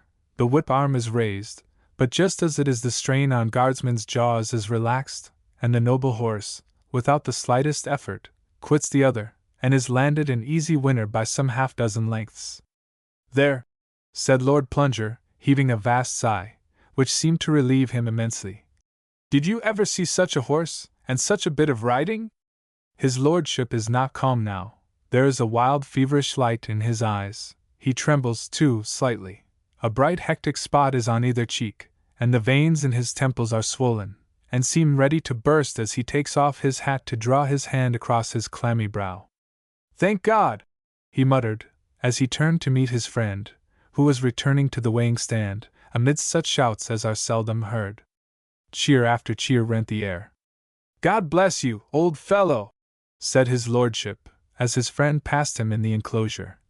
"There never was, and never will be, such a silver pool again. I will never bet another farthing. I'm square again." George is now dismounted. Taking the saddle off his noble favorite, as he has it on one arm, he fondly and proudly pats his neck. Tim is standing at the horse's head, with a rein in each hand. Tears are coursing down the old man's cheek. "God spare you many years, sir," said he to his master, who looked kindly at him. "But never ride another race whilst I am alive. I can't bear it. One more day such as this would be my last." George entered the weighing room. "Guardsman, 10-12, said he, seating himself in the chair. The clerk of the scales approached with book in hand and pencil in mouth, looking up to the dial for an instant, said, "Right." Cheer after cheer rent the air again as he came out in his topcoat. "For God's sake, George, come to the drag and have some champagne. I'm ready to faint," said Lord Plunger, as he seized his arm. "Come on, then," returned Braydon. "I'm thirsty too, but just let me look to the horse and Tim first." But Tim had clothed the horses up, as he said the boxes were only a few paces off, and they would be better dressed there. As he turned to follow Lord Plunger, he was seized by a host of his old companions in arms, hoisted up, and carried to the drag on their shoulders. "Braydon," said Lord Plunger, after he had drained off a silver goblet of the sparkling wine, "we have pulled out of this well, right well. For myself, I have now done with betting in the turf. I have been hit, and hard hit, but this coup more than squares me. I'll tempt the fickle goddess no more." "My decision you knew long ago," returned his friend. "This is my last appearance in public. I shall only hunt, and I think with such a horse as guardsman I may be a first-flight man." His lordship and Braydon were ever afterwards only lookers-on at the few race meetings they attended, and here we must take leave of them. In a snug little cottage close by Braydon Hall lives Tim Mason, now rather an infirm old man. Still he looks after the stud as usual. In his pretty little parlor, on a side table, stand 2 glass cases. Under one is a saddle, bridle, and seat. In the other a satin racing jacket and cap, scarlet and white hoops. It may easily be divined whose they were. They were only used once, he would say, pointing them out to some friend who had dropped in to see him. Only once, but they won a pot of money for my boy. Lord, you should have seen him ride and win that silver pool. It was a sight for sore eyes, I can tell you. Never were 2 better horses than Guardsman and my grey. It's rather the ticket to see them in the field now. They're the best hunters as ever was foaled. This story was first published in Bailey's Magazine, 1870, edition. Ed. A cub hunting invitation. Monday. Received letter from Pounceby. Come down to my little place and we'll do a morning's cubbing. Can mount you. Say Tuesday night by 6.5, and I'll meet you at Chickenham Station. Deuced good of Pounceby. Hardly known him a week. Will wire at once to accept. Pounceby. Pounceby. Tuesday. Go down by 6.5 train. Pouring all the way. Wonder how far Chickenham is. Inquire, and am told next station. Pounceby receives me on platform. Awfully dark and still raining. Hope he has brought closed carriage of some sort. Hate open carts this weather. Pounceby greets me heartily. Seems a deuced good chap this. So thoroughly pleased to see me. My little place only a short step from here, so hope you won't mind walking? Porter will take your bag. Yes, the roads are a bit muddy, but that's nothing. Ready? We'll start then. Don't think walking is quite in my line, especially on pouring wet night. We trudge along dark lane, splashing into deep puddles at every other step. Don't mind going a little out of our way, do you? Says Pounceby. Must just run into the butcher's and the grocer's to take a few things home with me. We diverge into dimly lit street. Pounceby disappears into shop, leaving me standing outside. Seems to be at least an hour in grocer's, another 10 minutes in butcher's. My teeth chattering now. Start again, and walk on and on. Ask, where's your place? Are we anywhere near it? Oh, close by, says Pounceby, cheerily. Trudge on again, wet through by this time. Am seriously marshalling supply of cuss words into their places for use in the near future, when Pounceby suddenly grips my arm, dropping pound of sausages from under his own at same moment. They fall into puddle. There's my little place, old chap. Wish he wouldn't, old chap, me. Hardly know the fellow, and begin to hate him now. He picks up sausages and repeats. There's my little place, jolly little crib, ain't it? Fear Pounceby is vulgar, never noticed it before. Can just see feeble light in cottage window, apparently miles off. Murmur faintly. Oh, I see. And struggle along again. My boots like wet paper, now, and trying to imitate suction pump. Do rest of journey silently. Cottage at last. Pounceby lifts latch, and we enter. Smell of lamp oil overpowering. Pounceby's little place is laborer's four-roomed cottage, and singularly dirty at that.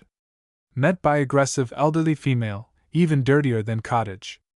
Pounceby silently hands her mud-stained sausages and 2 chops, wrapped in newspaper. I don't exactly dine, says Pounceby to me.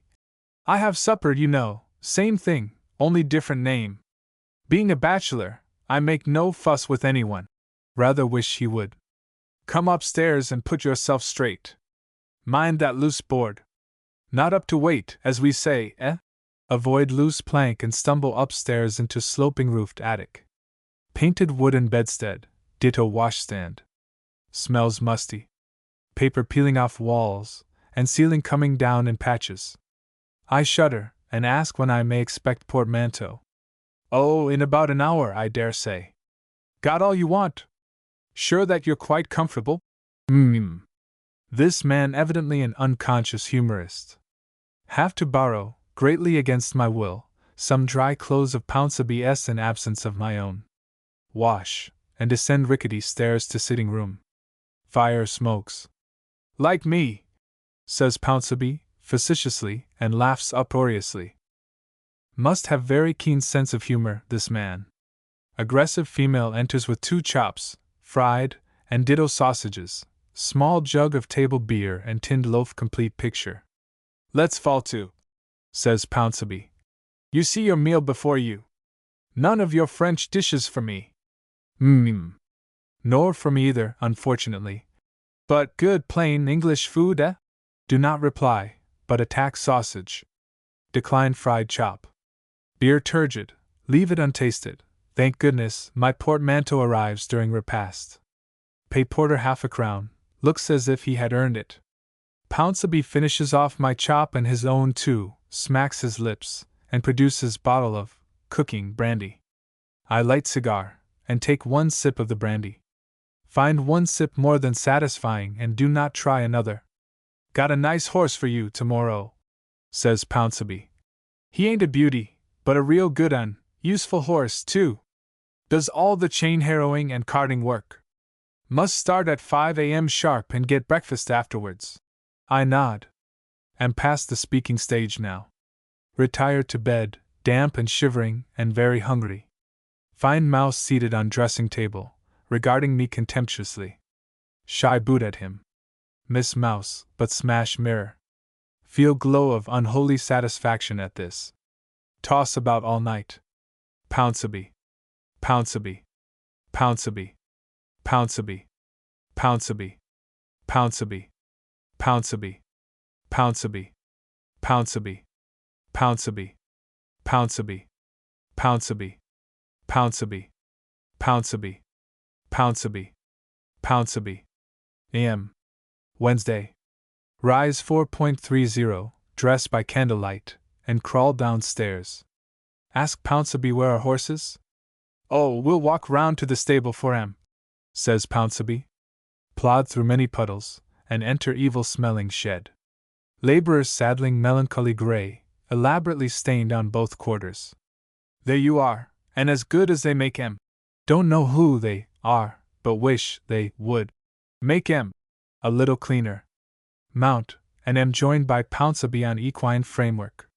Beginning to rain again. This is jolly, eh? He says. Oh, awfully, I reply feebly, as my wreck nearly blunders down on to his fiddlehead. Arrive at meet 6.30. Oh, Downs has been goin' this 1/2 hour or more. The meet was at 6, says a yokel. Pounceby. Pounceby. Pounceby. Pounceby borrows $5 on road home. Caught 10.15 back to town, and if ever? Pounceby. Told after mess. You want to hear the story, eh?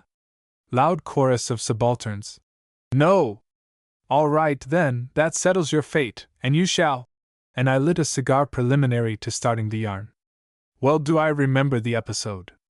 It was a cutthroat country that we had to ride over.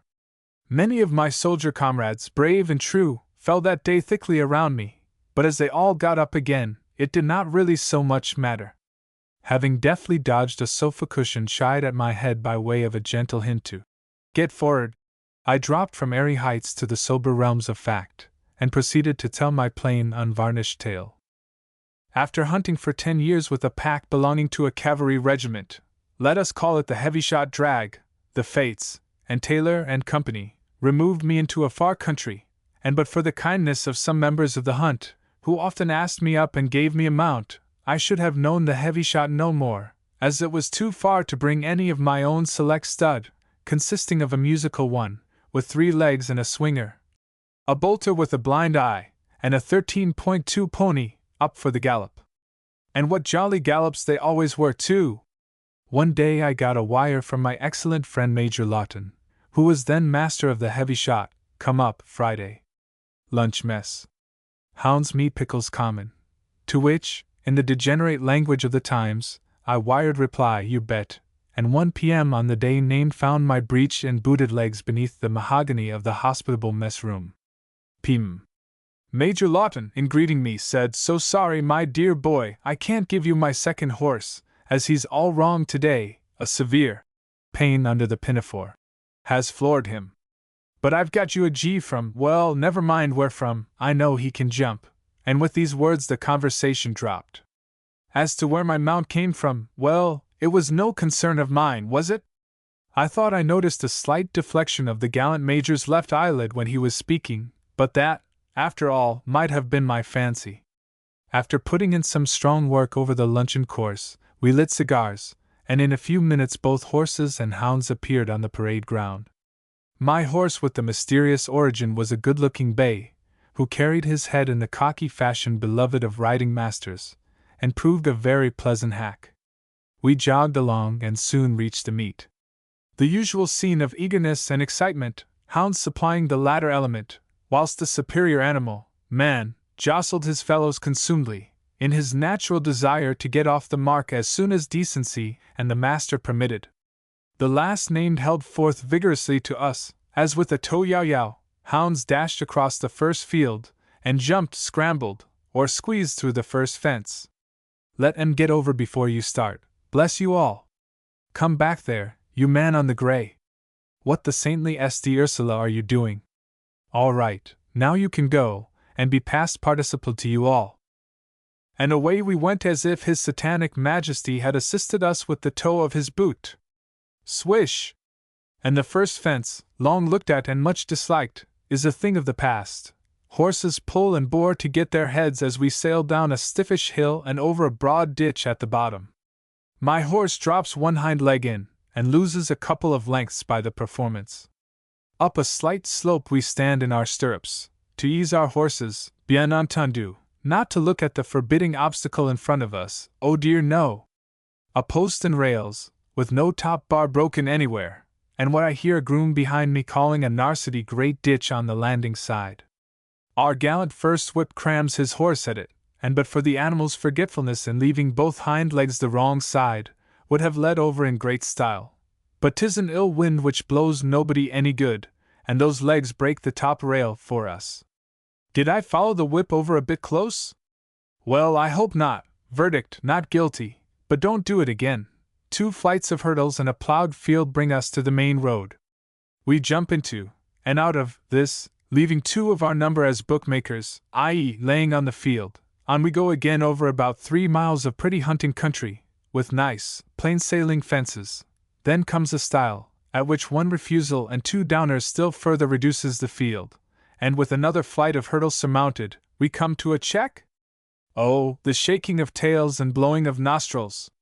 The soaping of reins and the sweat on the foam-flecked bodies of the poor G's. Horses seem to have had about enough of it, don't you think so? Said a man who had pulled up just alongside of me. I turned in my saddle to answer, when, without the slightest warning, and giving vent to a groan which I seemed to hear still, my horse suddenly fell to the ground. A dozen men slipped off their horses to lend a hand.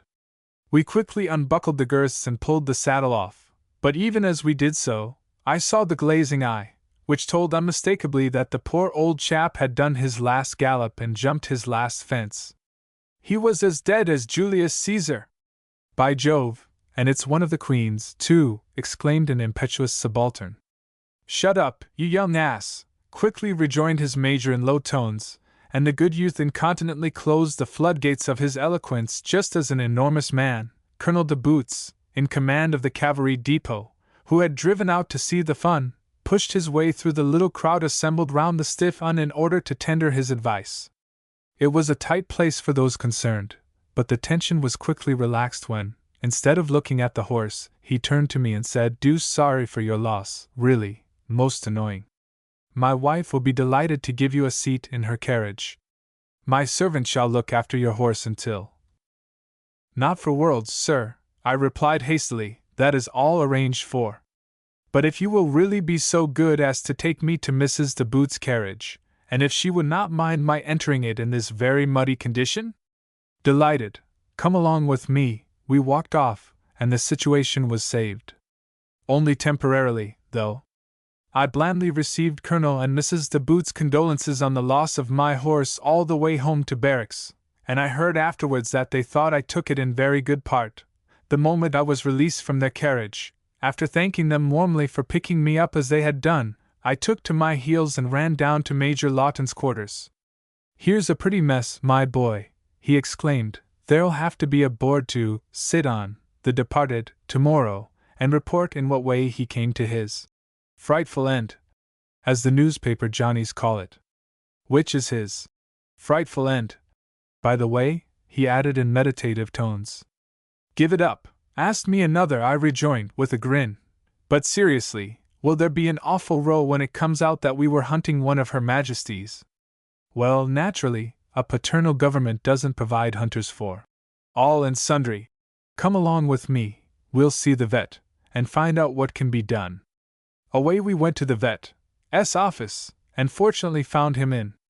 Lawton related the whole affair to him, and wound up by saying, "I don't want you to do anything that isn't strictly right, you know, but if you can see a way of helping us out of the difficulty, I shall be awfully obliged. The worst of it is that it's a young horse, Bradford." "Bradford? Oh, no. I saw Bradford in his stall not 10 minutes ago." "Are you sure of that?" "Oh, perfectly." "How strange! I sent a man down to the stables this morning to tell them to send Bradford up, but I'll ask him at once. He's just in the yard there," and the next minute we were eagerly questioning the Tommy as he stood rigidly at attention. "Did you tell them I wanted Bradford?" "Yes, sir." "What did they say?" "Said there was no such 'orse as Radford." "Bradford," I said. "Beg pardon, sir. Understood the name was Radford, and the sergeant." "Yes, the sergeant. What did he say then?" "Said I was a hass, sir." "Quite right, go on," said the Major, encouragingly. "And that I must mean Radnor, and Radnor was the 'orse as was sent up, sir." The Major turned on his heel without a word, and walked again into the vet's office, followed by me. The Tommy remained at attention, and may be in the same attitude now, as far as I know. "This is a relief, anyhow," said Lawton. "Radnor would have been cast very soon, and so his sudden death won't be so surprising to the board." Up to this point the vet had been silent. Now a smile hovered over his face as he said, "Leave the whole business to me, Major. Where's the defunct?" The Major described the place, and the interview ended, and we walked back to Lawton's quarters. The board assembled, and briefly, the result of their deliberations was to find that the bay gelding Radnor was discovered dead in his stall, the certified cause of death being fatty degeneration of the heart. "Yes, that's all very fine and large, but how the what the when the?" broke in a babble of voices. "Hold on, boys, and you shall know one or two things which the board didn't know. Picture a scene in the barrack yard like this: a dark night, moon only showing in fitful gleams now and then, a trolley with a couple of horses, 4 stalwart Tommies and a sergeant major seated on the trolley. It rattles out of the barrack square and over some 5 miles or so of road to the heath where the hero of the day breathed his last. The trolley is drawn up onto the grass, and after a few minutes' search the sergeant major discovers the corpus delicti. With much exertion it is hauled up onto the trolley, and the return journey commences. Just before the witching hour of midnight, when sentries yawn and colonels go to bed, Shakespeare freely transposed, boys, this, enter the trolley to the stable yard again. The dead horse is hoisted out, put in its stall, and the head collar most carefully adjusted, in case he should get loose, observed one Tommy to another, with an unholy grin. All the actors in the little drama retire to imbibe liquid sustenance stood by an invisible donor. Peace reigns again all around the barrack square, and that's the end. Waiter, bring me a whiskey and soda, and some matches. Turnbull and Spears, Printers, Edinburgh.